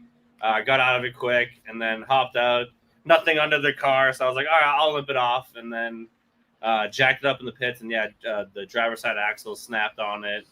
Luckily, it had C-clip eliminators on it, so I didn't hurt anything more than the axle, which was a new addition. Yeah, it was nice. Yeah, actually, we just got that done for the circuit. So, because the car is getting quicker and quicker, it was 13 or 12-second car. Now it's should be low 10 car. Wow. So upping the safety on it. It's got a cage now. It didn't have a cage before. Red Hat Scotty gave me a cage. So, just adding to that bad influences. Yeah, influences. Yeah. So that was, by the way, it was super nice of Red Hat to give that to him. That was the crappiest roll cage I've ever seen in my life. Yeah. It was terrible. we had to work it over a little bit for me to say, sure, you can have it in the car. Yeah. You can get it out of here. Man, that's awesome. So it's a nitrous 6-liter, right? Yeah, it's a 370 now. It's forged crank rod pistons in it. Still stock headed. Still got Gen 3 truck intake on it. I'm just waiting for that thing to meet the sky. Yeah, it's probably going to be confetti at some point, but we're going to see what it takes to do it, I guess. That's awesome. And then Yeah. you brought it home broke. You've been working on it this week. Is it ready to go? Yep. Yeah. I ended up driving like 350 miles, pretty much all across Colorado to pick up marketplace finds to get it back together. But it's back together. That's the one upside of Fox bodies and stuff like that. It seems like you can pretty much find anything, in the area off a marketplace to get what you need done.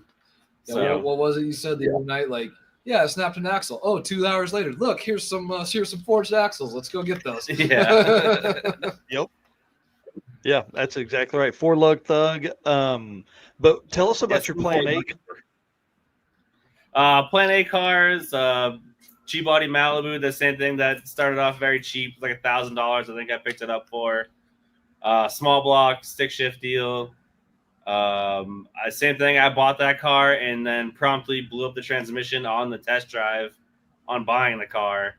And then same thing, a couple 4-speeds later. Now it's a T56 car, billet T56 faceplated that I'm trying to maybe work my way into some kind of contention for stick shift. Just seems like it's hard to get all the parts together and stuff like that. So the same thing between waiting on parts and spending more money on the Plan B car, it's kind of slowed down the process. But we're making steady progress with it. It should be hopefully out for late this season. Oh no, it's gonna be. No, it's gonna be. So as soon as we get back from race week, that thing's coming in this shop, and it's go time on that car. I mean, listen, Rocky Mountain Race Weekends in September. Just saying. Yep. And we're signed up. That's gonna be right. We were waiting on a couple of big pieces. Got a lot of the big hard parts now, so it's just a couple little bits and pieces, plumbing, wiring, and stuff like that. Just some assembly required now. Right. Good to go. Right, Brandon, tell us about your stuff. Then we're going to get into some stories. Yeah, real quick. I've been working with these guys for years. Started following Jason around on Rocky Mountain Race Week, and came back from, I think it was 2.023 down in Pueblo, and was like, it's time to go. I'm ready to do it. And I've always kind of had a thing for 90s F-150s. I grew up, my dad had one when I was a kid, so it was kind of a sentimental thing. Guy down the street actually had it sitting in his driveway for about 5 years. Hadn't been plated since like 2018. Made a deal with him, pushed it down the street, and my neighbor and I, within 20 minutes, had it running and driving and cruising around. So it has taken quite the change since then. It's got a junkyard 351 that's been worked over, machined by Eric over there at Bowtie Engines. It's got an Aaron Ginn 4R70W, the original 300,000 mile transmission out of it, but Aaron's taken that and fixed that all up nice and neat for me. Left Pueblo testing with the eBay turbo kit that I was trying out. Basically decided it didn't want to actually function. It's like that big. Yeah, it was tiny. So actually got the GT45 turbo off for Payton's Fox body. We've been fabbing that up this week and got it loaded back up on the car hauler to bring back to my house to finish up a few last minute things, put some trailer wiring on it, stuff like that. And then, Friday afternoon, we're headed east. I just want to point out that by Brandon hanging out with us, he got to skip like probably 15 steps in the racing world, you know? Like, he went straight from no race car to a turbo small block with a forged bottom end and everything, like overnight, you know? Like he didn't have to make all the mistakes along the way. The benefit of knowing people was like, I want some engine work done. Where do I go? His first engine guy was a good engine guy. His first transmission guy was a good transmission guy. Yep. Like, 100%. Yeah. Total cheater. It's all in who you know. Yeah, right. He'll probably podium next week. Cheater. It'd be like, why do y'all say this is so hard? Friday night, that was not Right. That was not the sentiment Friday not night. the sentiment Friday Yeah. night. Nope, not at all. Yeah. Going from probably what is a 62 millimeter turbo to a GT45, dude, you're going to be like, oh my God, this is what real life is You like. think that thing was 62 millimeters? I don't know, man. It was tiny. That thing looks like a 34 millimeter, man. They accidentally put the Honda turbo in there instead of the V8 turbo. Yeah, like I think that was an economy turbo from Nikon cameras. I had nicknamed it the hairdryer for a reason. I mean, it was about the size of my wife's hairdryer. That's true. That's true. Yeah. Wow. That's too It fun. made Well, fun noises, though. It did do that. It did make whistly noises. yeah. And hey, it was probably in full boost by like 2,800 RPMs. It's ready. Well, y'all, I want to hear And then stories. proceeded to suck a vacuum. Yeah. I want to hear stories. I want to hear roadside stuff. Nico's got a ton of like 7.5 S10 rear axle repairs. We want to hear that. I got to go take a leak, but I'll be back in just a second. Talk amongst yourselves. So, guys, I was going to share that the first time I met Nico, I was beside the road broke, and he had been doing a third member swap, and he was on his test drive on the way to Great Bend, and by test drive I mean like 150 mile an hour test drive, and I could hear him coming for about 3 miles. And then I walk out by the road, and he slides to a stop and goes, "You guys need anything?" And I said, "Nah, we're out." And he goes, "All right." And he bangs gears away, and he's leaving. And I told the guys that was with me, I was like, "That has to be my younger brother. Oh no, he's got to be my younger brother." That sounds accurate. That definitely sounds accurate. Yeah. Yeah. I've definitely no been DNA like, test required. He's yeah. We're kin. Have to be. Yeah, I'm sure of it. Jason's my brother too. I just didn't know Jason at that time. That's fair. I'm pretty sure Nico's killed more 10 bolts than the Dukes of Hazzard killed General Lee. So I think I've single-handedly upped the price on 10 bolts to 7.5 10 bolts, but and I've been like, people have come up to me that I didn't know on race week. They're like, "Oh, you're the 10 bolt guy." And I'm like, "Oh, that's no, how I met this guy. That's how I've known. I've been told that by people I don't know." He had the rear end of the Malibu up like 4 feet in the freaking air. I don't even know how he got it that high. And I just see light underneath him. I walk over and I'm like, "You good, dude?" He's like, "Yeah, I'm all right. I'm just putting this thing back together." I grenaded the 10 bolt again. And I'm like, "All right." Had no idea who he was at that point in time. Little did I know. Yeah, there was 1 year I did it twice. I think I blew up the carrier or something like that. We welded it back together, and then I broke the ring and pinion on it. I'm just I glad did a ring and pinion on it. that you have carried that tradition into 8.8s. Yeah, 8.8s. I mean, I killed the 9-inch one time too. I shot the pinion support flange out of my 9-inch on the Malibu at 1.2. It wasn't on race week, but it was like a day or two after coming back from race week. I drove it to work, and coming home from work, it let go on me. So there's that. So I don't think there's anything I can't break as far as rear end wise. I don't know. Brett Mark, he goes to the next saying, line. "What's up?" That's awesome. And hi. What's up, dude? What's up, Alex? All right, sorry, I missed that. I'm sure. I think you're probably just telling the long list of stuff that Nico's broken. Yeah, we were telling a long list of rear ends that he's broken. Yeah.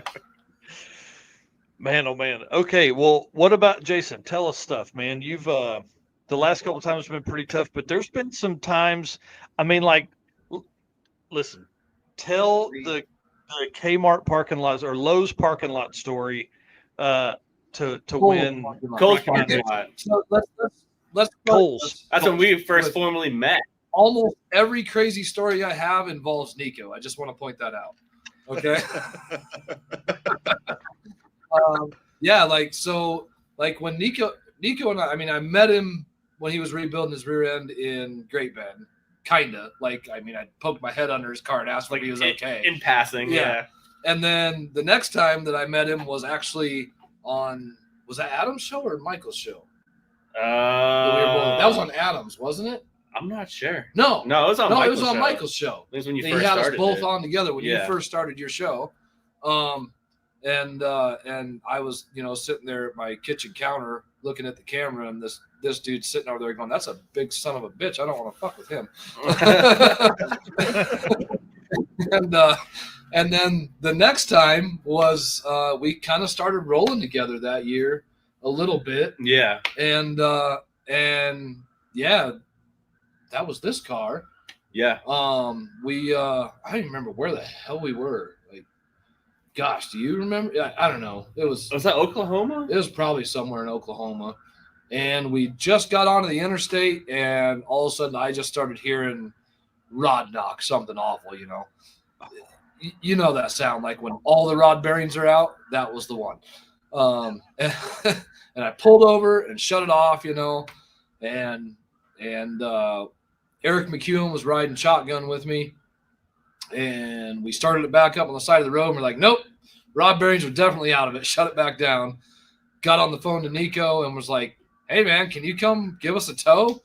Here he comes in the freaking Malibu, just banging gears, towed us into Cole's parking lot. And 6 hours later, freaking with a, couple nearly broken pry bars trying to get an oil pan off. Oh yeah. Yeah, oil pans come off when you have when they have all the bolts out of it too. Yeah. We were prying, we had two 4-foot pry bars on this oil pan trying to get it separated, and just could not get it to come off. And then all of a sudden Eric's like, oh hey, maybe I should take this last bolt out. Yep. So bad. Take the last bolt out, get the pan down. Yeah, we spent 6-8 hours together that night, freaking tearing into the car. And then finally Nico I think you gave us a ride to the hotel to get some sleep. I think so. And it's just been downhill from there. Yeah. Now my wife cooks for him 90% of the time, and she mixes us margaritas almost every night in the shop, and it's great. Well, that's not the story I'm talking about. I'm talking about the one where you swap an engine. Oh, that was in Pueblo. But hang on, I want to point out, Adam was saying earlier, that my wife needs to feed me more. I just want to point out that my wife feeds this guy 90% of the time too. So it ain't the food. Well, no, he's eating more than you are. Yeah. Yeah, that might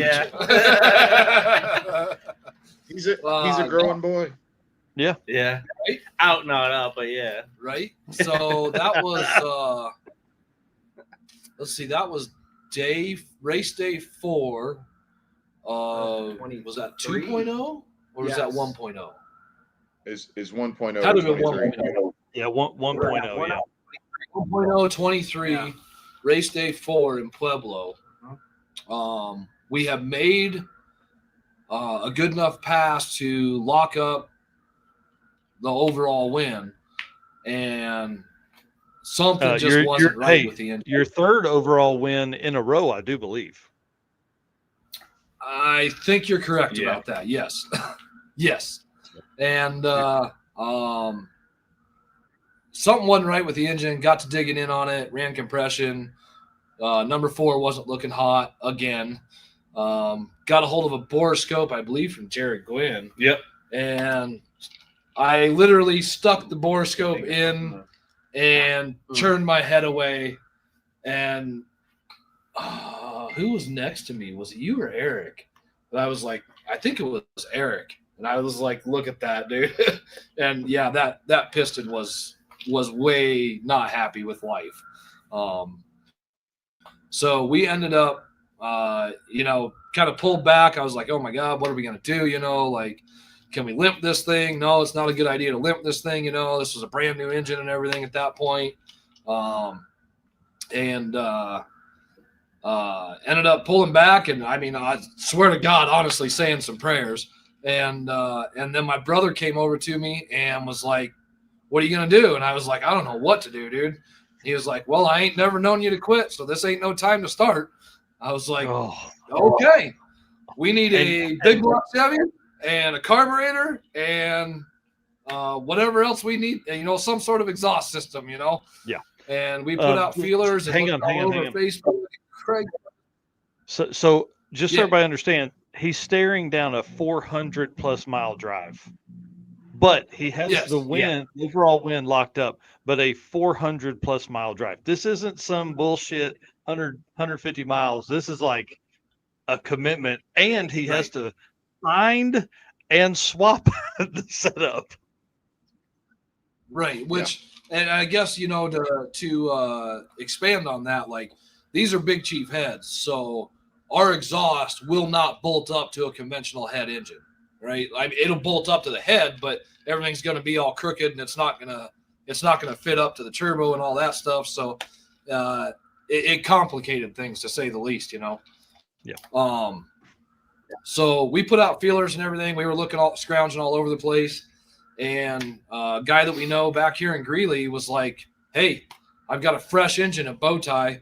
It's I think it was it a 454 or 496 or I think it was a 454. I think it was a 454, maybe Yeah. punched like 30 over or something, you know. A mild roller or something. Yeah, like mild that. roller, steel iron headed, you know, nothing special. It was for his 68 El Camino or something.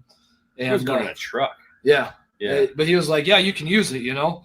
So I had another buddy in Brighton that I called and was like, "Hey, Ty, like, we need a favor." So he blasted up to Greeley. Eric McEwen met him. It must have been you I was showing the camera to, because Eric McEwen met him to give him the engine. Yeah. Because it was Yeah, at no, I Bowtie. think it was. Loaded up the engine with stock exhaust manifolds, stock truck exhaust manifolds, and I think like 2 or 3 other sets of manifolds, and brought it all down to us in Pueblo. We worked on the car till 2 a.m., getting the engine out and get everything as prepped as we could. Crashed out at 4 a.m. The engine showed up. At I think 11 a.m. we had the engine in. Truck headers or truck manifolds turned backwards, like flop side to side, which, in case you don't know, big block Chevys, that doesn't really work. It still leaves a gap on the front cylinders. And we hooked up the electric water pump. We hooked up the oil pressure sending unit, the coolant temperature sending, all that stuff. So my Holly dash was still working with this 454 big block with an Edelbrock carburetor on it. And drove it to an exhaust shop. Had some pipes bent to bring the exhaust around and back down and out the fenders still. And then proceeded to drive it through what was probably one of the hottest race days I think we had ever seen. Yeah, it was hot. It was brutal. And the funniest thing is me and all my genius, I didn't ask him for his flex plate. So I just put my billet flex plate on there. Well, my engine is internally balanced and that engine was externally balanced. Oh, that no. thing shook the entire way to Kearney, Nebraska. I mean, just vibrating like nobody's business, you know. It was, but it made the drive. Other than that, it drove really nice. Like, I mean, it had good torque and everything. It drove really good.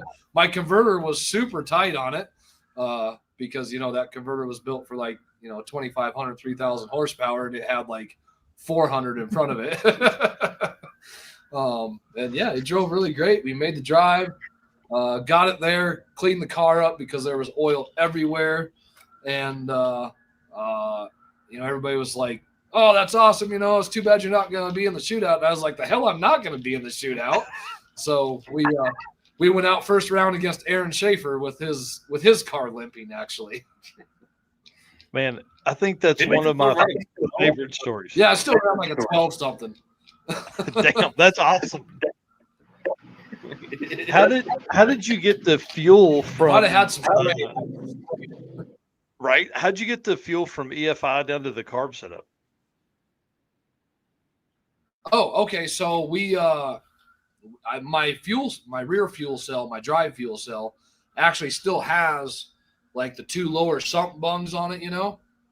And through a menagerie of fittings that Rob Lipinski loaned to us, we got those -12 fittings down to 3/8 fuel line, and then ran that up to the stock mechanical pump that was on that 454.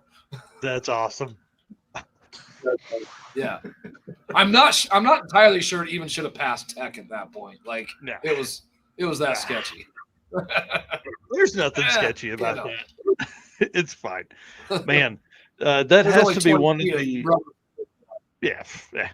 That has to be one of the top stories, dude. Especially in Rocky Mountain Race Week history, to go from just the badassness of what that is to a to make the final day. You have it locked in, you've got to make the drive back, and it's a 400-mile drive, and you swap to that setup. I've seen some pretty epic engine swaps on Race Week. I don't know if it's one of the best ones, but it's definitely a memory for the whole team. That's for sure. Because, man, I mean, everybody pitched in. Nico was pitching in. Peyton was pitching in.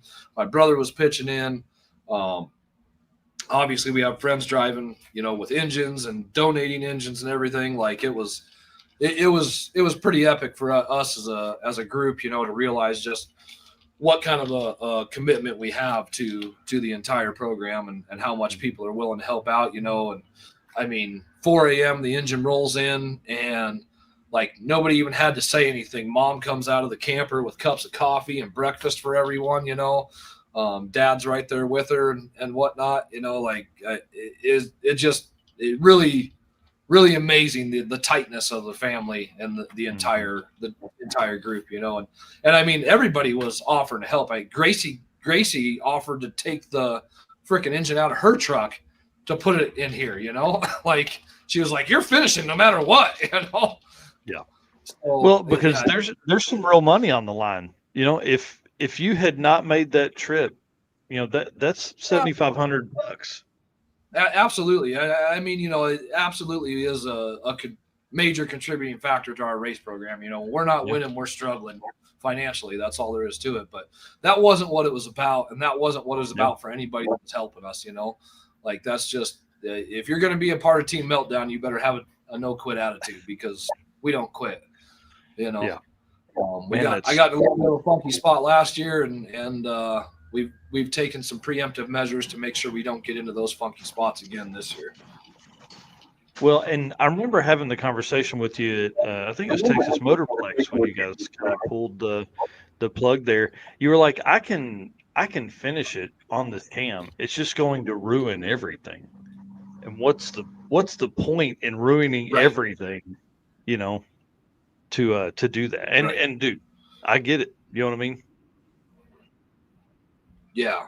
We're really heavily invested in this car now. And I mean, I'm not going to throw out any names, but we're not one of those high dollar racing teams. Like we don't, I go to work with these two guys every single day, he works at a different plant than me and Brandon works, in environmental, but we all go to work at the same place every day, essentially punch the same time clock and whatnot. So we're not big names, big personalities that, just have millions to play with. Like, so that was kind of a crushing decision for me last year to do that, but because it's not our typical MO, but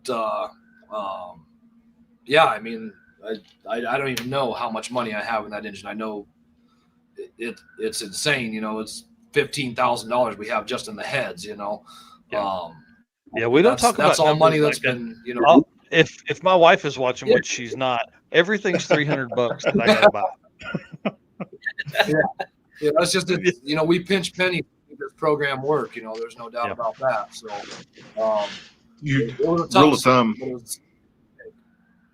rule of thumb, just remove 1 0. Oh, is that how that works? I'm gonna try that, Stoney. Thanks. Yeah. That's why you're my uncle, buddy. Yeah, he's the That's best. all right. He is the best for sure. Well, what else you got, man? Listen, we've been on here a little more than 4 hours, and we've told some badass stories. But that's kind of why I waited for you guys to wrap this up, because y'all have got some fun stuff you've done over the years. We've been freezing our butts off waiting for you to bring us on. Well, sorry. No, I'm sorry. 6 days straight here. You know how unheard of that is, Michael? Yeah. Dude, I'm over it. I'm over it. Like I walk in my driveway and it's squishy. I'm like, no, please no. So, and especially since I'm bringing the cart, like, I'm nervous we're gonna get damp. Tell the Noble story. Was it around Noble where we were stuck? Peyton lost the distributor gear. Oh, yeah. Red Hat Scotty was with us. I think that was Noble or something like this. Red Hat Scotty wasn't just with us; he was riding shotgun with you. Yeah, right? I had to like go 150 pick him up. mile an hour. Yeah, well, he didn't know that because he was asleep. But, that was on the way back. That was afterwards.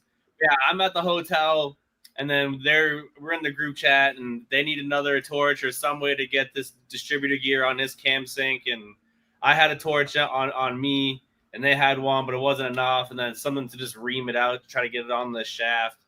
And Red Hat Scott was like, "Oh, I want to go. Can you pick me up?" Hold up. Remember, and Walt we were broke down. Peyton was broke down. The distributor gear had sheared, or not sheared. It had eaten the teeth off of it on his Mustang, and we're broke down next to this like oil refinery or gas plant, whatever, something like that, in Sketchyville, Noble, Oklahoma, or somewhere in that general outskirts facility. Yeah. And gunshots going off in the distance and stuff. Yeah, gunshots going off. There's sketchy trucks driving by like 4 or 5 times. There's cops rolling up. Right. There's cops rolling up on us, literally telling us, "What are you guys doing here? This is not a good place to be." And we're like, "We got no choice, man. We don't want to be here." And who of all people rolls up on us? It's Walter and Catherine Doyle. And this is the night that we met Walt and Kathy. And Walt is just like out of his mind because his trailer hitch had just broke off. Or not his trailer hitch, I think his receiver had broke. So you guys went searching for one of those before you even came to us. That we had me and Scotty had a whole side quest for that, like hitting every Love's, like truck stop, and it was like 1 or 2 a.m. Half of them are closed, the other half they don't have anything like that. We tried paying some guy that worked there to buy the hitch ball off of his truck to come bring it back, and he wouldn't do it, and that was pretty wild. And the whole thing too, Scotty wanted me to pick him up because he was in no shape to drive already. And I was like, yeah, I can do that. But he was like 45 minutes in the wrong direction. So I go pick him up and then go back in the other direction. Did you see what Red Hat says? Dude, Walt scared the hell out of Nico. Now he walked up like some local OKC guy. Yeah. I was like, but we just tried everything we could. And just like me and Scotty went all over creation, that whole, like, probably like a 50-mile radius, that whole like area, trying to find a hitch ball at 150 miles an hour. Oh yeah, in a Malibu constantly. that shouldn't have been going 150 miles an hour. No, probably not. Yeah, so like to paint the whole picture, so we're on the side of the road in a sketchy neighborhood next to a gas plant. There's literally trucks rolling by 3 and 4 times. We're with Walt and Catherine Doyle drinking beers with all of our sidearms hanging off of our hips. Cops are rolling up, telling us we shouldn't be there, and there is spiders the size of my head crawling out of the trees right next to the road. Yeah, you look off the side of the road, and it's just a wall of spider webs. And this is just spiders like this. This like, is every bit of sketchy you can get, man. And then that one local guy, he shows up, and he says that his buddy's got a whole cam sync for SBF or whatever, but like didn't want to sell it to us or let us borrow it, and like he let us borrow it. He wouldn't just sell it to me. And like Peyton had the Summit like up, like with it in the box. Like, I'll buy this right now and mail it to your address. Yeah, like next day order. Like, we'll do it right now. Just let us have this thing. He just would not let it happen. And you're like, come on, man. It's like trying. I don't know how long, like hours. Yeah, trying to get this guy to convince him to just let us have it. I think Peyton had to like give him $100 for him to get it back or something. Like there was some weird like deposit thing going on. Like, I'm going to be at the track tomorrow and you got to give it back to me. Like, or we could have just ordered you a brand new one and had it there the next day, but whatever. We tried everything. So Peyton Or I guess somebody brought us a distributor here. What did he say? Scotty said, dude, 120 miles an hour in a sketchy G body hitting every GD truck stop for a hitch. He said, I found a beer on the way there, though.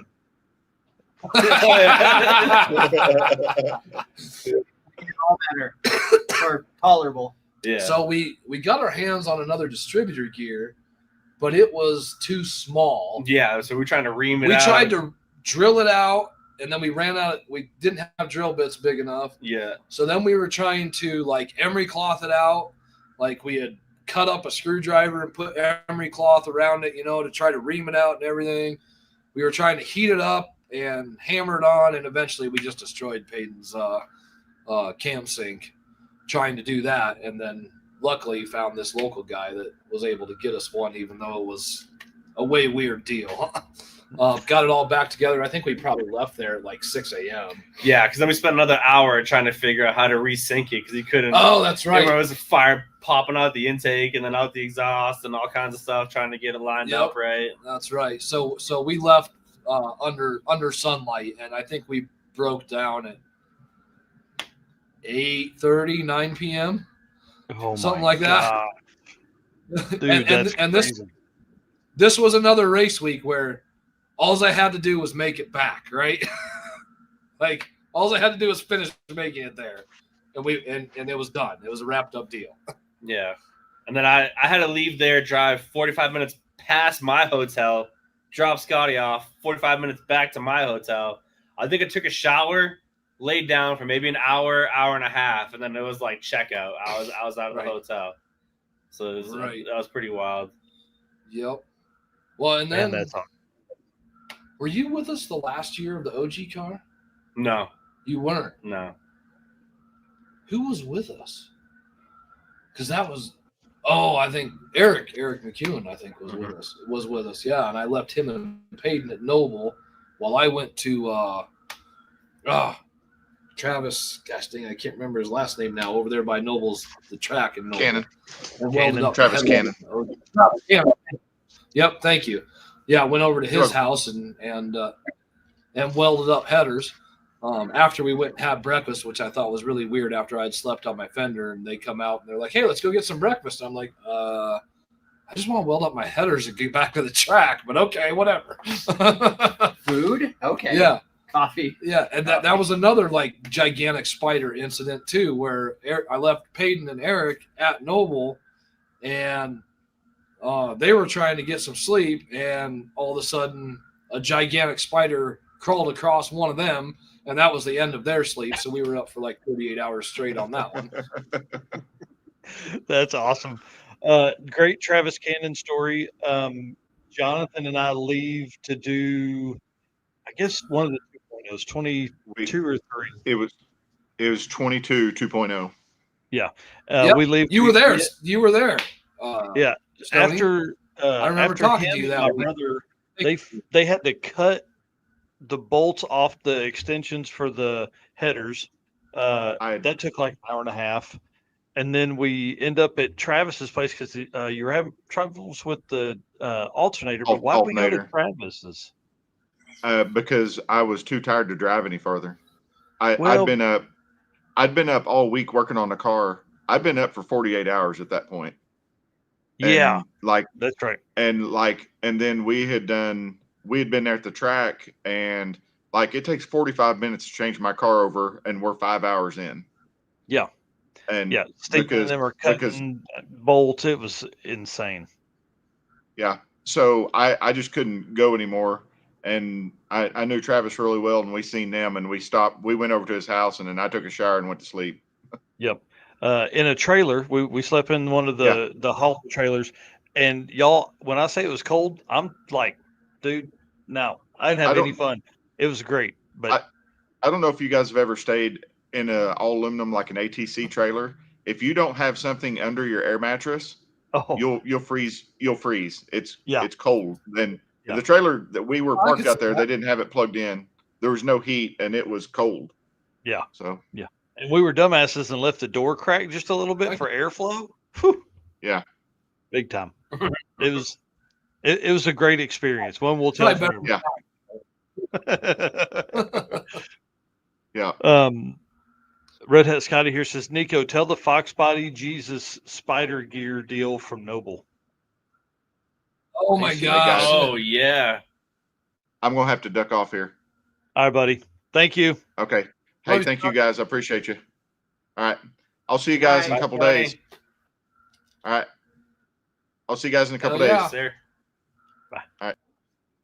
Not everybody can hang out till You go. 11:30. Here you go.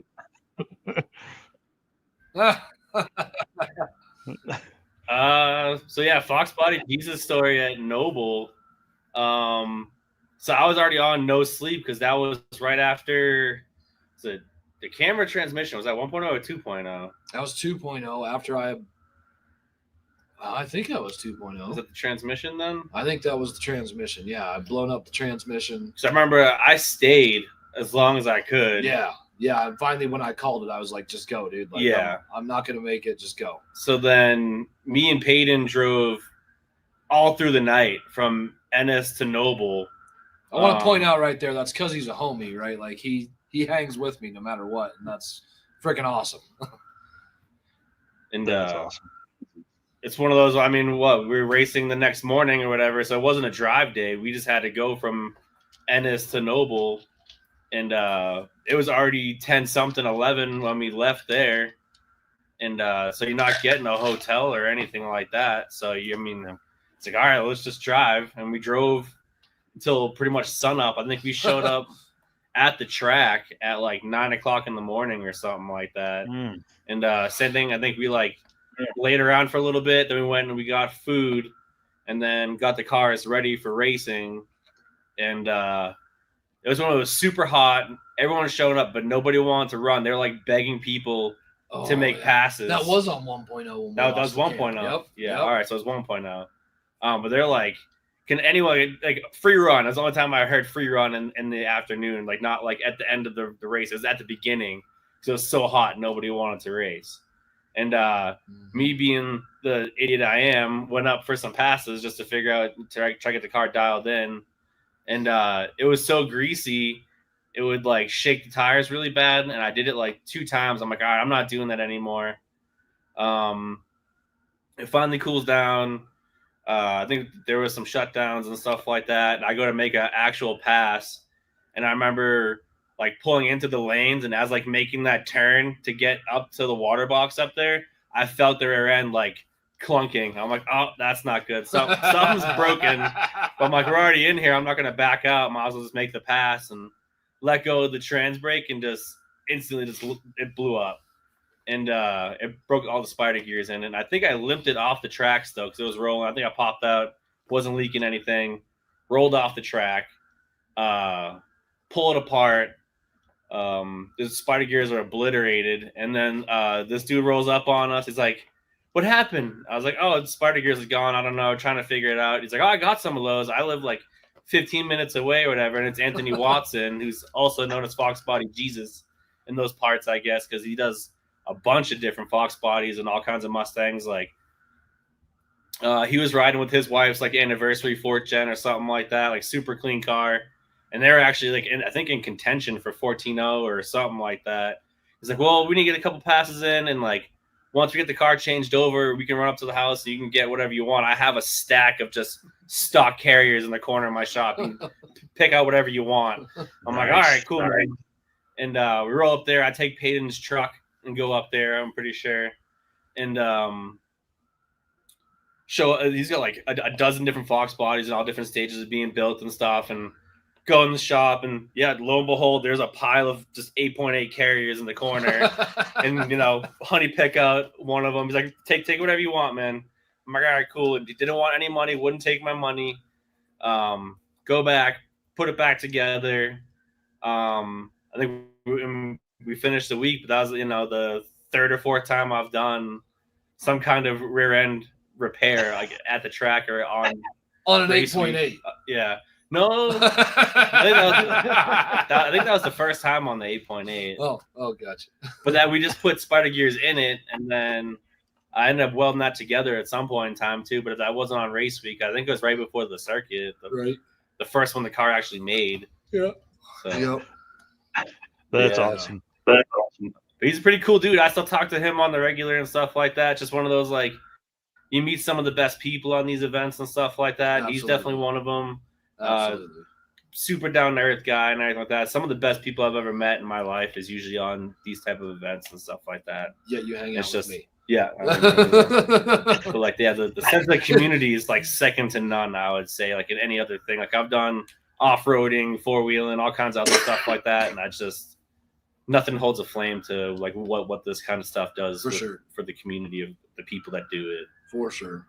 So yeah, it's cool. It's the best. There's no question of the commitment to the community that people in this group of style of racing have, and you can find them everywhere, anywhere, all over the country. You can be broke down, you can be needing a part from somewhere, and somebody's going to be able to take care of you and help. Yeah, somebody knows somebody that has what you need. No doubt about it. Yeah. You see posts on RMRWers that aren't even during race week that are like racer in need, and somewhere clear across the country, and because somebody blew a trailer tire or something on when they were going to pick up a new car or something, and freaking 5 or 6 people respond. Oh, this guy's in that area, this guy's in that area. Pretty soon that guy's on there, and next thing you know, it's taken care of. And that's just awesome that it goes year round, even though it's only a week long. Yep. Red Hat Scotty here says some of my best friends are 1,000 miles away because of Drag and Drive. Absolutely, Yeah. Scotty. That's awesome. Okay, y'all, I got to end this thing, man. I'm 4.5 hours in. Longest podcast ever. Maybe it's a mega podcast. Yeah. Hey, listen, mega week, mega show. This is a big one. And we ended with, I think, some of the greatest stories that are out there. You're a statistics guy. I want to know if this is the longest Drag and Drive podcast in history. It's close. I think we've gone 5 hours before, but I just don't have it in me, y'all. Let's tell one more. Dude, come on. Let's tell one more story while I look. Yeah. Hey, tell a couple more stories while I look and see. Are you're seriously looking it up? Yeah, I'm gonna look it up. Oh, that's so awesome. That is so awesome. So awesome. So you got me reconsidering life. I can't remember who you had on at the beginning of the show, but they were talking about some little well, I shouldn't say little, but the race, no prep race that they have been a part of here recently. And it was like one of the first things that we heard tonight, where he was like, it was such a grassroots deal, homegrown. There was nobody there with stackers or anything. And I was like, oh, damn, we just been looking at stackers the last couple of weeks. I got to reconsider my life choices now. It looks like we went 358 a couple months ago, so we got to at least beat that one. Well, what are we right now? Gotta be more than that. They said 4.5 already. Yeah. Yeah. Oh, yeah. 4.5. What day is it? Because it started right around 6, and it's 10. So at 4 hours and 36 minutes right now. Nice. Yeesh. Nice. Yeah. Good job, Michael. I'm proud of you. You guys are pretty awesome. I'll tell you that much. The community really, we started off a little sappy earlier in the show about how awesome the community is, but it truly, it has changed my life. I mean, like, this was what I was looking for. Like, my dad passed away short story long. My dad passed away in February of 20, and Drag Week canceled then. And then we went, we did Race Week, 2.0 in 20, and I'm telling you, it changed my life. This is the best community of people, of just so welcoming. Everybody does stuff for everybody. It's one of the coolest things that's ever happened to me. Absolutely. Yep. You just look at the circuit, when you had to postpone it this year. I mean, we were already 3 hours from Tulsa, and man, we had a damn good time, didn't we? We sure did. We sure probably did. Too much fun. Oh man, for sure. I felt bad for Steven. We drove home. It was like 2 hours to the house. Man, that was dangerous. By the time you guys drove home that night? Oh yeah. Yeah, hey, Oh, the longest live stream we've done was August of 2023, and it was 4 hours on the number. Yes, Ooh. got the Yeah, new so, record. so we have smoked the record. Wow, Nice. Only to insane. Well, potentially be beat next week. you know, during- at the circuit, it may have taken you 2 hours to drive home, but it probably took us 2 hours to stumble back to the hotel across the street. That's awesome. And hey, that was episode 28, so it's 80 episodes ago. Dang. Dang. Yeah, hold on. Let's go to 5 hours. Let's go another 23 minutes. Red Hat Scotty back. Enter Scotty. I'm back. Brian So- Ekstrom here saying one more hour, man. Okay, Oh, fine, no. we'll No, man, I'll be quick about it. You know, I just want to say, Narx, thank you, man. Everything you've been doing, amazing. I love it. We talk a lot. I met you in a parking lot in Oklahoma. Oh, dude. Yeah. Crazy. Like, that's what kicked us off. I met Jason Hurley and Peyton Bullock on one of these Rocky Mountain Race Weeks. I met Nico through Jason and Peyton. And y'all are some of my best friends. You know, we're super tight. You know, we keep things together. And we just do the drag and drive thing and became the best of friends. So anybody that's still watching us, man, come out, do the thing, meet people, talk to people. Like, you can't go wrong with it. Yeah. Oh, hey, Sport About Grubau here says first roadside repair complete. Just made it through Phoenix. Nice. Yeah, because he's rolling from LA to go meet Tom in Denton. Yep. Yeah. I Dang. haven't even watched the Tom Bagley one last night with Adam yet. I've got to do that tomorrow. Do a quick write up on that. Yeah, man. And here it's the we are best. complaining that it's not in Colorado anymore. Right. Yeah, that dude and does sick week. And then you heard the story last year. He had to swap engines and almost transmissions on his way across to sick week. Like, it's crazy. Dang. I remember 1.0 at Tulsa when we were there. We left late there too, and he was putting a piston in by the old tech Tom? shack in the back there, and I rolled up on him. He didn't eat anything. Yeah. So. Yep. Yeah, with that like guy's a definitely got some commitment. yeah, with like a love Harbor Freight toolkit or something like that. Like Yeah. super Sheesh. small So I was like, toolkit. "Hey, Yeah. You need anything? He's like, nah, I should be all right. I'm like, you sure? Like, you sure? You sure? I'm good. Now I got my Just let me chrome know. vanadium. Yeah. He already had the old one out, so he's going back together. And I was like, all right, man. Yeah. Yeah, he's an animal. I can't wait to hang out with him. He wants to move to the States so bad he can taste it. And then Danny here saying car kept blowing fuses for the running lights. So it's on a toggle switch now. Yep. Man, how fun. We've all done that. Yep. Yeah. Man, I melted a toggle switch one time. I don't know what that meant, but it sure melted it. I was like, Too many amps. That always switch your ground. I was like, oh, that stinks. What is that? Like, look down and it's like smoking. That's not good. Oh Yeah. Well, that was, the first year that we had this car out when we still had the Jolt fuse panel in it. And I think there's video out there that 1320 took of Bobby Joe and I at a gas station, digging into that fuse panel because the back of the fuse panel itself, I didn't have any insulation in there or anything at that point. And that thing was hitting like 160 degrees and it just was annihilating relays. Oh my gosh. Oh, we got folks asking. I don't know. Did we go lose? prep in Tulsa? No. This is pretty cool story here, real quick. July 19th, we're doing a midnight drags for a NHRA Wally. So pretty freaking cool. It's one of the only no prep Wally races. I think, nice. in the country. Yeah.